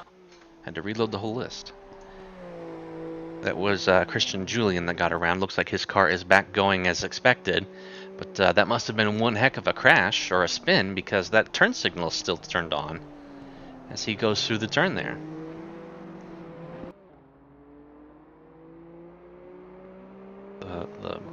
The hood, the bonnet does seem slightly elevated and crumpled, but not too terrible. The turn signal's back off now, so they're doing okay. Alright, hopefully they're not too shook up there and they can continue the race. See, we left off looking at Horman, who was stopped 3 times. Then we have Thomas Jack, who has continued his climb up the ranks here in 6th place.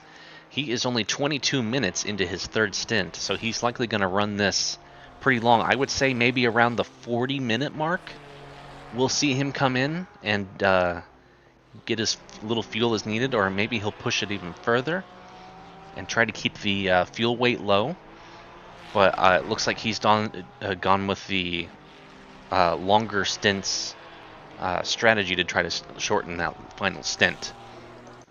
You could say the very same here about Dominic Engelert. Dominic started 12th, and he's up 5 spots into 7th. He's done 3 stops, and he's 22.5 minutes into his stint.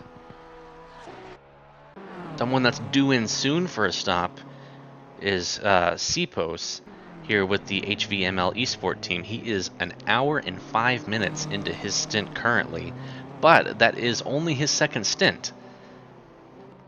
So he'll be coming in, I'd wager, soon. I haven't been keeping up with their strategy super closely to see if they're going to try to push it longer or come in soon. In 9th place is the 2nd GT2 team, the Argentina Racing team. Leonardo Oscar doing a great job of putting this car around. They are 39 minutes into their stint. They started near the back of the pack here, so to see them up into 9th place is really something, as the car is recovering from an off there, it looks like. In front of them looking a little squirrely, but no harm, no foul. In 10th place, we've got the MT Racing Porsche GT3, Pascal Walker. Seen this car driving, it seems like they're always on the attack. They're always trying to get a position from somebody. They started 34th, and they're up 24 spots. So a lot of the guys in the top half of the GT3 field are ones that started in the back and avoided the trouble. So there's definitely some merit to keep your nose clean for the first 20 minutes and then push your way through the field.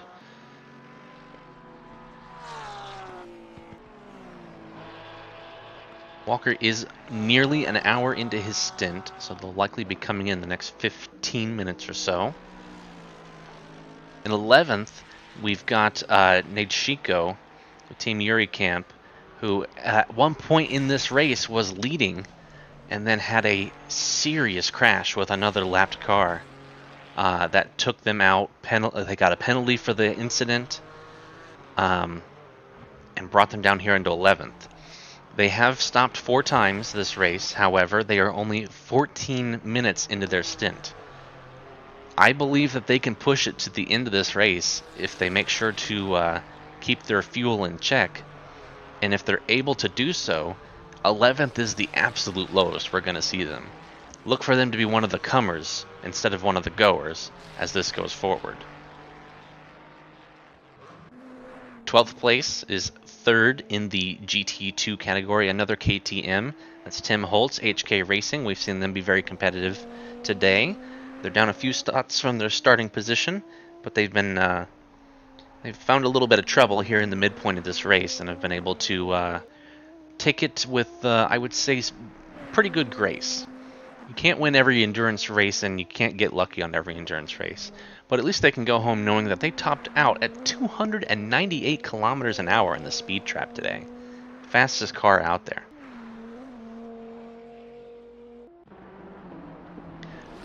Currently in 13th place is Lucas Capera. Another heartbreaking story so far. Capera was up in second place, taking the lead through pit cycles. And then another bad incident with a lapped vehicle really damaged his car and took him out. But he's going to be another one of those cars that continues to climb in the final stint here. They are only 7 minutes into the stint. And there's absolutely no way they're going to have to save fuel or anything. They are all guns blazing, full steam ahead for the rest of this event. And another car that started off with a sad story but has been continuing to make up for it is the number 18 car of the Curb Crew Shortcake. Michael Randall's been doing a lot of the driving for this car. They were caught up early in a terrible accident, and that crew was able to put that car back together, and this car was down, I don't know if it was even in the 40s, perhaps in the 40th position, and they have kept their nose clean, kept their car fast, and pushed all the way up into the 14th position. They are 23 to 24 minutes into their stint, which really, oh, look at that slide, my goodness. It's going to be difficult to say if they're going to be able to make it the rest of the way without another stop. You might see them be saving some fuel, so they might jump up and jump down depending on the pit stops as they go on. But I think they're, oh goodness, they've got another slide there, and their tires might be hot from that previous slide. But this is a team where their strategy is really going to be interesting to keep an eye on. We've still got a yellow flag. Car 61 is stopped on the track again. What's happening here? It's Llewellyn again. Can we see the car here? Oh dear. Okay. All right. I thought he was maybe high-centered or something. But this car is not happy. Very not happy. So I think Llewellyn's going to be back into the pits here. You guys have stopped 7 times so far this race. A lot more than what you want to see. But there's been a ton of incidents. Alright, we left off with the 18 Honda. Here's another car we've got here. We've got Rigrok with the We Have BMW at Home team. They are a GT2. Right? Let me make sure I'm looking at that right. Yeah, they are a GT2, the Mercedes AMG GT2. Pretty solid run for them. They started near the back too, around the 40th spot on the grid. Made it all the way up here, 28 spots to 15th. They will need another stop though before the end of this race. I think 2 other cars that we really need to keep an eye on are Marlon Lehmann, the #1 German Performance GT3 team, and Roy Keller of AF Corse. These 2 guys have made what I assume is going to be their final stops, and many above them in the standings have not yet. They're already up a few positions from their starting spots. I think they are in some really good positions for a good finish.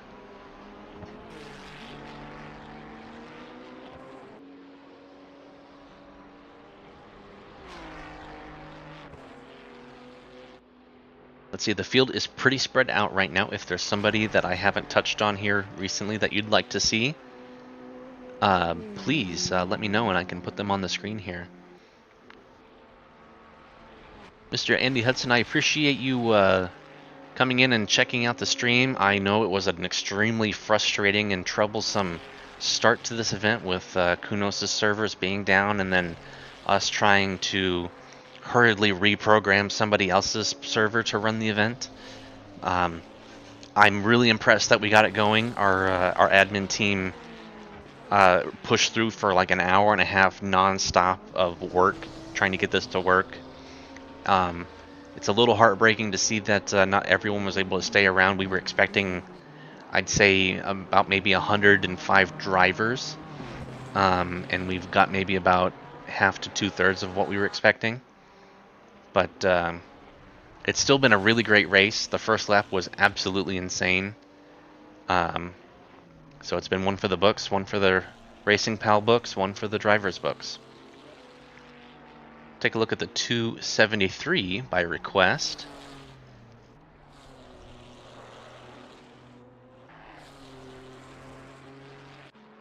That is the Moose Racing Ferrari, currently being driven by David Adams.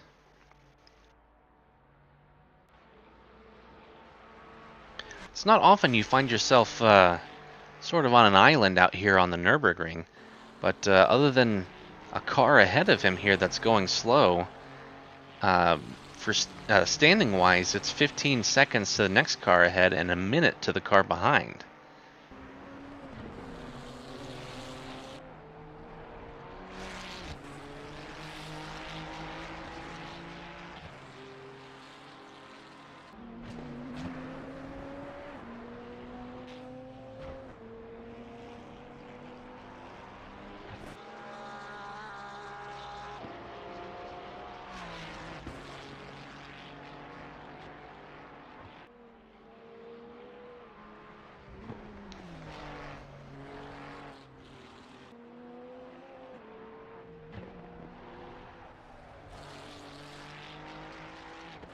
How many cars are still starting the race? I didn't get to do a tally before we started.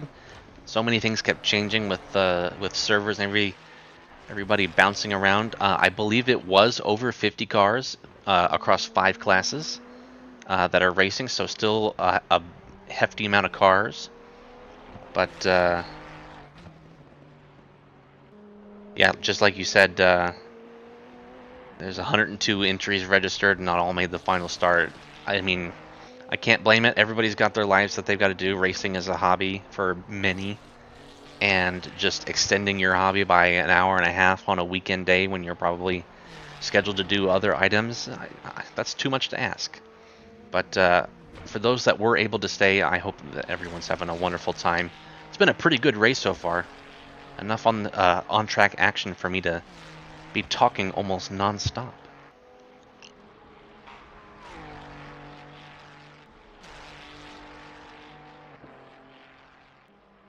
I think it was over 70 cars.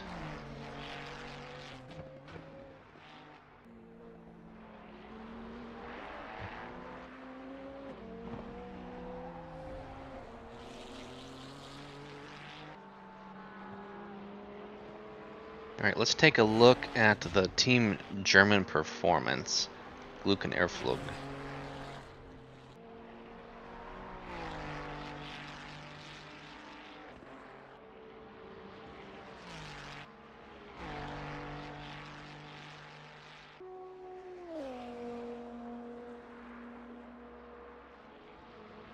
My gosh, I'm having trouble finding them.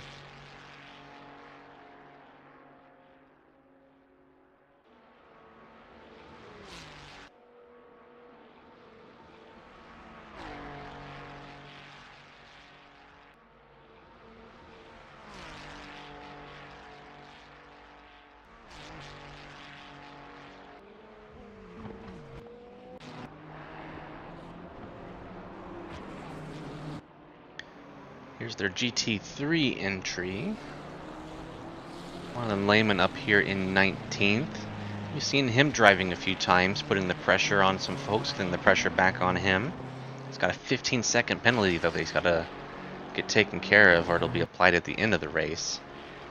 He's only 10 minutes into the stint here, so that's probably something that'll be tacked on at the end, as I don't suspect him to be taking another stop here. Got a battle for 21st position brewing here, as David Adams just snuck by Thompson, the number 4 BMW here for a position. Look at all the rubber on the side of that Ferrari. It really has been an endurance race.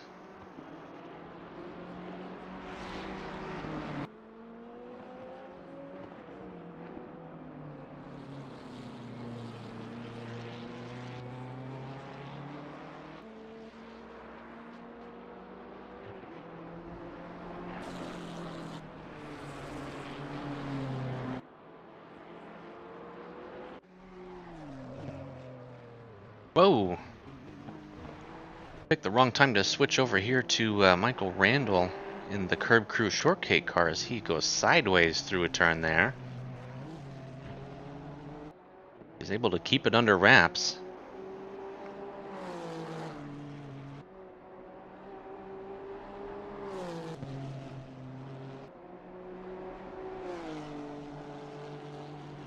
Got a car ahead of him with a falling gap here.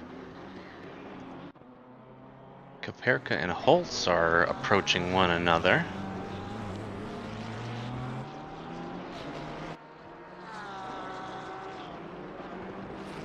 That would be for overall position.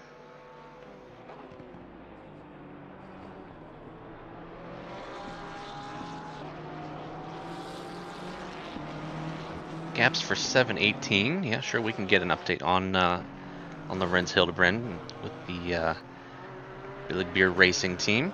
Looks like for class position, they are 4.5 seconds behind Brad Hoover in the 845 Aston Martin. And then they have a 50-second gap behind to Goto. We've seen a time or two a bit turned around.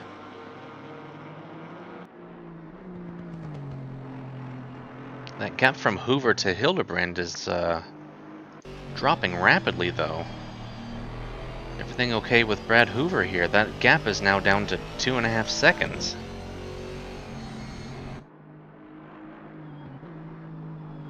Bit of scratching on the front and back of this car, but nothing too crazy. Steering looks straight for Mr. Hoover.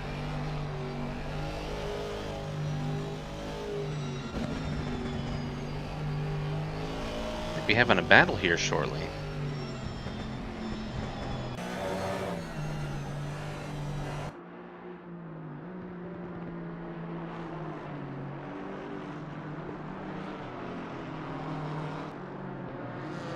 BMW behind Hildebrand is not for position. Ooh! But the GT3 decides that now is the time to overtake and sends it right up the inside.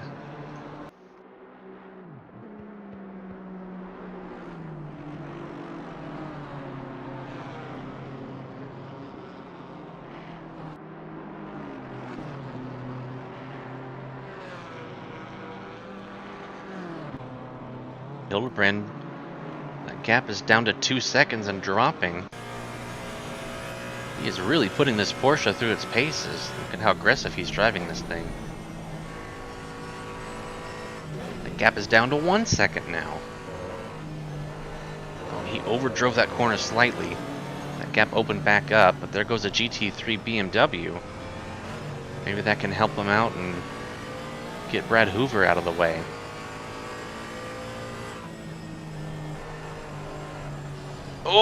Oh, Hildebrand touches the grass there. Went super deep into that turn, nearly lost it. Good job hanging onto that car. And that BMW did just what he had hoped. It really slowed up Brad Hoover, who is now slipstreaming Hildebrand. And I don't think there's anything Hoover can do to stop this. He tries going to the other side of the track to cut the slipstream, but it's not going to be enough. That Porsche's got the momentum from the slipstream, and there goes Hoover behind to try to counterattack. Get some slipstream of his own. He may not have enough time, though. The straight has ended. And they are approaching the GP layout.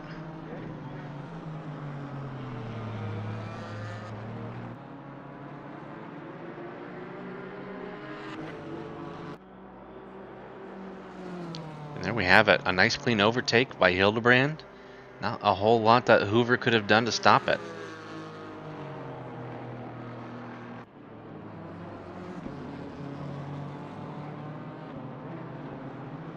They've got about 2 minutes to the next car for overall position, though, so they've got to keep their nose clean for the rest of this race. Got to battle up at 12th place here. MT Racing's Pascal Walker under attack from Capera in the 996 Ferrari.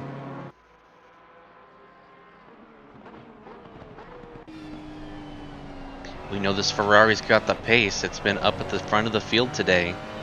But we also know Walker's been climbing his way up steadily. Probably not prone to make a whole lot of mistakes, yet he's got the stop-go 30. I saw that in the chat just a moment ago. Yes, he does have a stop-go 30. Let's see if I can see in the log what happened.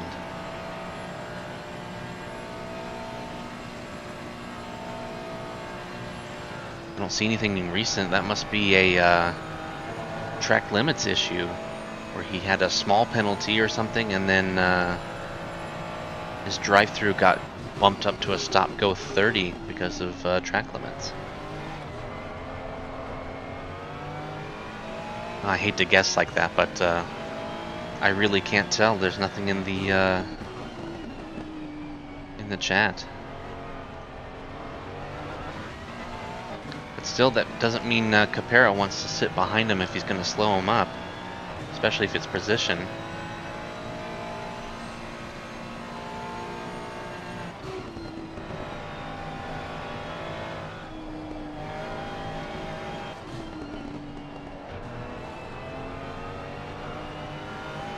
Got the change up at the front of the pack as pit stops cycle through. Thomas Jack is now your leader of the event. He is 42 minutes into his stint, and there are 41 minutes left. I do not think he's got the fuel mileage to make it on such a long stint. He's got 10 seconds of gap to second place, Niles Evenblige with Infelix Racing. Infelix Racing has made a pit stop 10 minutes ago, so they do have enough to make it. So unless Thomas Jack can pull, I would say 10 minutes of fuel out of a 10-second gap, I don't think there's a way for him to win this event. We might be looking at our eventual winner here with Infelix Racing. About 25 seconds back, we've got Dominic Englert, who's had a great race so far. He is about 35 seconds back, 43 minutes on his stint as well, so he'll likely be coming in along with Thomas Jack before the end of this race. Fourth place, Son Angel, only a minute and 45 into his stint. He's got enough to go the rest of the way. You might be looking at your eventual runner-up for this event. About 7 seconds back here, we've got Pierre Moreno back in the car for Small PP. Their GT2 is the top of that class. They've pit 19 minutes ago. They've got enough time and fuel in that tank to make it the rest of the way. So you might see a GT2 take third overall here, which would just be an amazing race by these guys. Hoogland's just taken over for Barons in Felix Racing's number 12 entry. They are 2 minutes out on their stint, so they've got the rest of the way. Jerome Jogan, who's had a really great race so far. But the QRT Esports team has had a great race so far. They're going to make it the rest of the way with no more stops. Leonardo Oscar, driving for Argentina Racing Team, they are in 8th overall, 2nd in GT2, but they need another stop. The next GT2 is the HK Racing being driven by Tim Holtz, they need another stop as well. Well, I think as long as Moreno doesn't have any major incidents, I think they've racked up the GT2 victory. But 38 minutes is a long time.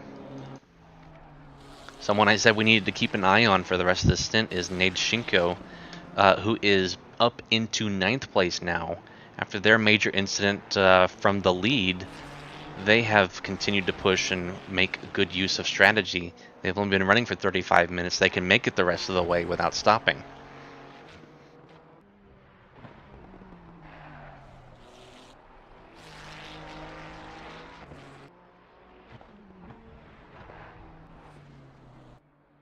Yes, 211 has had a really great race so far. They started out 18th on the grid. I think they had a little bit of incident earlier in the race and kind of fell back a bit, but they have put themselves in an excellent position for a really high finish here. I hope they are proud of their race.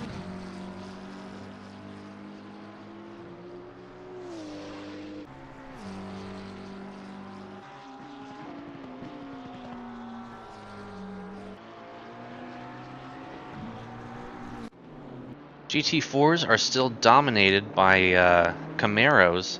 Silvio Lama and the V8 racing team still ahead. They have about a 55-second lead over second place Mike Binky in the Brando Racing business car.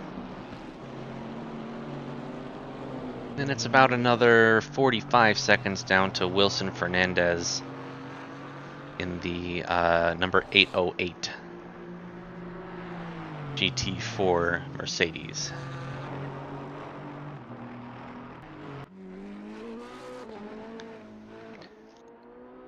We got Gil Silverlin in the Ferrari Challenge. We only had one other Ferrari Challenge arrive, so they are leading their class, though 39th overall. We also have Lenore Rahim and FF Corse also in the Ferrari Challenge.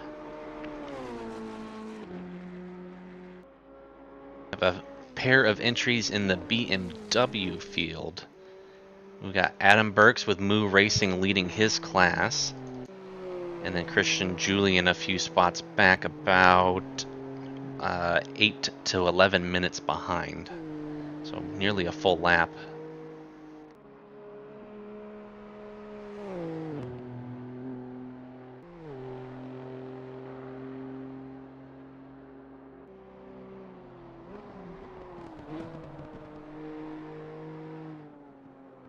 Got a yellow flag showing. Car number 24 having an issue.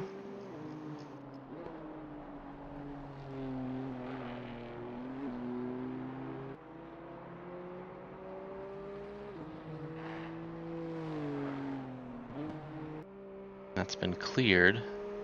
Did I misread that number? I must have. Didn't see a 24 on my list. Car 85 is off.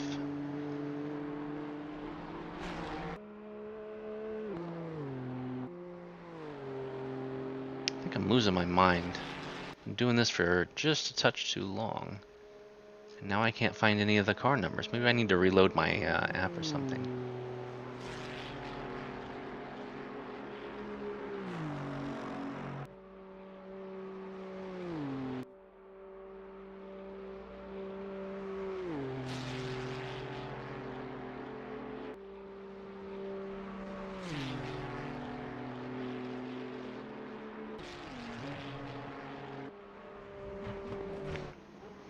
Thomas Jack making his way past one of those BMWs. He is still leading this race, but the gap has dropped from 10 to 8.5 seconds. Tom's also on less fuel than the car behind for position. His stint has now just touched the 50-minute mark, and Evan Bleach in the second place hits 16 minutes on his stint. Not sure if perhaps Thomas Jack is trying to conserve fuel. Not sure how big that Ferrari fuel tank is. But I'm not sure if he's got, what would that be, 83 minutes in the tank, plus however long extra for the next lap.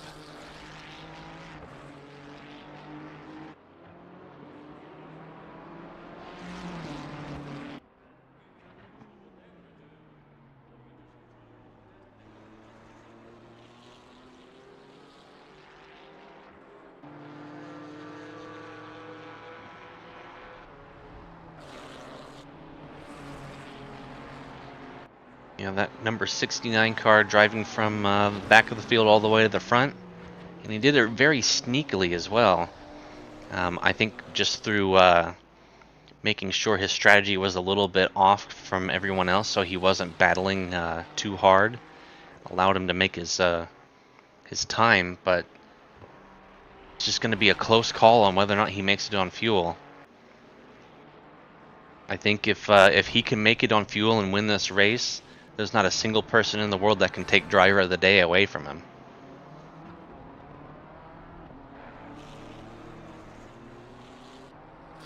Been a couple of great drives up at the top of the leaderboard too, so there's a lot of good contenders.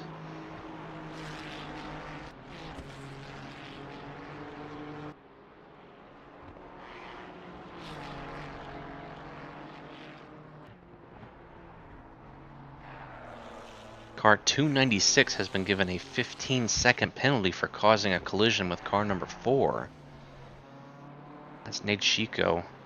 I know they're pushing hard trying to get back into position, but it looks like it might be hurting them as much as it's helping them now. They're likely going to have to stop again or conserve to make it, so either way that 15 seconds is going to be slapped on. And they are currently... well, they're currently 22 seconds ahead of the next car for position, so it ultimately may not make a huge difference as Berthold Limpar is being overtaken for 10th place by the GT2 of Holtz.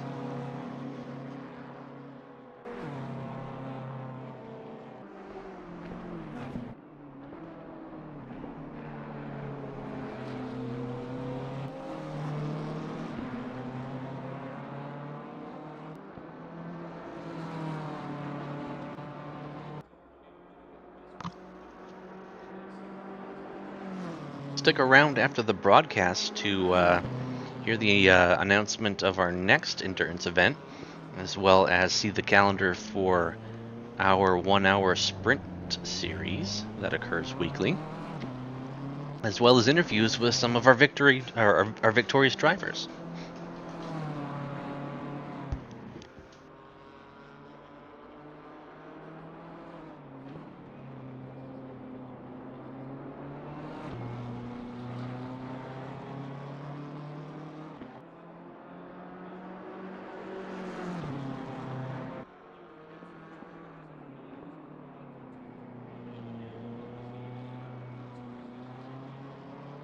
Just when you think you've got enough water, you gotta go grab another. I'll try not to pour it all over myself on my chair this time. Good news, I was able to do it.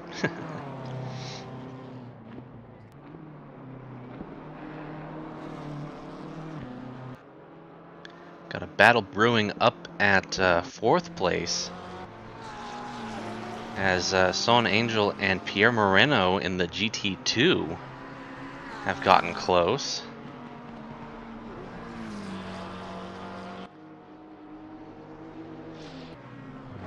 I'm sorry, this is a battle for 3rd place. Engelhart and Angel are close.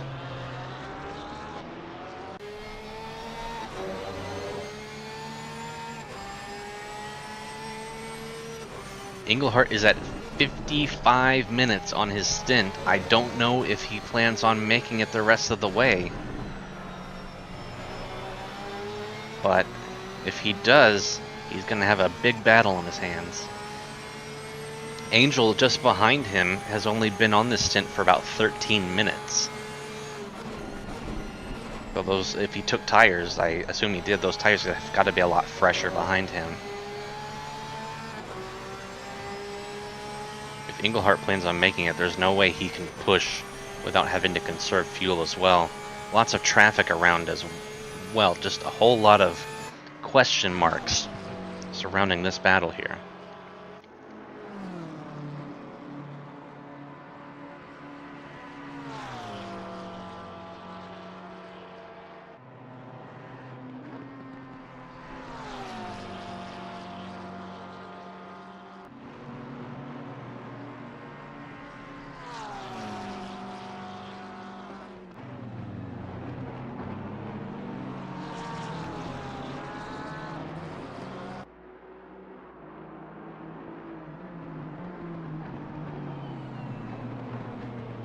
Angel takes a peek to the inside there before carousel. A tough, tough place to make an overtake.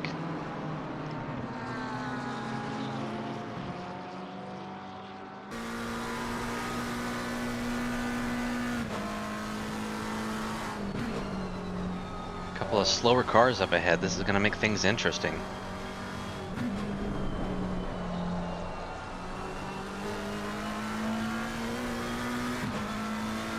There goes Englehart. Oh, he's cut off. He tried to make the move on the inside there. Now they're a bit of a traffic jam.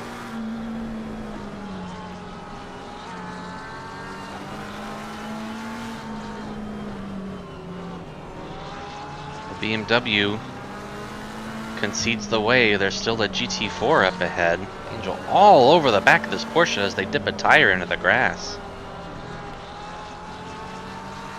Englehart not happy with this position he's in, pushing as hard as he can to stay ahead.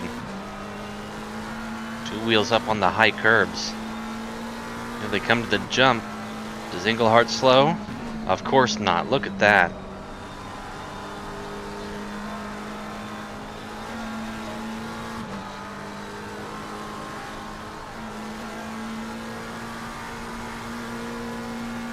Approaching the end of the lap here of the Nürburgring.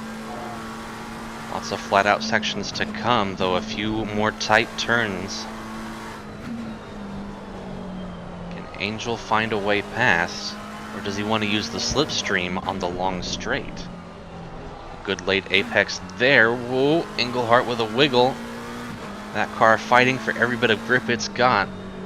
Those tires have been running around Nürburgring for just short of an hour. No doubt they are feeling the pain, especially compared to Angle's,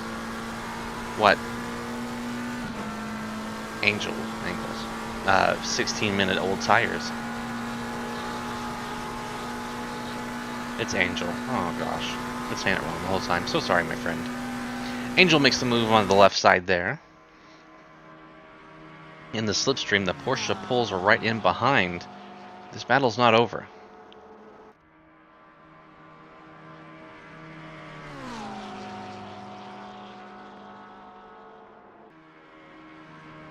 Englehart keeping his nose out to the side, but there's no way through.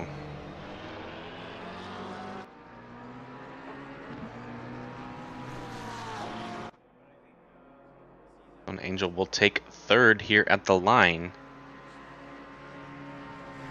Englehart is not going to take that laying down. There he does. He makes a dive to the outside. Hard on the brakes. He doesn't try to outbrake, but he is going to go for the cutback here into turn 2. He gets good drive, but he's got to take the longer line around the outside, so he can't use the speed to his advantage.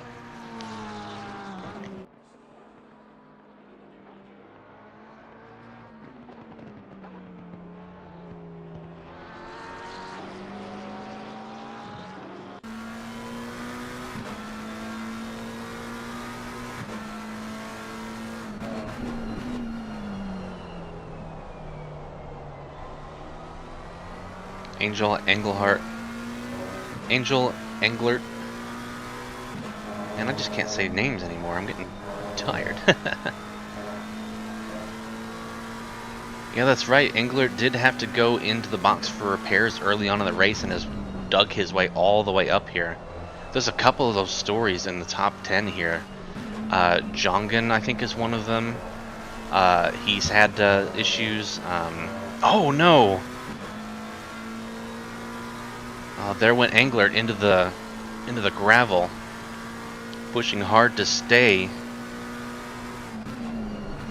There went, yeah, Englert into the gravel, trying to stay with Angel. That gap is now 3 seconds. I bet you both of those boys are gonna cool off a little bit.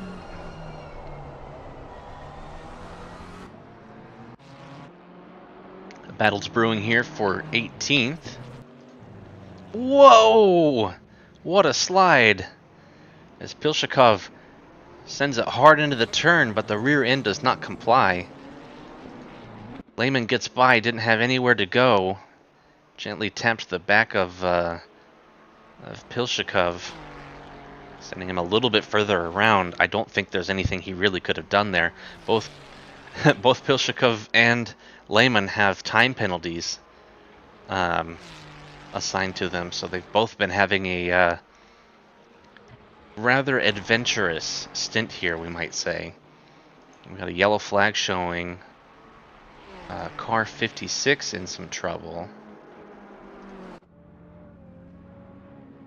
That's the Team 56IX. That, oh man, that is some serious damage there on that AMG. Oh, he's having trouble steering this thing, and the front, oh, and the back, it's all messed up. Let's see what happened here as he goes off the track trying to stay out of the way. And looks like this car has just been trashed for some time now. I ran the replay back 60 seconds. And he's just trying to get this thing back into the pits. He's got the warning flashers going, I believe. Yeah, and he just spun. That car has almost no control. Oh! And that GT4 Porsche just collides head-on as he stopped right on the apex of the next turn. Oh, man, that's a tough hit. And then he slaps the wall there trying to get going again.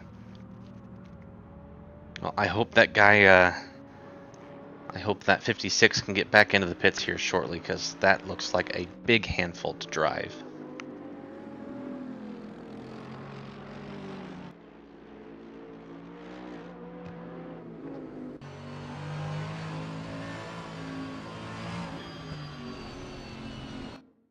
And he has to give it full lock, and it still doesn't quite handle as he'd expect.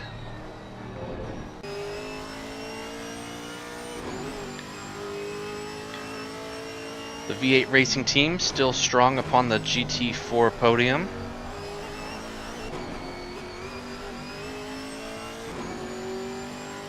Looking great. It looks like second place in GT4 Benke has been assigned a 15-second penalty.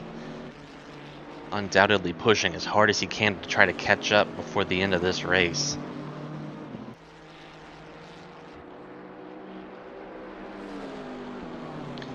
Well, the time has come. Thomas Jack is into the pits. He has pit from the lead for his final stop with 63 minutes on his stint timer.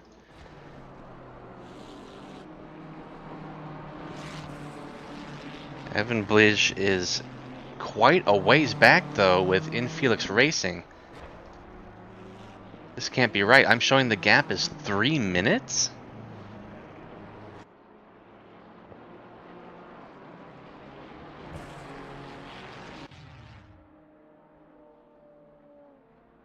Hang on, this car is not up on the jacks. This makes me concerned that maybe they had an incident and crashed the car. Thomas Jack disappearing from the leaderboard. Thomas Jack has disconnected. I think he was in a major accident, had to tow to the pits, and then Evan Bish essentially showed further back because the car was immediately in the pits, and now he's inherited the lead. What happened to Thomas Jack? I can't spool up a replay if he's not in the race. Our leader's withdrawn with 19 minutes to go.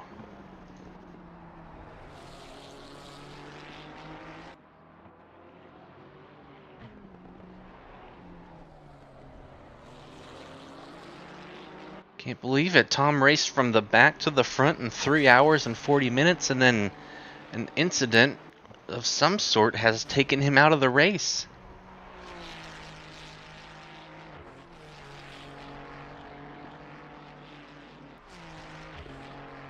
My scoring table is going to be messed up for the next half a lap here, while the rest of the cars cycle around and end up passing our leader in the pits.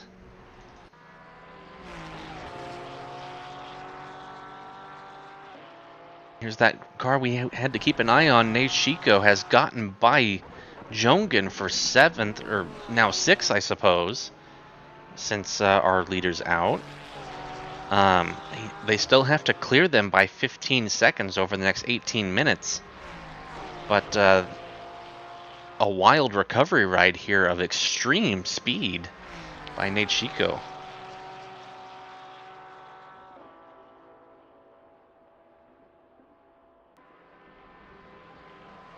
So in the top 10, Nate Chico has the second longest stint timer. They are at 55 minutes, which means they're going to have to run about 70 to 75, maybe even 80 minutes, which I think is just the maximum of what this car can do. So I think they can push through to the end. Another car that's going to have to make a stop, though, is Dominic Englert. He's been out there for 66.5 minutes, and there are 17 minutes left on the timer, which could mean another 25 minutes of racing.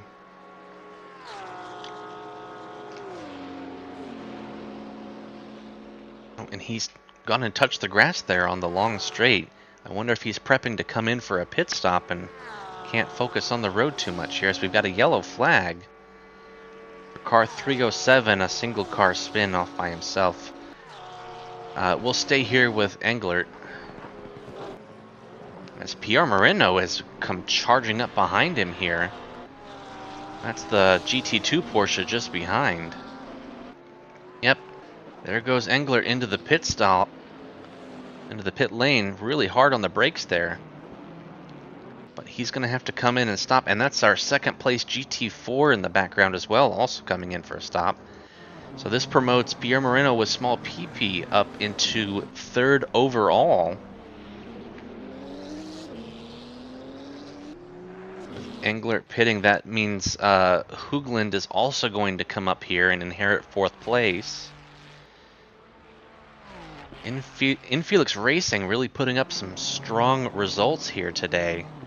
They have a couple of entries and they're all up high.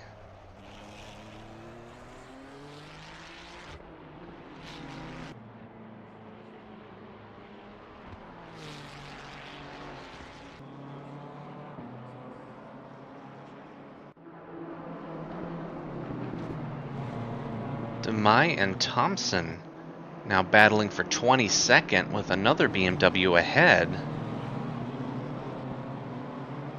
DeMai looking mighty aggressive there as the sun starts to lower in the sky here as it's approaching 6 p.m. virtual time.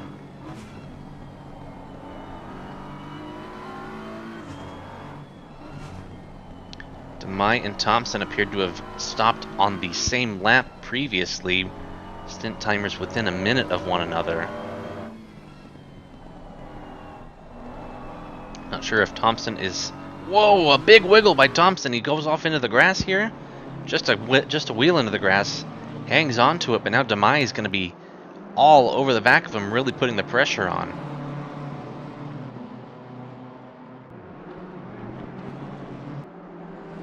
Thompson a little bit more aggressive over the jump.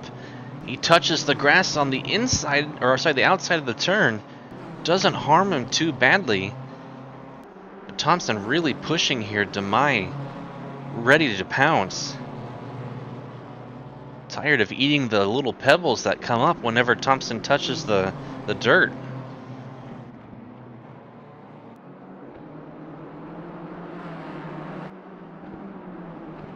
They're reaching the end of the Nürburgring here. Oh, Thompson, another step out of the rear end. DeMai close enough that he can't do anything but slow. Can't take advantage, but now DeMai's going to have the slipstream down the straight.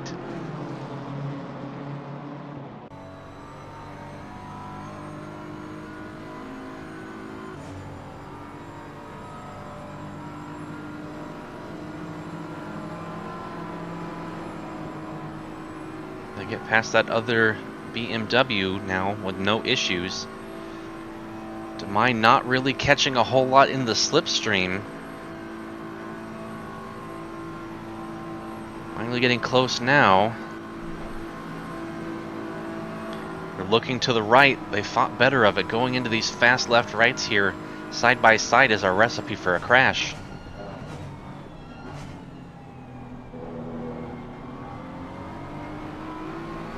Thompson with a bad exit there. DeMai's going to have a run. Thompson takes to the defensive line on the right for the right-handed 180-degree turn up ahead. They are side by side coming into the hairpin. DeMai a little earlier on the brakes. Is he going to go for a cutback? With The next left-handed hairpin here. Looks like he's going for it. Oh! Thompson has another moment. Those rear tires have got to be just overheating. And Demai thought that he was coming right for his car and had to take off the throttle.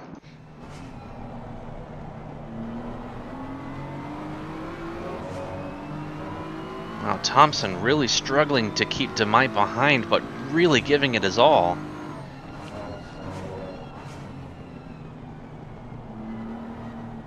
Demai going for a late apex here, really trying to get these good runs out of the turns to get himself alongside of Thompson, so he can't deny him the racing line. Thompson, oh, understeers into the gravel. You can see he was really understeering. He even had tire marks coming from his fronts there, just understeering as much as he could, trying to get that thing wrangled into the turn, but it just couldn't handle it.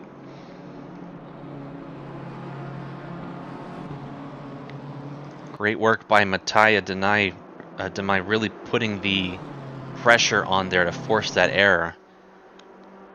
Let's see if he can put some distance in there now and really pull away.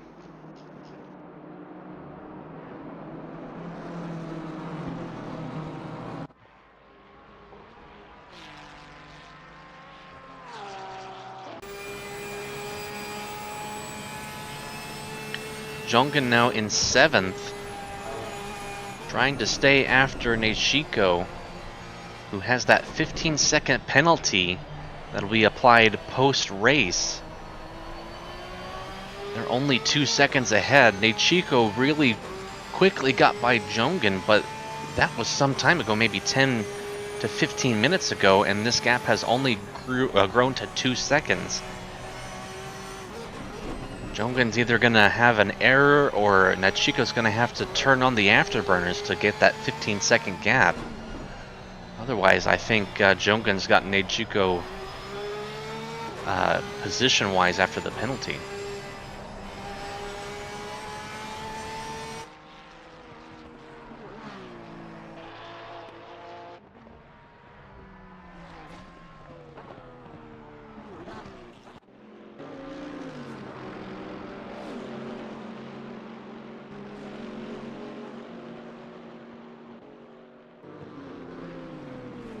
Slama's having such a great event in his GT4 that he's currently chasing down Kraus here for overall position in a GT3 AMG that's got some pretty clear damage on the front of that very green AMG.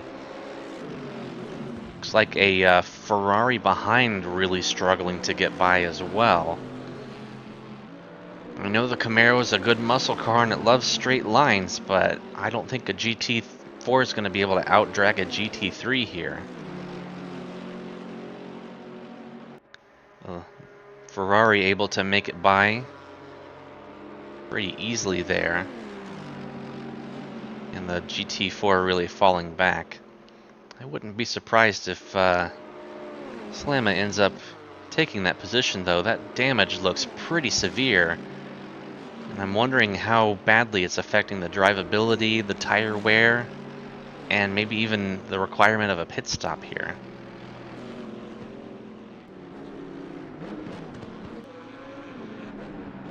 They are indeed catching back up through the braking zones and the turns here.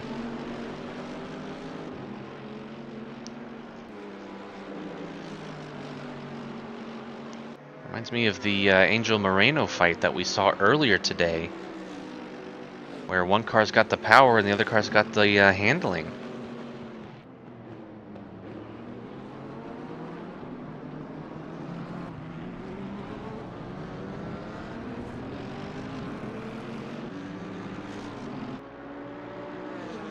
Keep an eye on this battle here going forward. Got 8.5 minutes left on the timer. Currently the leaders are running 8-minute and 20-second laps. 8 minutes 20 to 8 minutes 30. So they'll be in about this position come the end of the timer. And with Evan Blige currently in the GP section, that means we'll be seeing essentially 1.8 laps of racing before this is over. He's going to extend this race one extra lap. He's got 22 seconds. I don't think that's enough to bother like trying to cut the time to make the race shorter, because he's only got only 22 seconds and he's a minute into this lap. I think it's just not worth it. And, you know, not really in the spirit of racing either. You always want to go as fast as you can the whole time. Is P3 in danger in the GT4s due to the stop-go 30? Well, let's check that out a little closer, shall we? So here's our leader, Slamma, in the Camaro. Second place is Vacuum Racing, which is a bit different than what we've seen all day. We've seen Benke up there. I know he had to pit with some damage, or I'm sorry, with his strategy, but now he's got the stop-go 30 in third place. The next car, the next GT4 car for position is Hildebrand.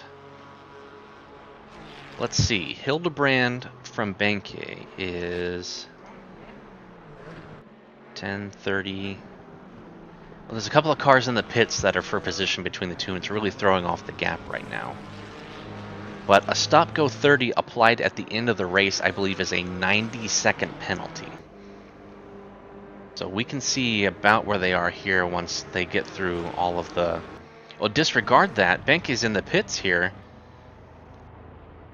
Why is he in the pits? He is only 9 minutes into the stint.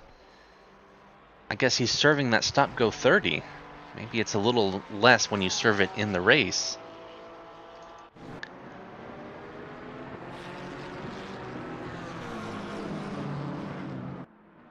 Well, if that's the case, Hildebrand is about 9/10 of a lap behind Benke, so he'll be in fourth after Benke comes out of the pit, still in third in class.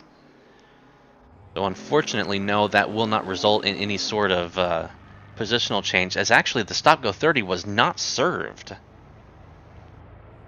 The stop-go 30 is still showing on my screen for my... Okay, it cleared when he left the pits. Disregard. But yes, it is. There is an 8-minute gap between third place GT4 and fourth place GT4. So he is not in any danger of losing that position.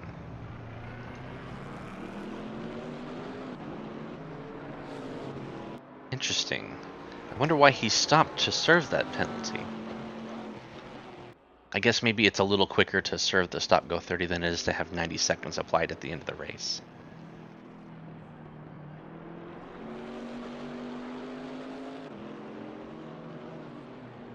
Got a couple of cars close up in 8th and 9th place as Berthold Limpar and Capera are approaching one another.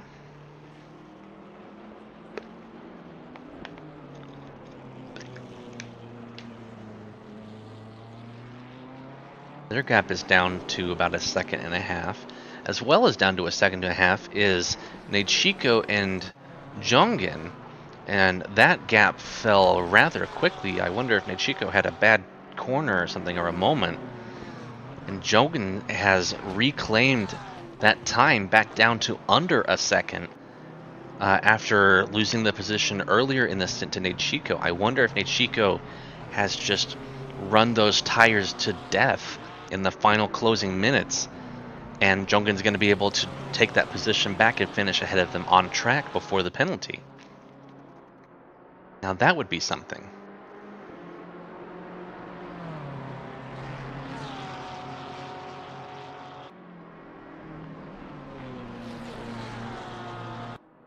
Got some slower traffic ahead too that might cause some issues. Oh, that BMW's in the grass. Really in the grass there. Really in the grass, still in the grass. Okay, they're clear now. They got slowed in front of that fourth place GT4 though of Hildebrand, who luckily avoided the car, but I mean they just had to slow down in the middle of the track there.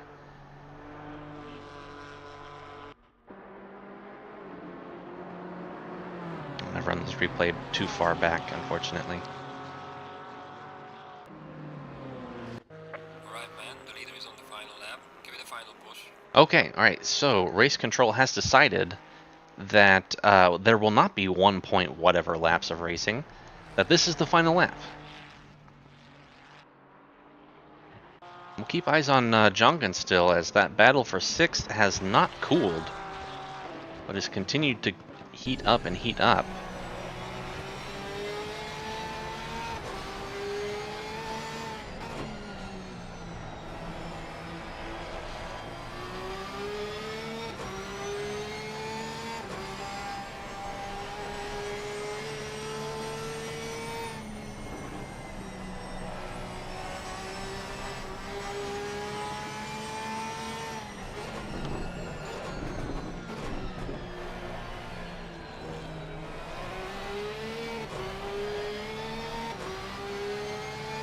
Jongan able to stay close onto that Ferrari.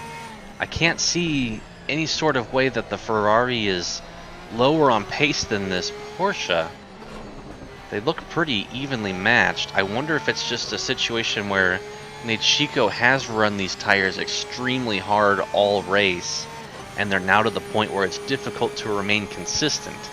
And instead of it being Jongan gaining a 10th here and a 10th there, it's Jongan falls back a second and then regains a second as an error has occurred, as NORDSCHLEIFE's touched the grass on the left and then the right side.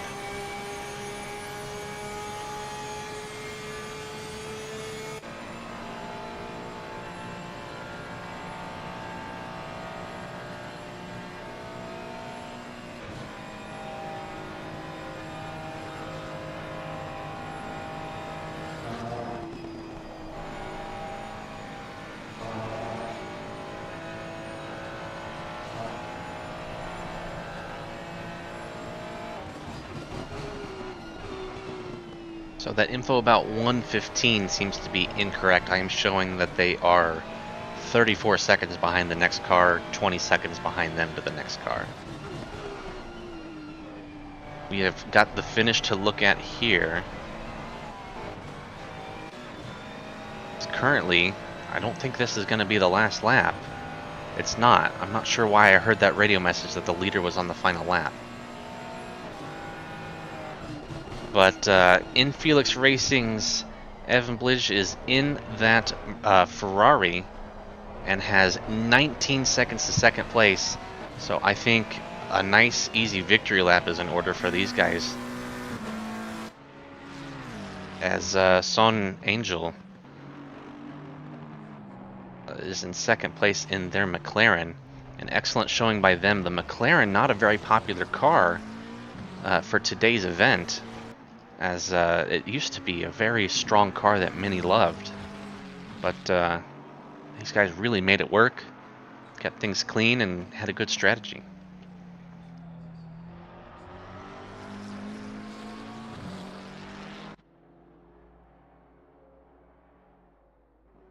Maximilian Sievert just dropped an overall position here to Michael Randall, who has bounced up to 13th overall in the Curb Crew Shortcake Lexus.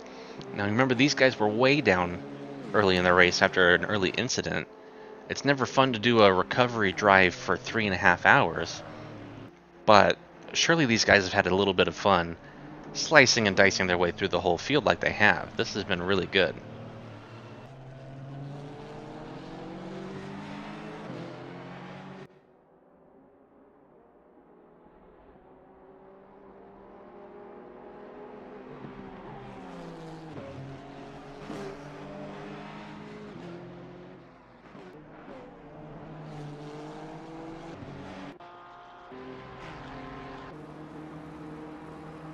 Yikes, the helicam didn't like that.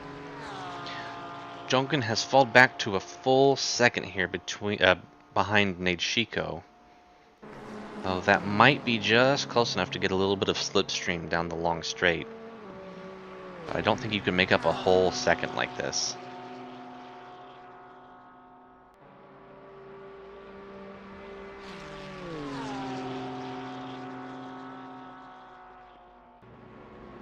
Oh, barely getting by that slower class of BMW there before entering the twisty bits here. A very aggressive move, and it's really netted him some good results here. He got that gap down.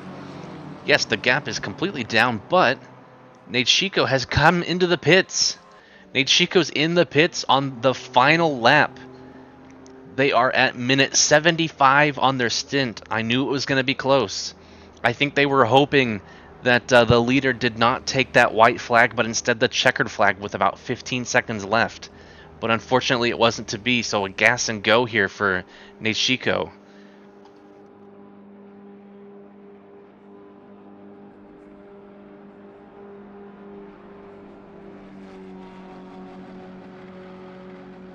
The stop is longer than expected. I figured this would just be a gas and go here.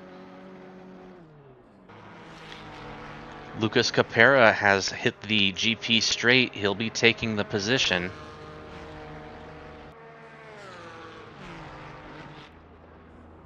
There we go. NORDSCHLEIFE is now getting going. They are in 8th place.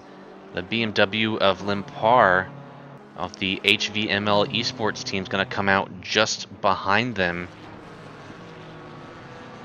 Might be full attack here for the final lap, but the gap is about 7 to 9 tenths here. We'll see if there's any magic left in those tires of either team. Limpar's been racing on those for about an hour, and unless NORDSCHLEIFE got fresh tires, they've been on there for 75. So there's a lot that could happen here, and NORDSCHLEIFE was really kind of flagging there at the end to Capera. Let's try to Jongen. Limpar dives up the inside there. NORDSCHLEIFE goes wide into the gravel. Not sure if that was to avoid an incident or just a little bit slow, a little bit late on the brakes, and they went wide. NORDSCHLEIFE's got to be frustrated. They had such a good result, and it was just off by 1 lap.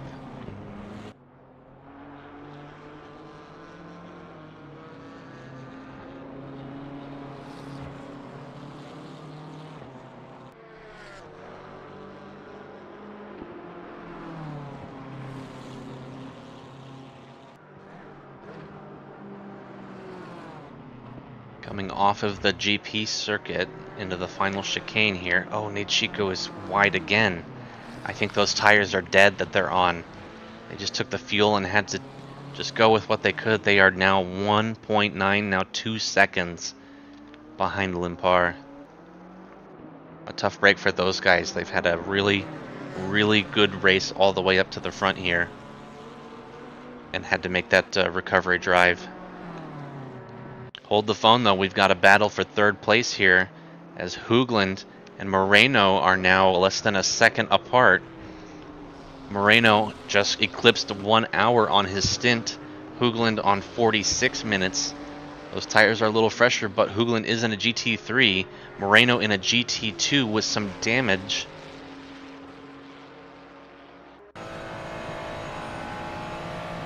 Making their way through some slower traffic. There is GT4s ahead that will be a factor before the end of the lap.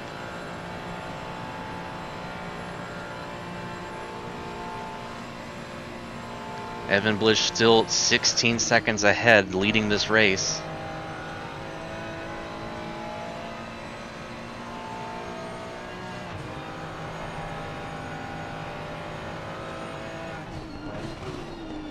Hard on the brakes here. That GT2 squirms a little wide.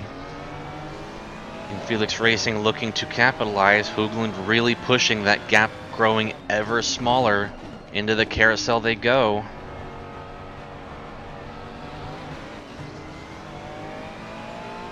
And the GT2 just rockets away on the straight. But there's lots of turns left here before the end of this lap.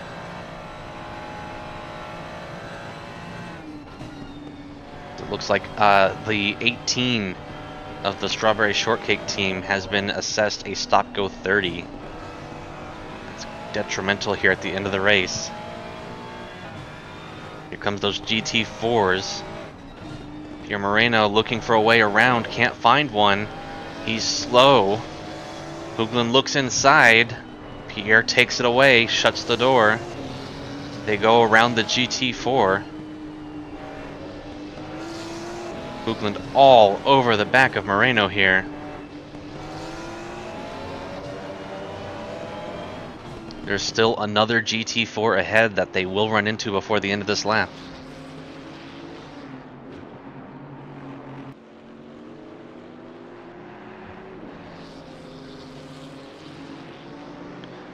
Hoogland's in a tough spot. They're getting closer and closer to that long stretch of straight just before the end of the race. And that straight's where the GT2 is going to shine. Hoogland, oh, really pushing it. A little bit wide on the exit there. It didn't seem to slow him down much. I don't think he lifted at all. We're going to cut away for just a moment. Here comes our race winner, Niels Everbridge with Infelix Racing. Swerving and swerving, taking the victory. Great job there. We'll come right back. Oh, and Pierre falls out of the... oh gosh. Out of the turn, out of the banking. He uses the power to get back ahead. Hoogland all over the back of him. Son Angel takes second place.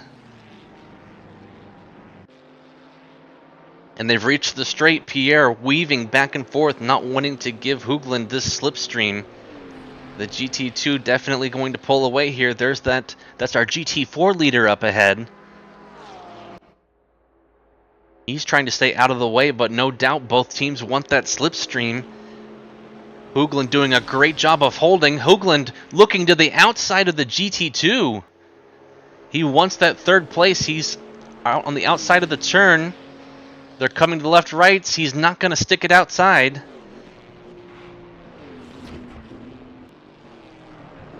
Looking for a way through, but there's nothing there.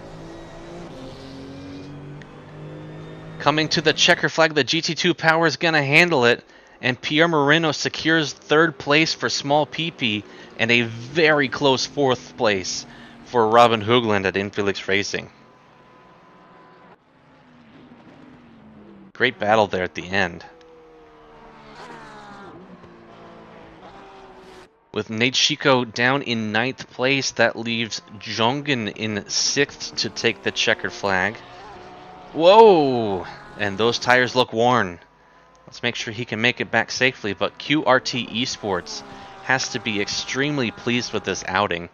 These guys started low in the field after some discrepancies too at the beginning. They're up 16 positions from their starting spot of 22nd. I think they've done an excellent job of managing their race to the fullest.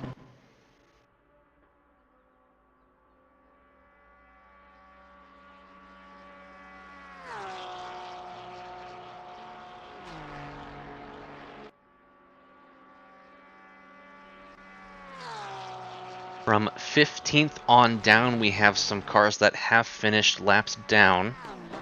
So everyone from 14th and above finished above ahead of the leader on the final lap. Jongen, no drama on the final few turns, takes 6th place for QRT Esports. A good flash for for success at the end there. Great job, QRT. Next in 7th place coming to the line is Lucas Capera. Lucas up at the front at one point in this race. A very unfortunate crash with one of the lapped cars has dropped him down. But he is going to finish 7th here, assuming no further incidents here with the slower GT4 ahead.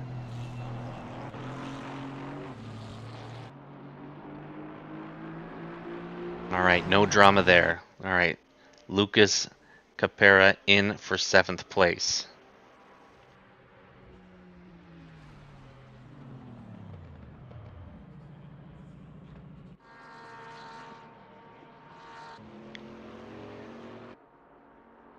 Slama takes home the victory for the GT4 class. 2nd place, Vacuum Racing.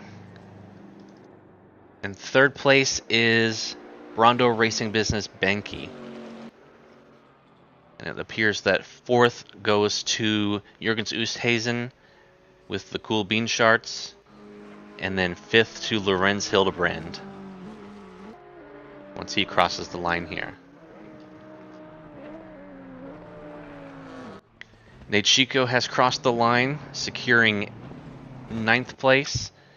Limpar crossed the line and went right back to the pits, securing 8th.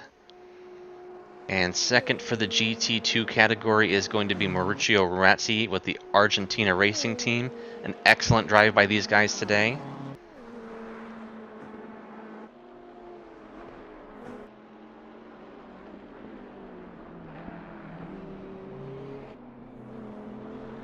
I believe this team started in the back and also worked their way up to the front, and securing a top 10 here, really awesome. The positions are going to start disintegrating here on the left here as people leave. But all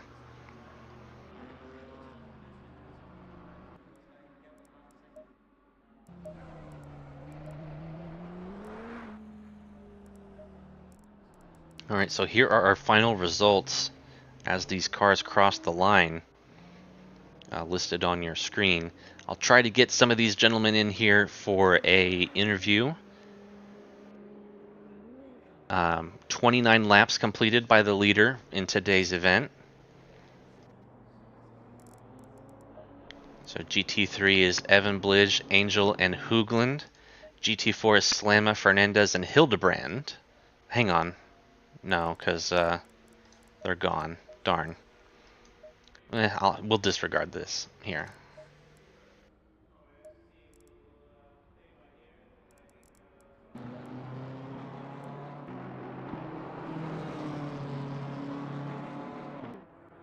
$718 first ever enduro race and P4. Hey, nice job, guys. Congrats.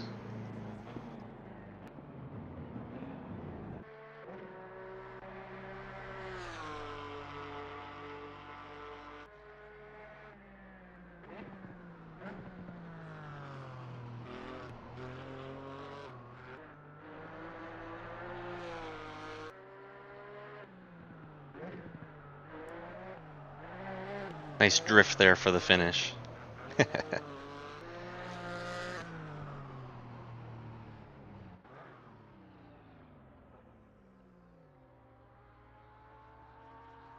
All right, I'm going to try to wrangle some of these finishers in for an interview.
Okay, looks like our victorious team has made it in for their interview.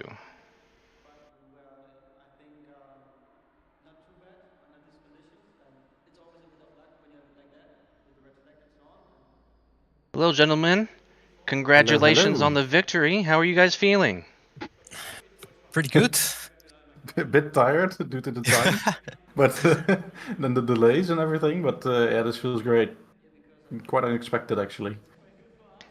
We saw a lot of craziness on lap one, and then it just seemed to be more who could avoid the trouble than who could drive the quickest. But you guys definitely did Exactly. the best of both. Do you feel like you were better at driving quickly today, or avoiding the incidents today? Well, in terms of avoiding incidents, before the race even started, I hit the barrier because I had a small lag spike, and my brake was like stuck for like a split second, and I hit the barrier even before we went going. So I had a 15-second damage to start with. Lost some places on the start because of that, but in the Yep. end, I think we still had less damage or less unfortunate events than others. So Yeah, for me on the first lap, I also made a mistake. Got like 20 seconds damage and I spun around. So honestly, we didn't think we were in contention for first place anymore. So that was quite a surprise. yeah. Well, congratulations to the both of you. How do you guys plan to celebrate? Probably some good sleep. Yeah. It's almost half past midnight here, so it was a little later than expected, but at least it's the weekend, so maybe have a little drink or a snack and then go to bed. I completely understand. Thanks for sticking around. I know we ran things a little late today because of all the server issues, but yeah, it's pretty clear that it's a good thing you stayed around. Yeah, thankfully it was. Definitely. I mean, it sucked that it was delayed, but it's. I think it's for the best that we still had the race at all. Yeah, pretty happy. We got to drive after all. We were so hyped for a week, so it would be a bummer if it was delayed. Yeah. Yes, for sure. I would have felt rather sad having to push it back or miss out on a lot of the folks that were going to come. So, yeah, glad we still did it. Yeah, shout out to was it the QRT community that lended us the server? I believe it was. I kept trying to figure that out. I could not find the name. Oh, I think I heard Well, it in the also, briefing for a split second. okay. All right. Yeah, Well, huge I'll thanks to let you them. guys go. Thanks again, and for racing. Congratulations again. Enjoy Yeah, your Thanks. well-earned sleep. thank you. Thanks, you And too. shout out to our sister team who came in third in class in the GT3 as well. They did Yeah, really great. exactly. So, all right, thank you for having us. Absolutely. Thanks, guys. Bye bye. Cheers.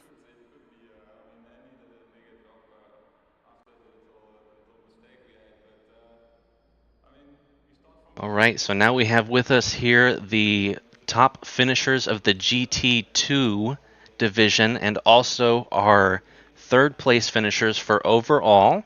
We have the small PP team of Robin Moe and Pierre Moreno. How are you guys feeling? Pretty good, thank you. Good, thanks. We saw almost everybody run into some sort of issues, incidents, crashes, having to slow down, serve a penalty. What was your biggest incident that you guys ran into today? I feel we had. Go on. Go ahead. Go ahead, mate. I think it was lap one from my side. Like I went into 4 incidents alone on lap one. Like I bottled Quali a bit, so we started like 35th or something. And I killed a Lambo before we even reached the Nordschleife. Then I spun at turn 1 of the Nordschleife. Then I got taken out 3 corners later. And then I got taken out again with steering damage 3 corners after that. It got better though afterwards. Yeah, so you had the beginning and I had the end, where at the end there were 2 BMWs who had a crash just before the final straight. And for the last 2 laps, I had to finish it with pretty heavy steering damage. Well, it was okay. It was drivable. And we had to defend from a GT3 coming closer and closer. And yeah, we finished about a few tenths apart. So yeah, pretty happy given the situations. You guys definitely stole the spotlight at the end of the stream with that battling. How much of a factor was the GT2 power versus the GT3 aero in your guys' racing and how you planned out your strategy? Well, the GT2 power was like definitely a big advantage when it came to like keeping GT3s behind you. But as soon as you got people that were equal pace, it also became the GT2 aero became the issue because at some point you just weren't able to pass. So for my second to last stint, the second to last stint overall, I basically kept that McLaren that finished P2 behind us the entire stint. But then after that stint, they were ahead of us and impossible to catch them again. I know, Pierre, you're a part of the admin team that was scrambling around for, I believe, 90 straight minutes trying to get this event going today. So a Yeah. big thank you to you and the whole admin team that made it happen today. Which community was it that lent us their server for today? So the name of the admin was Raven, and he was recommended to us by Jerome. So Jerome was racing with us, and he got in touch with the admin of QRT. I hope I'm remembering this correctly. If there's anybody in the chat who are part of that community, please feel free to correct me or post some links. But yeah, massive thank you to these guys. They just came in. They gave us basically a server to use, which they knew was working for this kind of stress, which is the issue they were encountering when Kunos took away basically the server browser. Obviously, by the time we actually went racing, Kunos fixed their stuff. But I think it was important that we try and keep things going in the meantime, because I think otherwise a lot more people would have left, and people were decided to really race today. They didn't want to delay it, so I'm happy that we could at least give something to people, and I hope they had some fun despite the chaos. Everyone I've seen has really enjoyed it, and it was a really great stream too. Lots of action.